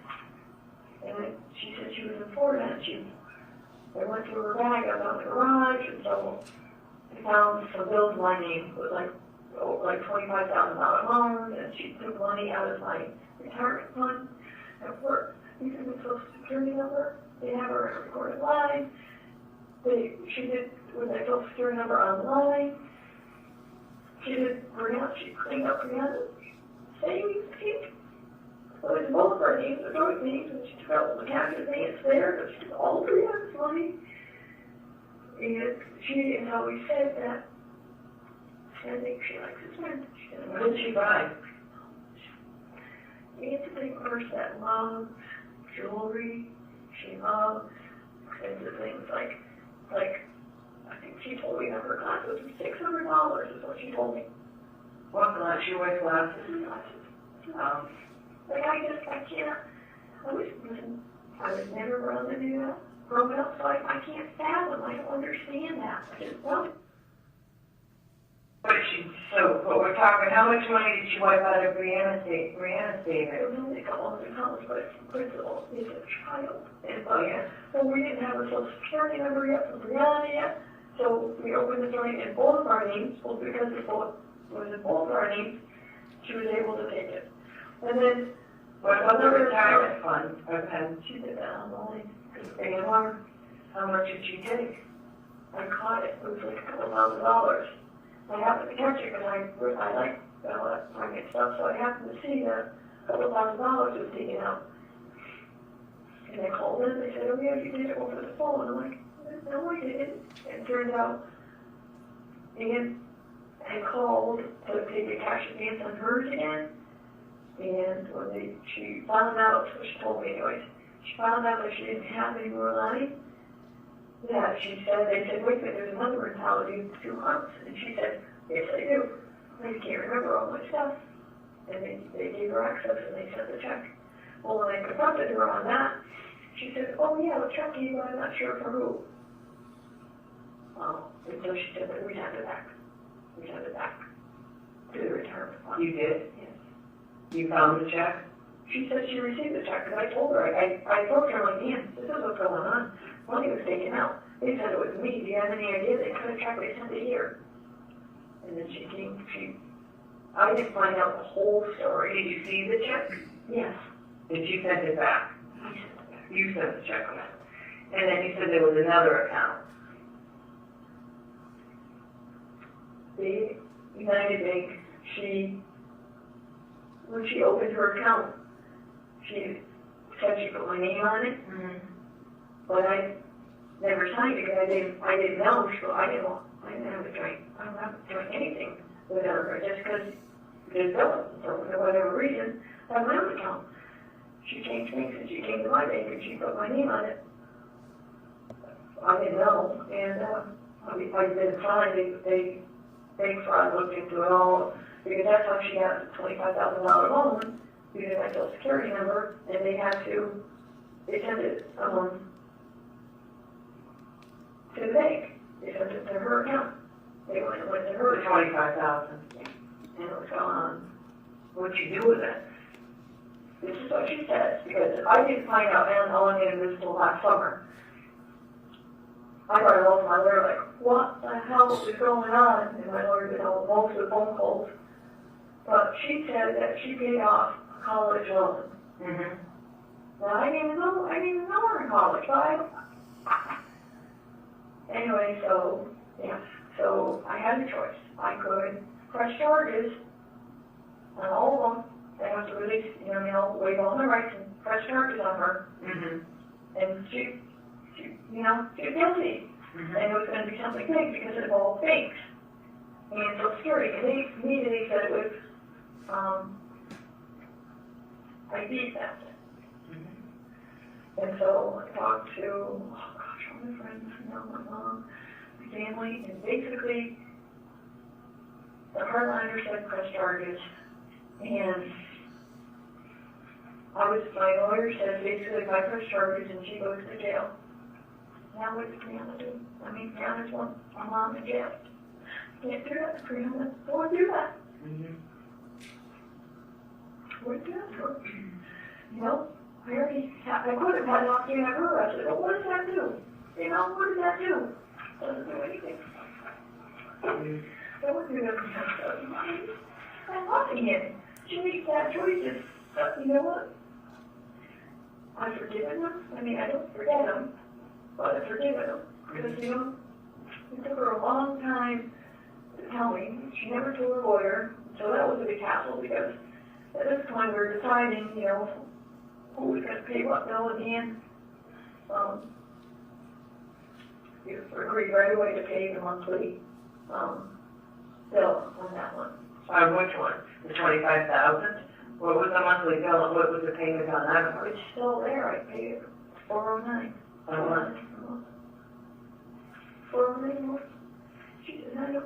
And the car, she had such bad credit that she couldn't get a car loan. Mm-hmm. So I did that. But they paid when it gave it to both of us our needs because he ended that credit. Mm-hmm. So they put only my name. Mm-hmm. So, which is fine, you know, I mean, I'm not gonna, Ian is very fickle. She goes from a Jeep to a Charger. I talked her to a Taurus once, and she'll never let me put that down because she thought it was the crappiest of all cars. I like it, it's affordable, good cheap car. And she got the Honda top of the line, that is huge. It's over $600 a month. Who pays that? Well, yes, that's because it's her car. Oh. But if she's short, I have to because it's in my name. Right. But it's, you know, I mean, I work a lot and I do, I'm What's very your monthly fortunate. payment? For my car? Yeah. For my car? Yeah. Oh, 500 something. Okay, I only got one month.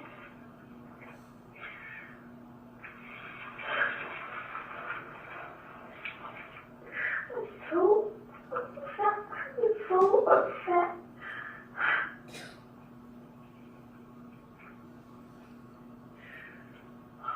So, I don't know the answer to money. I know she has to do drugs. No way. I know that because my mom. What do you see? I mean, the lawyer, no, even it's just, she's an alcoholic. Yeah, but when you said, see what she's bought, $25,000? You don't understand, man. She, I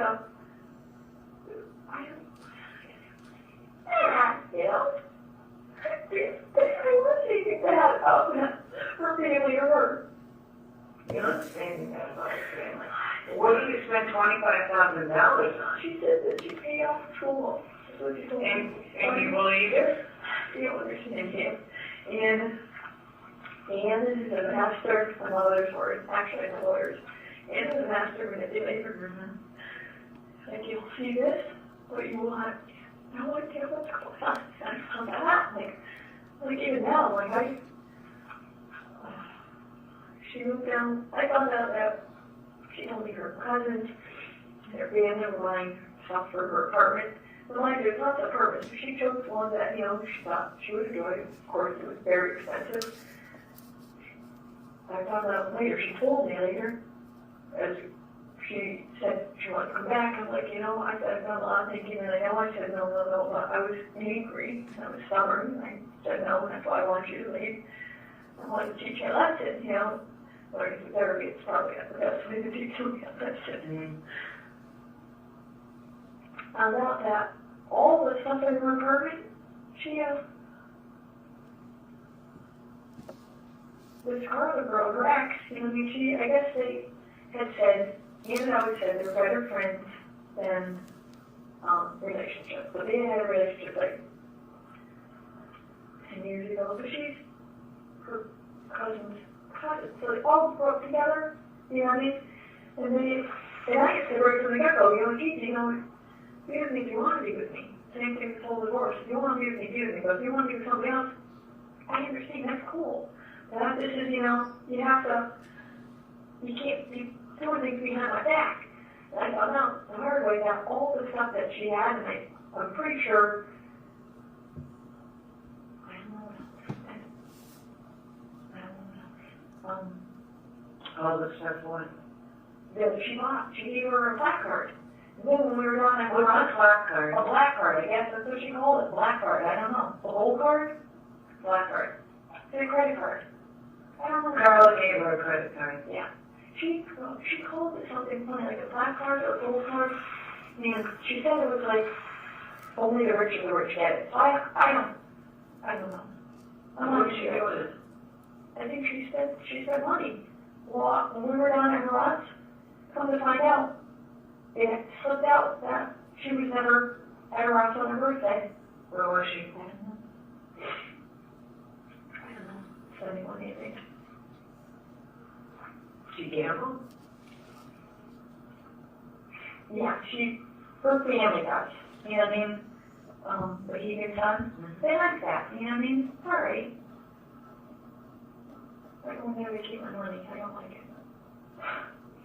You think Anne gambled the $25,000 away? No, she told me it was at school. I understand what she told you. I'm asking you what you think. Living with Anne, I love her. I took her.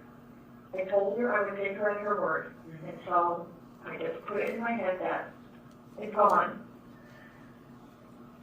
It's in my name, salary paid, and paying for it. And she struggles every week for because she has a lot of overhead. Bills are coming, creditors are coming. They're on my phone lately. What are the bills that she owes? She's not that forthcoming. I don't know, like, Water told me to keep Equifax, so I check my credit all the time. 2 credit cards popped up there this last month that I don't think I have. I just put in the dispute form.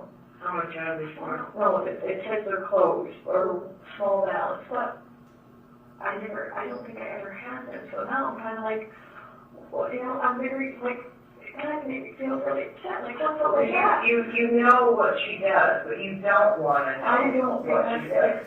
it's painful because I chose to marry her, you know? I did. You know, like, for me, commitment is commitment, but she pushed, long story.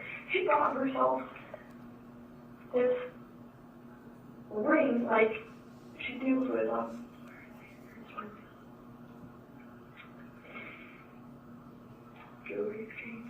jewelry exchange. She goes on with the jewelry all the time, and she says that she knows them from growing up, the corner or whatever she calls it. So she'll change necklaces, or she had this, for, you know, ring I gave her, you know, the one that has the numeral. The numeral on it, you know? The numeral.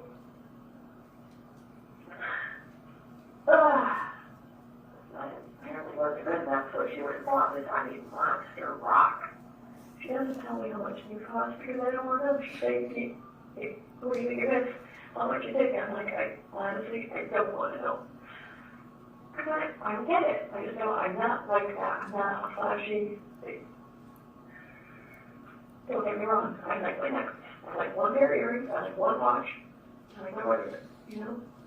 Well, I wear a lot because I forget, or the guy just got pulled into a dumpster because his wedding ring got hung up on some metal at the fire, you know, so it's like, you know, I do, but not at work because it tears into me. I mean, I think I've got scars here, but it tears into me, like when you're handling, like, the valves and everything.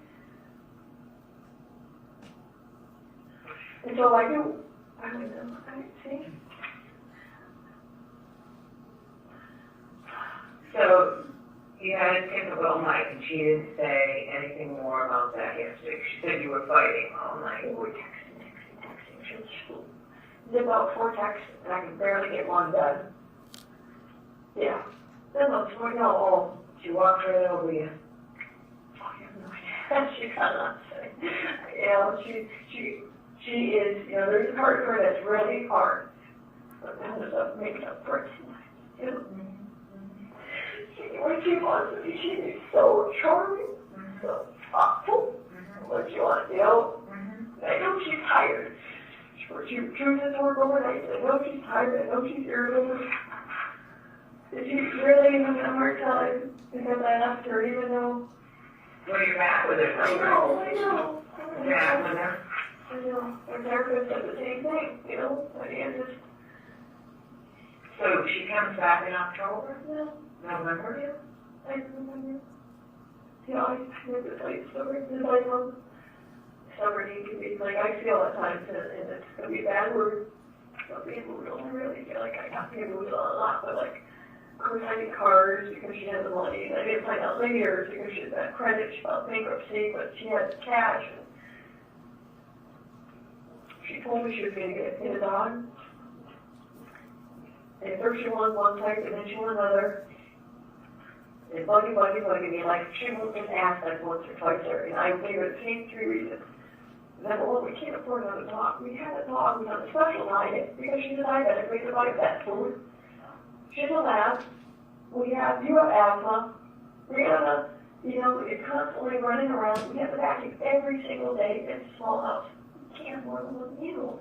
We just can't. We had to, and it didn't work. It was just too much.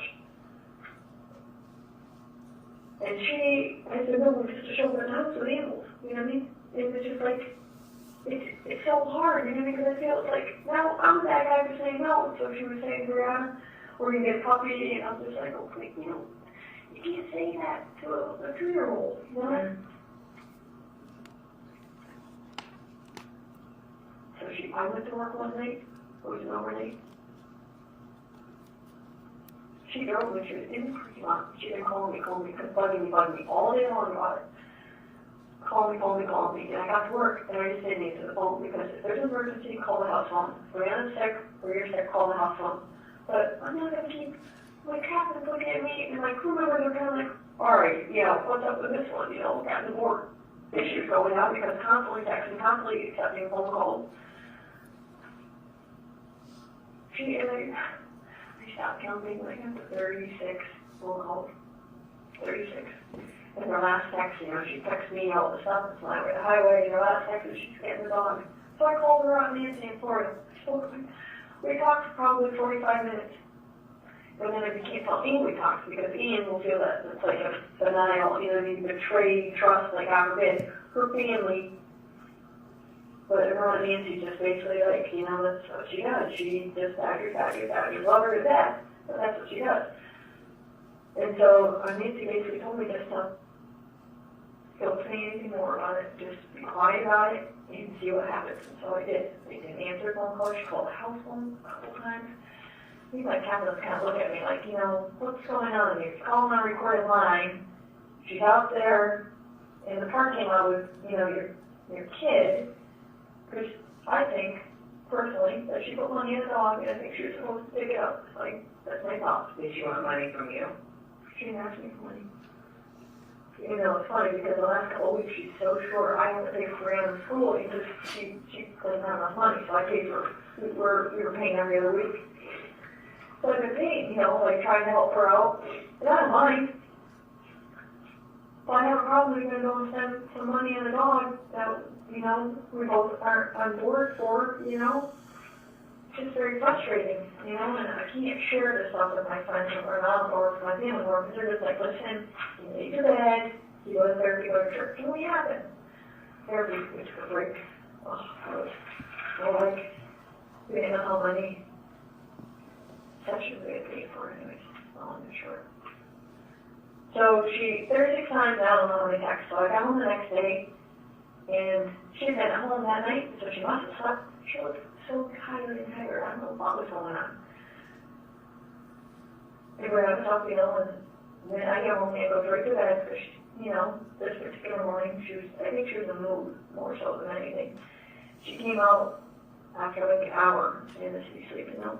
She reads news constantly on the BlackBerry, constantly. She's a news junkie.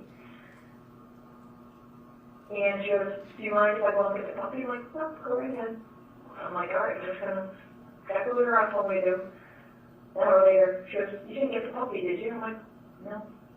She said, stop in the garage, I'm going to go get it. I'm like, okay, didn't say anything. Another hour goes by. And then, or maybe 2 hours, and then she was kind of talking that I wasn't feeling the fire. And I've been guilty of feeling the fire just because I was, you know, normal, like, it's not different tap, but you say your point, I'm going to repeat my point. You know, so it just goes back and forth, but nobody's listening. Like, you're not hearing me, yeah. So I did what her aunt said, I did nothing. But 2 hours later, she goes, you know, I wouldn't really get the dog because, you know, without if you were on board. But honestly, I thought she did it for like, she did the dog because she texted me, you know, whatever she When was this? Recently. Really? Yeah. I stopped counting after 36, it's all on my phone. Ding, ding, ding, ding, ding, ding, ding. Never mind the house phones and texts. Mike is just like, and that, I love it, you know. So she went home? My friend thinks so. Was diagnosed? She won't give a diagnosis. She doesn't know doctors. How old is she? What's her date? 37, 38. June 30th. June 30th. What year was she born? 72. See, I love her. You know, it's just, I love her. I mean, she's, like I said, she's a small daughter. She's, you know, What did Mike say about last night when she was texting you madly? he goes, your therapist said you have to answer. But I didn't want to answer every single time. And every time she texts me back, her text gets mean, you know, pointed. What do you mean? If I just like, please relax, I love you. I'm not doing anything wrong. I'm like for 9 years. What time did Mike get there? After he left, like 8. Yeah, like what time did he leave? Probably like midnight-ish. I know, and I know Anna called earlier to tell me about a call she did, and then she said she called, or the saw these missed calls at 2 a.m. And then once another coach said she wanted to talk to me about the call. At 2 a.m., the 3 bears in me, I was done. I never heard my phone on vibrate. You know, I don't leave it on loud at night.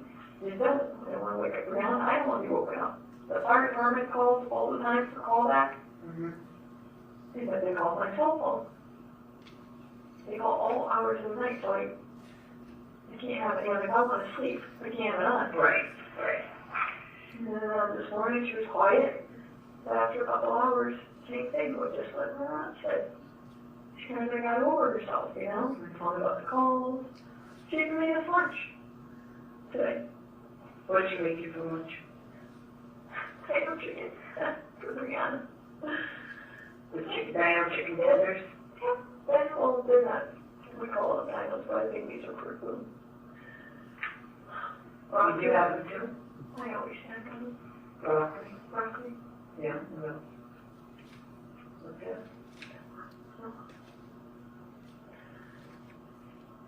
Is that what you do? Try to force feed Brianna, who's not eating. She doesn't look like she's starving by any means. She's not. She's a professional scholar. Well, what happened when it's that time? She'll pull out some hungry card. I feel bad. That's to pull out? Yeah. I won't put her in bed or in her room. What should she find? Yeah. 1 week. So what, is that what happened today? No. We were at the table. We painted today. We did a lot. After we were... What did you paint? Oh, these... Girl. Yeah, they're just...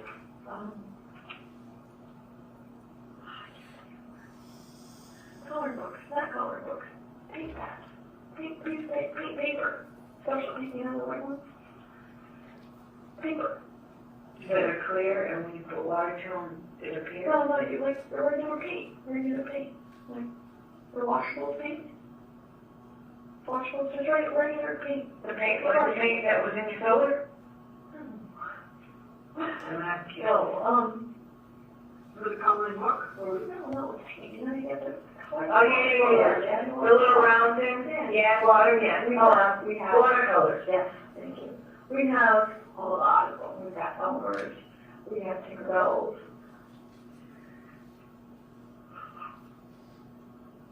Yeah, like the guy who eats carrots. I don't know. Yeah, no, not carrots, celery. Wonder Pets or something. You got me. Yeah, she's a very busy kid. She does picnics, she packs her lunch in her bag, she goes through all the cupboards, the pantry, the Tupperware, all the stuff she's constantly picking up, putting in her bags. So you'll find pancake mix in the living room, or you'll find, chili in her room, because she's constantly having picnics with all her stuffed animals in her room. What's your favorite newest stuffed animal? Blossom. So what did you do after you painted? Well, this morning. You painted after lunch? No, after lunch, I'm trying to think, we did the cards. We had these, sort of learning cards. They're not leapfrog. And they're like 2 to 3 year olds, like they asked you to look at the monkey, what's the monkey doing, what's he brushing his teeth, what's he holding, so we do those. You don't understand her attention span is like a minute, 2 minutes. We have done like 1,000 things, and she's running. Hide and seek. We're playing hide and seek. That's what we did right after, but Name got upset. Why? Because we were yelling. And after she took the bag on chicken out, she went to the bedroom to try and rest, because there was no rest. She was hanging out with us in Brianna's room. So she's gonna go, talk to Diamond Chicken, go lay down. Because Brianna normally goes down, so that's the best time, is that if you want. What time is that? Oh, she has school, she goes down 12:30 to 2:30 on time. At home, or anywhere between 12:30 and 3 to go down, because, this depends on what you're doing or where you are, but today, probably, we went to her room, we were in her room at 12:30, putting a diaper on. She was rambunctious, jumping off her bed, jumping on the bed, can't get her to stop jumping on the bed. I'm probably part of the problem because I don't enforce it. I do, but I'm weak willy. Because I'm always like, if you ask me enough times, eventually I say yes. So probably, that was the first time. And look what happened. Look what happened. She turned around and didn't feel it. That's you, and I don't know. I saved myself a lot of problems, for the years I've had it, but I'm weak, you ask me enough times, and I give in, and I know it's not good, but, so anyway, I don't even know. I don't know what time I went in there. After lunch, we had a bench playing hide and seek, running around, or go forward. She packed her bag up. What bag did she pack? Oh, her little lunch bag. She always ham and stuff, and she brings it. Leaves it in the office, leaves it in her room, the bathroom. She pretends she parks it like a car. From school. She take all of her stuffed animals up in her room. Oh my gosh, it's funny paper plates up. Everybody gets a plate. Everybody gets an apple. It's not just 2 or 3, it's like 15. And a little lammy gets one. Bunny gets one, you know what I mean? So it's a process, and she's mixing juices and pouring coffees, and was that irritating, Deanne? she doesn't sleep. Deanne's a very late sleeper. So it's a rainy day, I already said earlier, you want to go to the mall or something? Brianna's growing. Her socks are all teeny socks. Her socks are all like mid-foot. Most of her socks in there, any longer socks.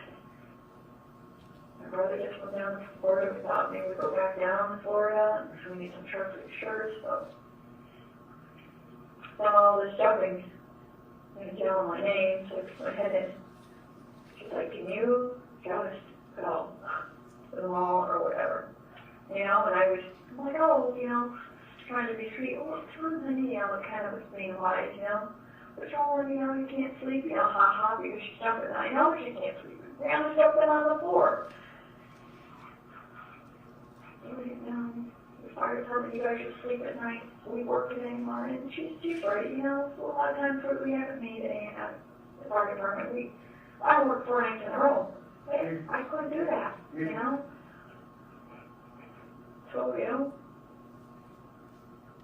Brianna and I, we packed her bag, we changed her clothes, which I already had her in jammies trying to take it out.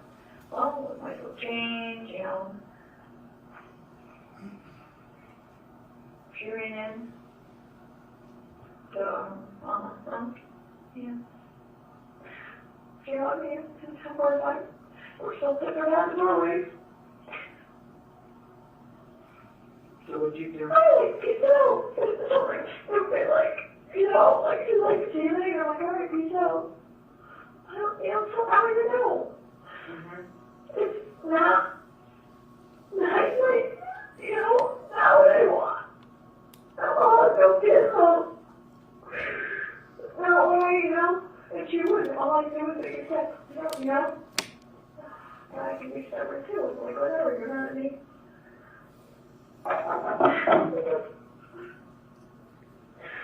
Oh, that's all I can think of, with a little fly-green failure, And here we are. I can't even say, love you, even you love you, nothing.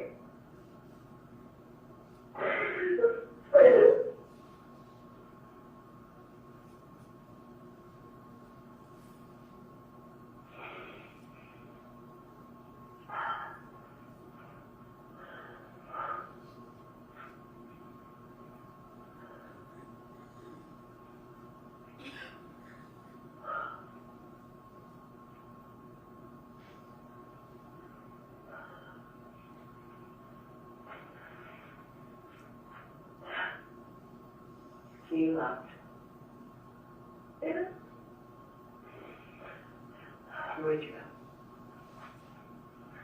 First off, on upstairs, on stairs, on the ring. Where are they? I don't know, I'm going across from every day to work. Right down, forward. Right there, forward. On the right, you go down forward, then right inside. Forward, yeah, on the, yeah, baby. That little brown guy. Did you get out of the car?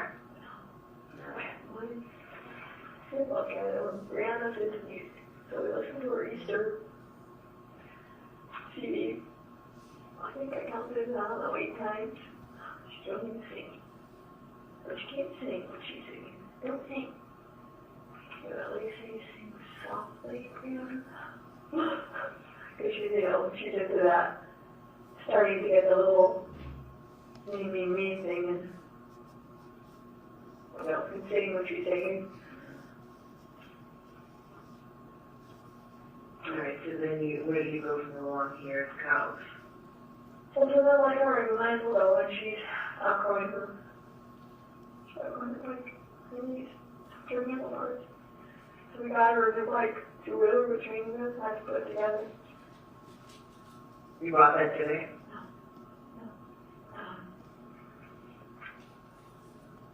From Florida we got that. Florida, we did too, Target. So I'm like, okay, well, should I try bike? So last time we flew at Target, and so now we just take this lay down, and so ride up and down the aisles, you know? Kill some time. Is that what you did? Yeah. So you went to Target? Yeah, well, that was our plan. Hop on, we go to Target, and we get all the way there, and now I'm like, shoot, it's getting too late. Where are we going to get her? She needs socks, and I promised her that we would get a treat toy. There's no Toys R Us, no Toys R Us out there, you know, so. Where'd you go? Oh, we normally go to the Target up in Hadley, so we just take Route 21 up, and then from there, we head down to it too. So we got down to 21, it's so long, my gosh, it's gonna take forever. You know, like, let's just go to the mall, we go to the mall, we went right down, and. How did you go to the mall? What way did you go? 21 to, Express and 202. So you went to the Holyoke Mall? Yeah. Okay. Well, we did a circle, like a couple circles that were right, trying to time it right. She's hungry. We had a whole bunch of snacks in the car. Nemo's, granola bar, O's. So trying to figure out, you know, what I mean, because it was, if she eats 3-4, she's not going to eat supper. So I'm like, do I set the big Y and get her stuff for lunch tomorrow? Do we go to the William Mall like I said we were going to? So, okay, so the big Y, decided, you know, did every thing, went to the mall, went to the stores. What stores did you go to? Children's place. Walked in the whole way, you know, walked and everything, and of course, yeah.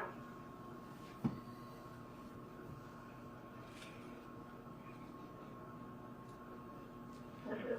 Yeah. Which Gap store? I don't know. I don't know which one. Really? For you? Oh, no, for her. For baby Gap? Yeah. You know, try to find socks, you know, that are, you know. So you didn't go to Target at the mall?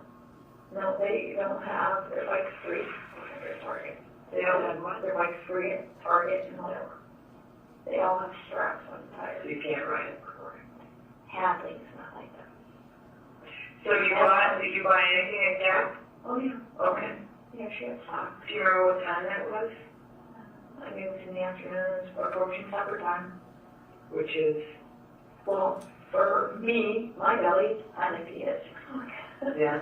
For her belly? Well, I came in and gave her snacks, so she was not hungry. She didn't get cranky hungry till on the way back. And I pulled her in, as I said, you know, one of my messages. See, a lot of times, she's trying to convince me that when Brown's really hungry, it's 0 to 60 versus coming home making something. So I decided, all right, well, mac and cheese. Burger King makes mac and cheese. You know what I do? Oh yeah, kids meal, mac and cheese, white milk, and you have to specifically ask for their apples. They can have apples. They can eat French fries, which have to hide, like through in the back of the, the backpack of the truck. One with the dogs and cheese. She's, she knows. So, but the microwave is so hot. So I kept stirring it, and Where did you get what Burger King? 33 Memorial Drive. Do you know where it is? In Chicopee. Yeah. So we got through the Local Road. I know the Burger King in Chicopee anymore. Yeah. It's very, almost across from Domino's. And it is, 45th Street. Burger King. Oh, okay, so that's, that one's fairly new. Yeah. She doesn't, I thought since we were home, we didn't go to McDonald's. I thought we could wing it, so we cut down the back way to go get McDonald's. Pulled in, and she's like, I can't convince her enough. She doesn't want burger, she doesn't want chicken nuggets. Got chicken for lunch. That's what it was Burger King. What McDonald's did you go to? So right there in Holyoke, if you go the back way from the mall, you got the mall, and you go by,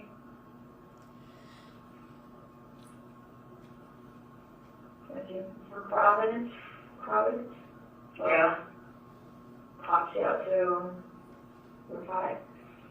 Got to go and you left. 40 hang right, and McDonald's is right there. They got the big place center. Big place. Alright, so you don't take a left, like going back to Providence, you take a right going to West Springfield? No, take a left. You left, go back Providence? No, you pop out between Providence and Kmart. Oh, okay. You pop it, you got, Like take a left, like you go back to, take a left, like you go back to Kmart? Yeah. Okay. And that McDonald's is right there, right on the side. Yeah. Did you go to the drive-thru in McDonald's? No, we pulled in and we're discussing, what do you want? Don't want mac and cheese. So, went home, and then I go Route 5, and take a right on, that's right now, I take it back, that's what we did, so we're driving now, we haven't got grocery shopping yet. I don't really really why, because It's more expensive than Stop and Shop. Stop and Shop is the only carrier of Bachman's, not Bachman's, they're called cinnamon rights. They're pretzels in the yellow bag. Nobody else carries them. When I say nobody, I mean nobody. I check it around.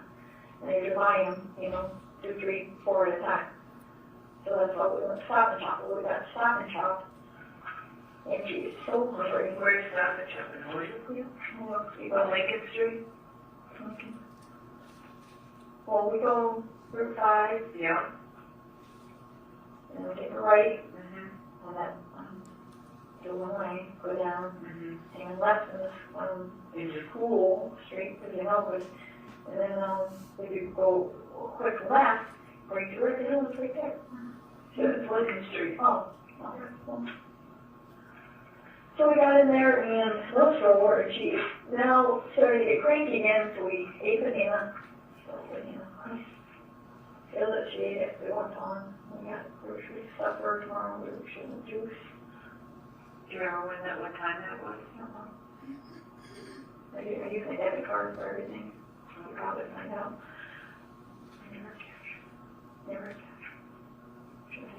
Very rarely have cash. Okay. So you went to Stop and Shop? Yeah. And Ricky. Oh, okay.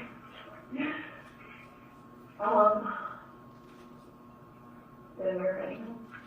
And she's like beside herself and haven't been able to be in. We've been texting, we've been calling. I went from, hey, how you doing, to getting mad, like, okay, if you're mad at me about Mike, like, what's up, get over it, call us back, to being a little, like, anxious, like, what's going on? Like, I'm not the person who calls, like, being anxious, like, she's the one who calls me. You know what I mean? Like, she will text me like 100 times. You know what I mean? If she's wondering what I'm doing, or well, generally not that way because, you know, she's saying, well, call her home. She will get back. But, you know, it's getting late. She has to work.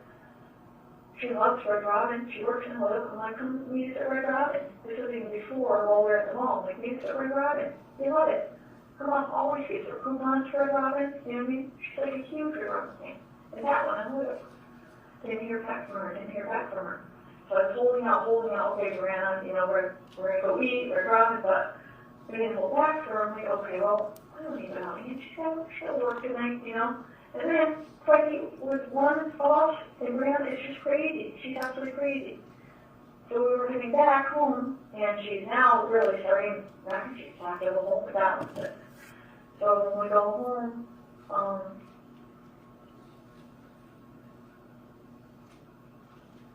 the road that we're going to Caribbean, I don't know, take a right on 33, Burger King. Did she get in the car? Hot, too hot. She's, you know, so here I am trying to drive, and mix it up. She has a couple lights. Came home, you know, the little road, we were still in the car, hot. It was hot. Well, she didn't fall asleep this whole time. They don't understand Brianna. She doesn't. No. No. No. She thinks she's going to do something. At school, she was in early intervention, and then she was in preschool.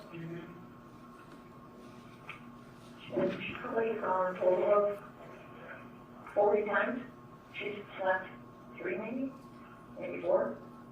Teachers say that they had to keep telling her she's quiet because she wakes, she sings. She wakes up all the other kids. She doesn't sleep. I'm the worst one to do because he like started at 7:30. And I so bad, like, you know, like I'm gonna take an hour back. You know, it's very slow, methodical, and she wants a snack. Like 8:30 she was in bed, but she sleeps completely through. You know, 9 hours. So, what time do you think you got home? After mac and cheese, what did you do? Were you driving home? You driving home, okay. So you pull into the driveway, what do you do? Went to the garage. We have openers? Yeah, Okay, then what? Close the door. Pick Brianna up, and she's wiggly and giggly and walking to the house, you know, like, where's Mama? Hello, I'm Marco. And that's when everything all of a sudden was you know. Door open. How much was the door open? Not that much. It wasn't shut. It was probably open this much. So I thought she was waiting for us. You know, she come home, got my messages, got my texts. You know. Did you save those on your phone or did you delete them? I didn't know I delete when I go to bed. I delete some when I go to bed to know if I'm sure they're on there. I usually, you know, when I go to bed, it's like a ritual thing. On the Virgo, neat and tidy. I read it that I was.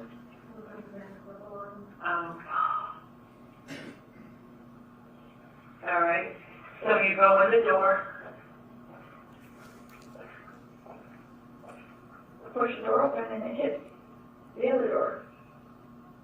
The basement door, because two of them can't open. And it didn't shut it, but they opened it up, around, opened it, like, you know, we're smuggling in. It didn't shut all the way. So we're on Marco waiting for the Apollo, and we're all ready to the bedroom, but Greece is missing her, you know, where is she? Oh, and she was in there. We stopped, we're like, okay.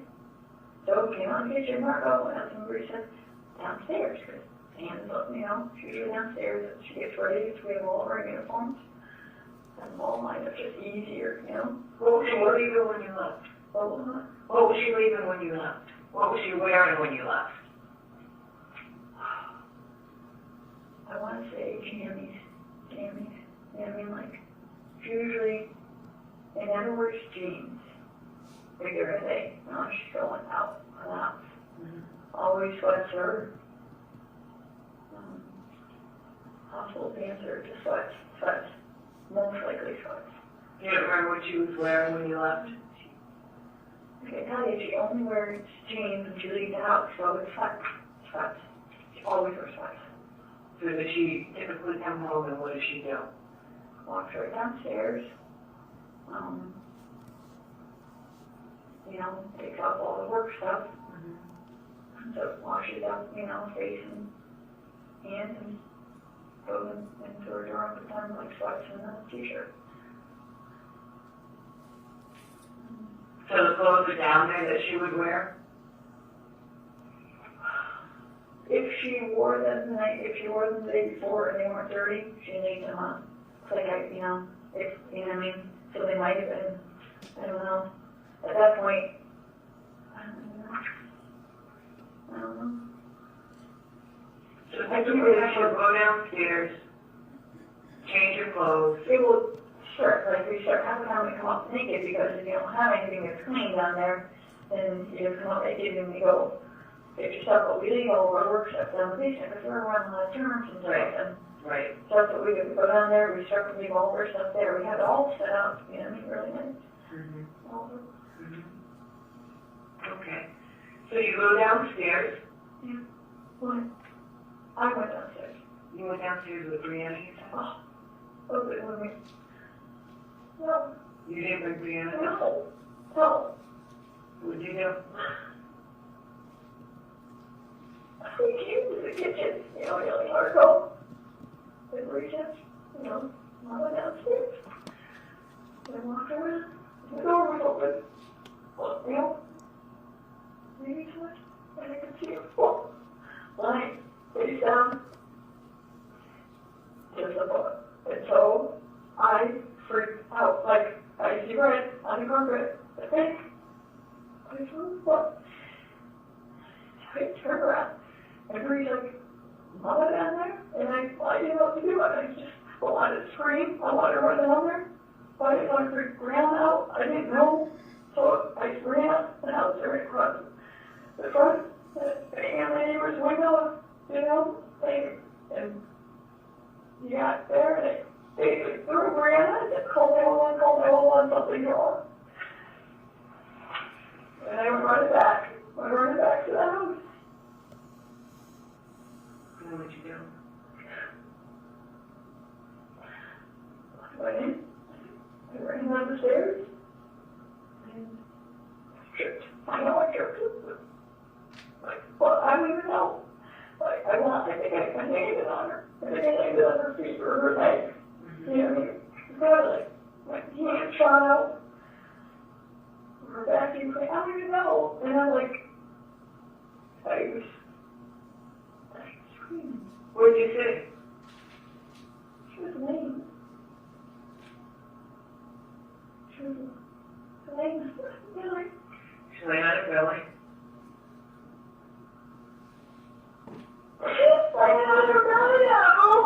Not moving.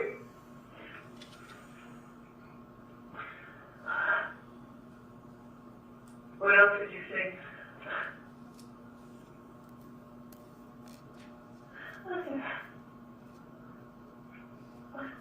I wanted to turn her over. I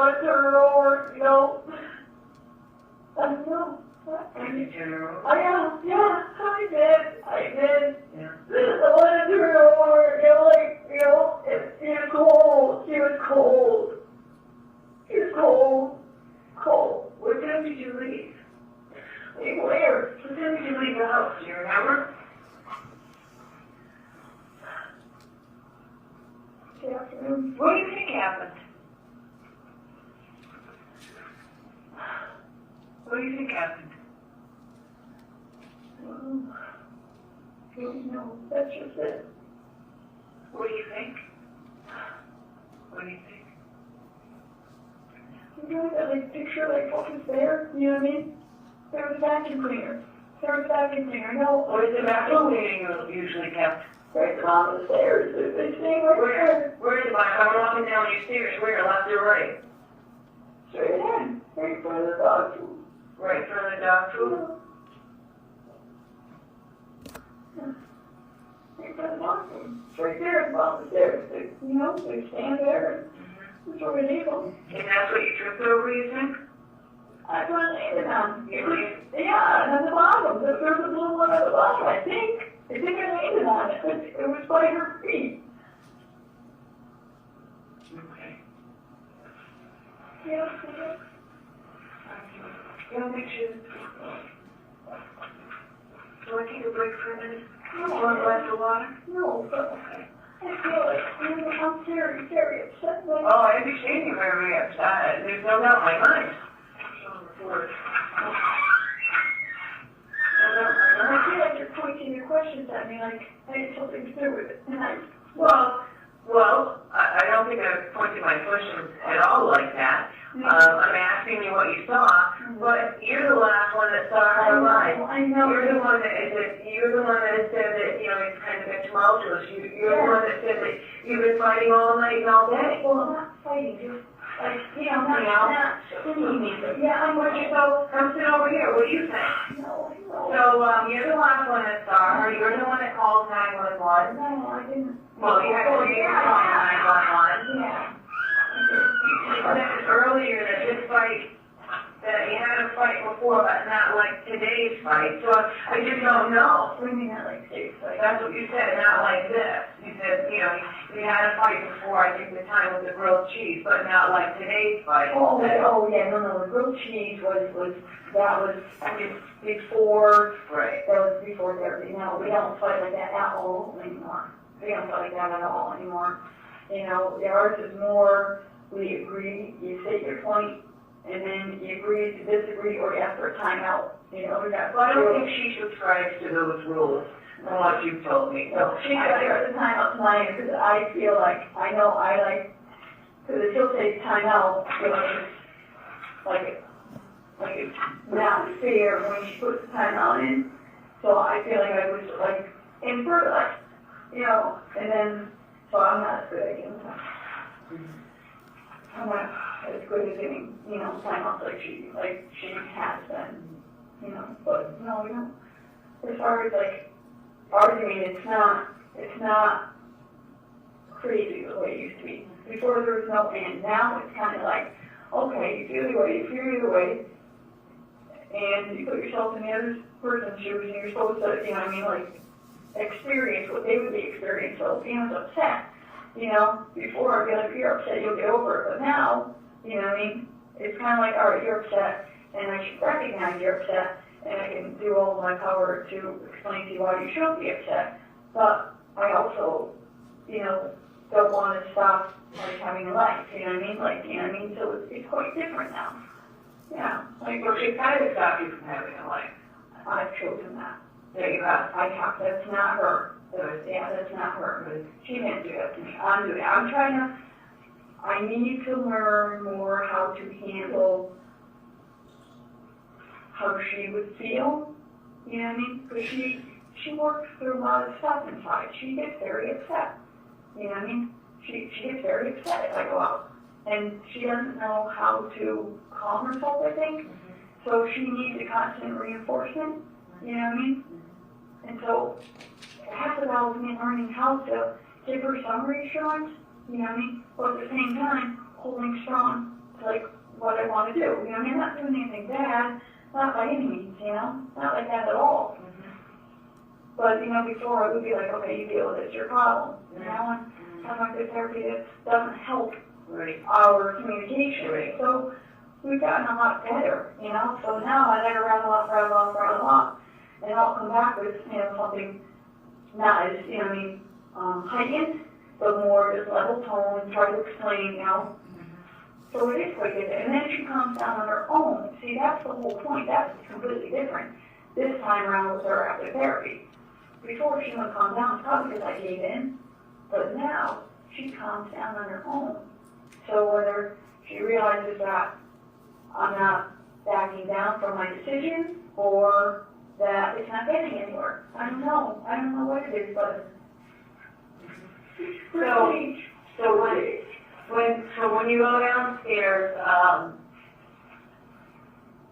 so we have the clothes that you were wearing, correct? And there was blood on those clothes? I don't know. You don't know, okay. Did you washed your shoes? Do you remember how you washed your shoes? How?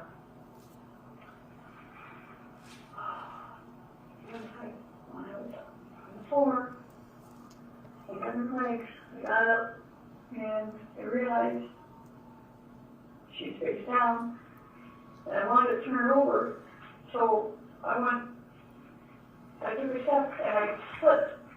There was paint down there. Where'd the paint come from? Her dad gave her that paint. Right, so she's laying on the floor. I'll just draw a little stick figure. These are her legs. And she's laying face down.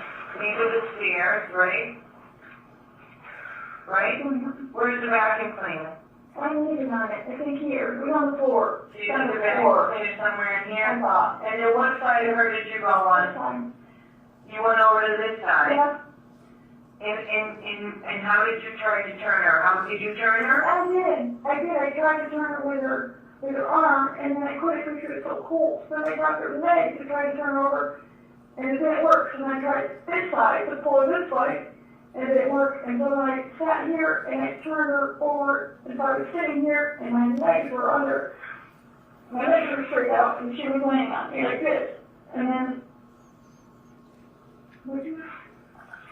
How did you get up from under her? Oh, I couldn't. Those guys helped me. The officers picked the body up for...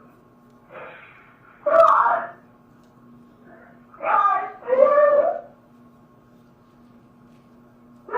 Oh, that's hard!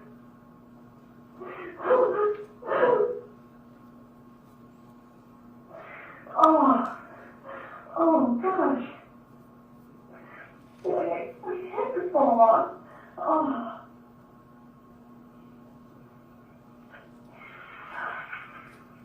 So, okay, I had to grab pull my feet like clogged, so they're only clogged. It slid off. One slid off, the other slid off.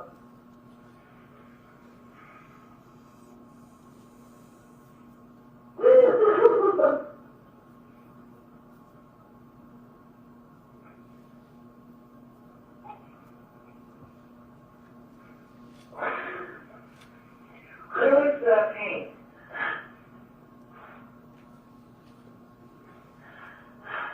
Do you remember?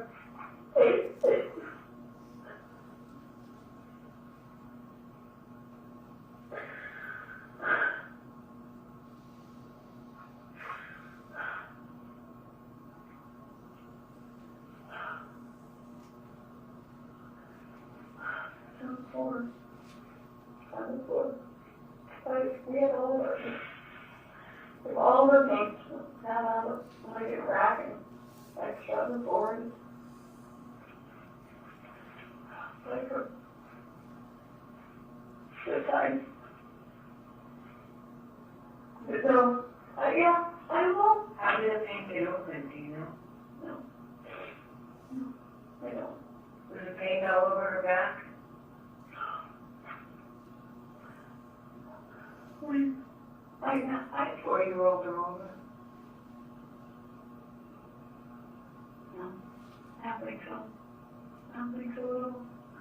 It was looking, no, I don't know. I don't think so. I don't know what I do. I was there and I can't, I'm trying, it's like, scary. It happened so fast, you know, I can think, like I know, I think I saw, like, what I heard about feeling like, oh, I don't know. What time would she get ready for work? I think she was going in early for something or not. Was she going in early? They fixed up each other and... What time did you, where's her phone? I don't know. They should say that. When I walked in, somebody was in the bed. Who was in the bed? Her phone's in her bed? Who was in our bed? Okay. So, do you think, why would she have been down cellar? and for laundry not see. Maybe she was gonna go back, you know, I don't know, Bree wasn't there, maybe she was planning on, I don't know, Why would you have the paint down, what do you think? I don't know. You don't know. So Oh, after, I shouldn't say that, huh? She's been asking me to paint the ceiling in the kitchen before Bree's birthday, but I can't see her doing that. I don't see her doing that. was that ceiling paint? Yeah, It was pink, wasn't it? yeah, they do that on purpose. Because when you paint it on, you see where you hit.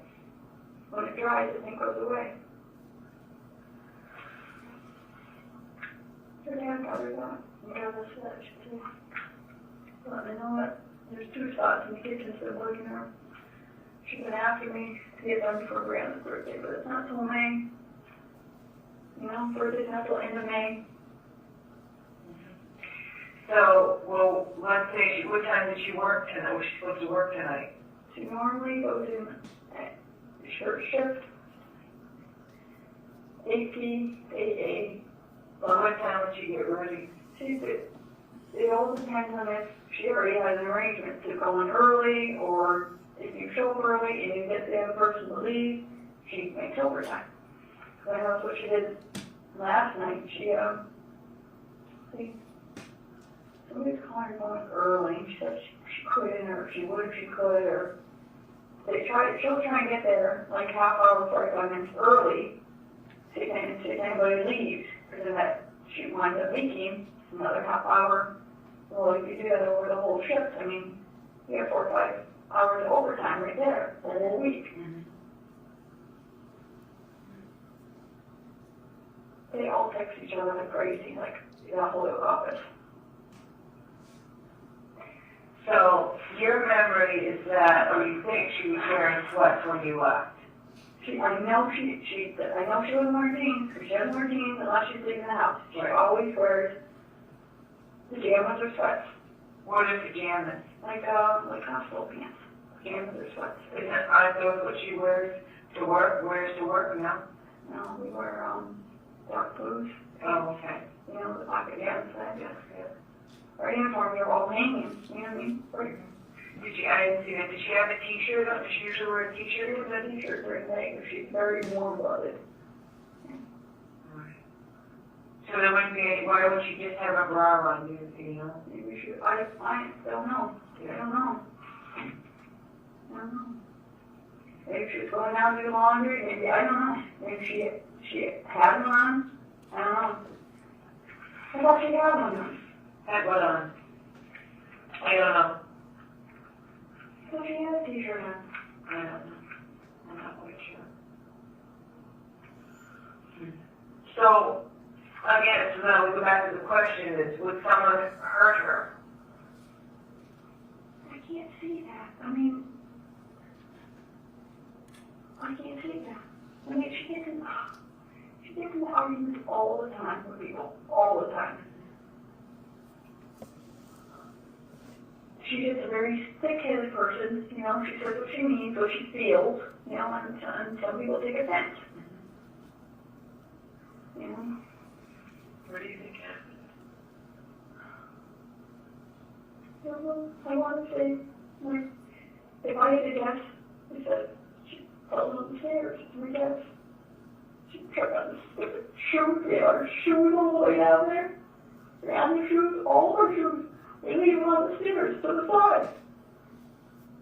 We got jackets hanging constantly, you know, flip on the light, it's action waiting to happen. We've been talking about changing it, that's like, constantly, you know what I mean? They're like, we're going to ask you up, like, Well, it really doesn't make any sense, though, if she fell down the stairs, that she would be where she is. I don't know.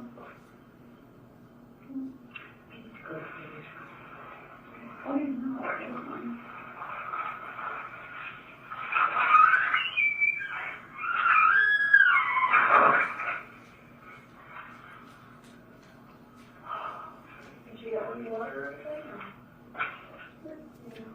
We're like really drained, really upset.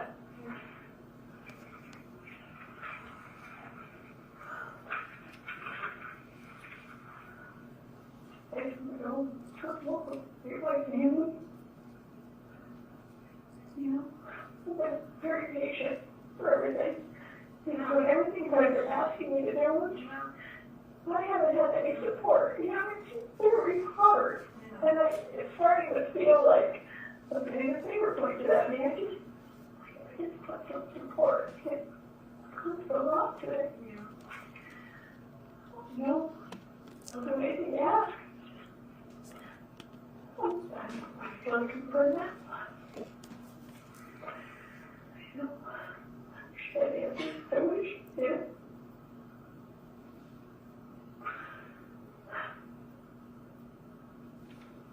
If you don't know anybody that's angry with her or anything like that, she always has sex at work. Always.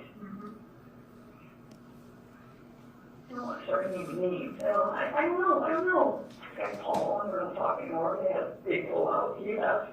when was that? They don't talk anymore. I mean, we Works. Same work. I can't see him doing that. Doing what? So she was saying, who would be angry with her? Who would want to hurt her? I can't see that. Do you know who he is? I know who he is, yeah. It's called What's his last name? legal truth.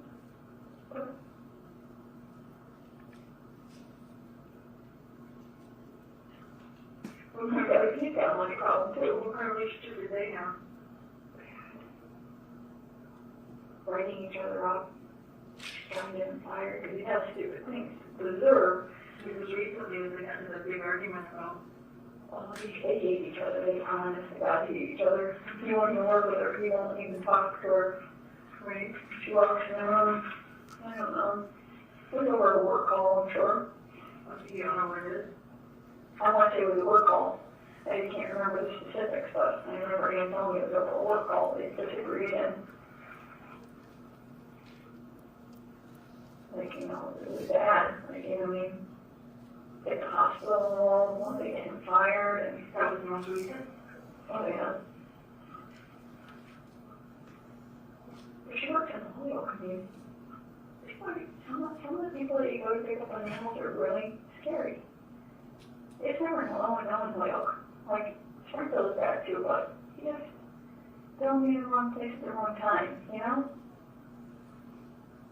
What about his money problems? What do you know about that? For me, and Relationships like that? his gambling problems, always sleeping. I know he's got a couple kids. He gets a lot over him. So, Something they do together, you think? no, I can't see that. She's never mentioned that. She's never said anything like that. Never, no. She didn't talk much about her gambling, did she? She didn't? But do you know that she gambled? Well, you know, because every chance before we were out, every chance she could, she'd want to spread on the weekend. She spent a lot of money on, like, you know, sweetening up the money, like it's, she, you know, I just don't like to get some money, but we haven't gone since we said Brianna. But I know she does, scratch tickets and stuff like that, but But other than this blowout with Paul Nicholson, like, she didn't read any more into what the argument was about. it was a work call. It was just about work. It was a call, it was an unseen, yeah. So she said, you know. And that's in the hospital, got involved, she wrote about. All the way down, yeah, and try to go through supervisor and everything, and That was about a month ago. he just came back and sent me a fax. He went, no one could find him. Like, even, you know, his other job was for fire. I think it was for fire, I on fire. I don't remember. But he asked, let me know where he was, I guess, for a couple of weeks until that was it, you know. There's a small group that works in Holyoke, you know. And you worked out the way across the hospital? You know, they use the old fire station on South Street. Okay. So they usually community partners? They have been in the past, but not now.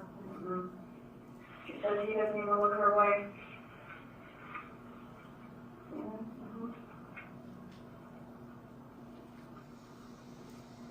mention anything, any problems with him as far as the gambling or weekend? I mean, I'm sure she talked to you about the gambling, but what did she say about it?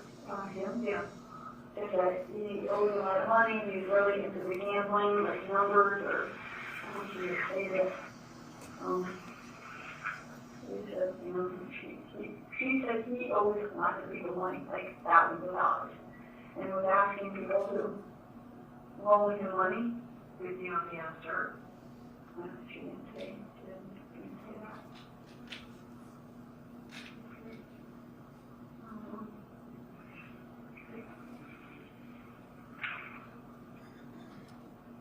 Is she have anything to drink? No, I don't think so. Unless it finishes like no, okay.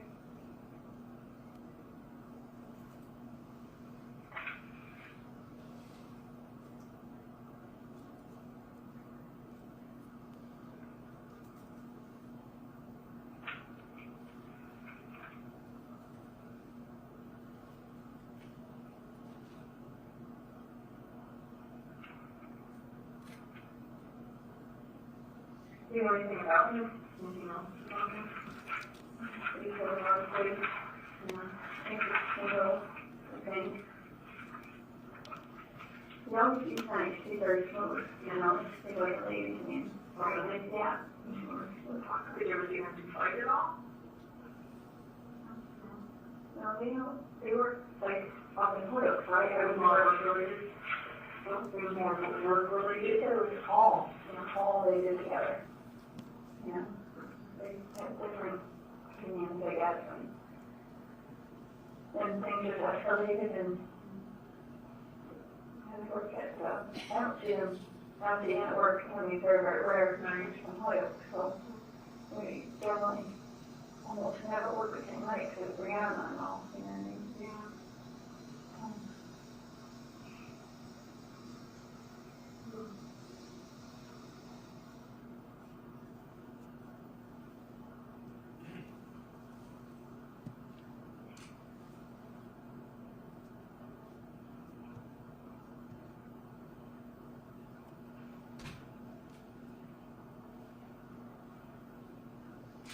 Anybody else that you can think of?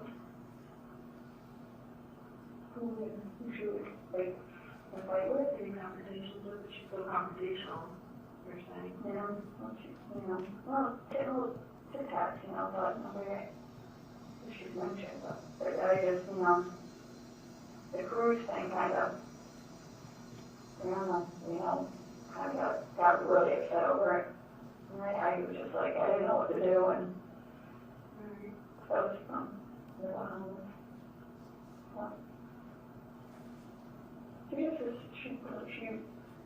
she just gets strong, very strong, she comes from, mostly, she really has, just takes her own time to calm down, and then she'll see, and then she comes back, she always comes back and apologizes, says sorry for saying, that, sorry for what she always does that, Right. And so she said she doesn't mean to say it, she just, over, she's just, whatever, the argument was about, it's not doing anything, fixing with her family. So she just feels like everyone's against her, and really not, they just, they want us to get fixed, find our way, and just learn how to fix it, or, of course, separate and that's okay too, So, as we said right from the get-go, got back to her, if this works, it'd be a miracle, it'd be awesome, it'd be the best thing, we worked so much. It was, it was probably no big deal. It was just a dog, And I might think, it was really ridiculous, it was, and she got over it, that was me learning just, not to be and like not to call her on it, because that sounds, like a play over. It's not, it's just more, I'm more of the, she tries to get me to, I think, this is what she thinks maybe, she tries to goad me into it, you know what I mean, like, says something to get me, to hook me, to say something back, you know what I mean, to continue it, and I've been, oh my gosh, really huge since December, really, you know, it's more biting my tongue, and not that I get angry over it, but it's just kind of like, okay, let's just try something different, because we'll go to counseling. We still going, well, we had to take it anyway because we went on break, but we were supposed to call her up and set up another one, yeah. How long do we go? Once a week. Once a week. And what's the break that when did you stop calling? We started. It was like a 2-week thing. We went to Florida. It turned out to be like almost 2 full weeks. And then we couldn't have my house within that time. Right. Because it was right there. Who's the conflict there in the school? I want to say her name was Betsy. I know her name was Betsy. Where is she located? Do you know where? Is she in like a medical building or where is she? She's, it's just like out the fitness building. By the police station.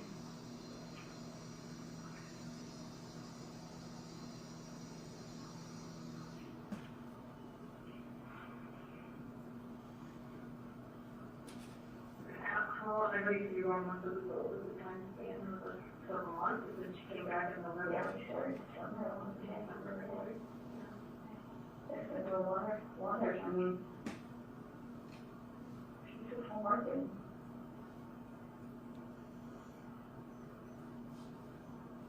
If I can understand the other side more, rather than just, you know, your side and feel your side, and, you know.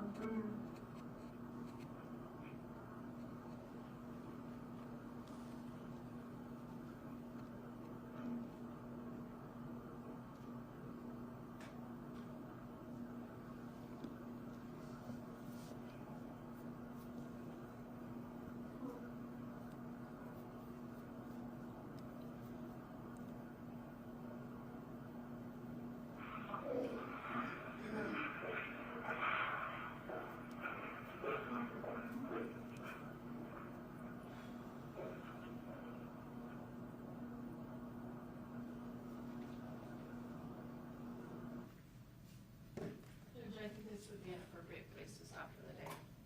Okay, thank you.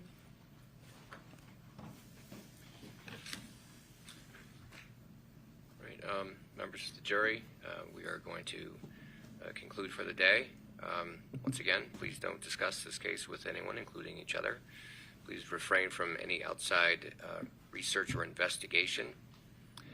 Please avoid any contact with any of the participants in this matter, and also avoid any media account concerning this case. And we will see you back here tomorrow at 9 o'clock. Oh, one other thing.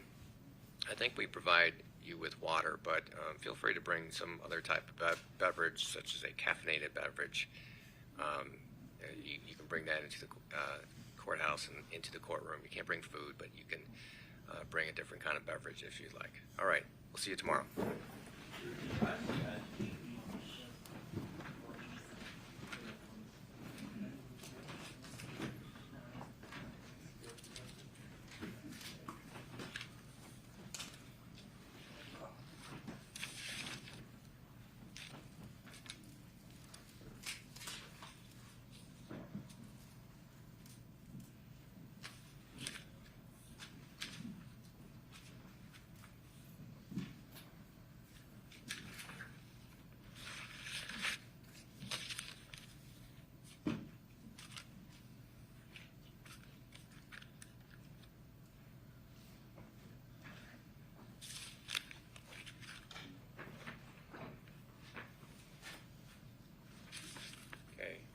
Anything before we break? It's just the witness lineup for tomorrow, and then I want to make sure in terms of scheduling that the Commonwealth thinks that any possibility they're going to arrest before 3 or 4 o'clock on Thursday, then we have to do some finagling with our witnesses to try and get them here. I know it's hard for them to say, but I just don't want to lose a day. If we can figure that out, I'd love to be able to figure that out, Judge, and make those arrangements. Well, I can ask them for their best estimate, but No, I understand they can't. I'm just saying, I don't want to waste a whole day if we can avoid it. well, I'm going to let you confer with one another about that. But in terms of the lineup tomorrow, So tomorrow, Your Honor, we have approximately another combined, 1 hour? So there's another hour of videotape to watch. It's a little bit more direct. I have no idea the length or the scope of the cross-examination of the defense of Detective Lieutenant Robin Whitney. But we do have retired Lieutenant Christopher Ray on deck for tomorrow. He went around securing surveillance footage. And if we get beyond that, we're still trying to figure out which witness we may have on deck. That'll be like a midday call. Between Lieutenant Whitney and Lieutenant Ray, I think that'll at least get us to the lunch break. And we will have witnesses available if we get further than that. okay, very good. We could just figure out which witnesses, because we have 40 books, and I just want to be able to bring the right ones. We'll communicate that this evening.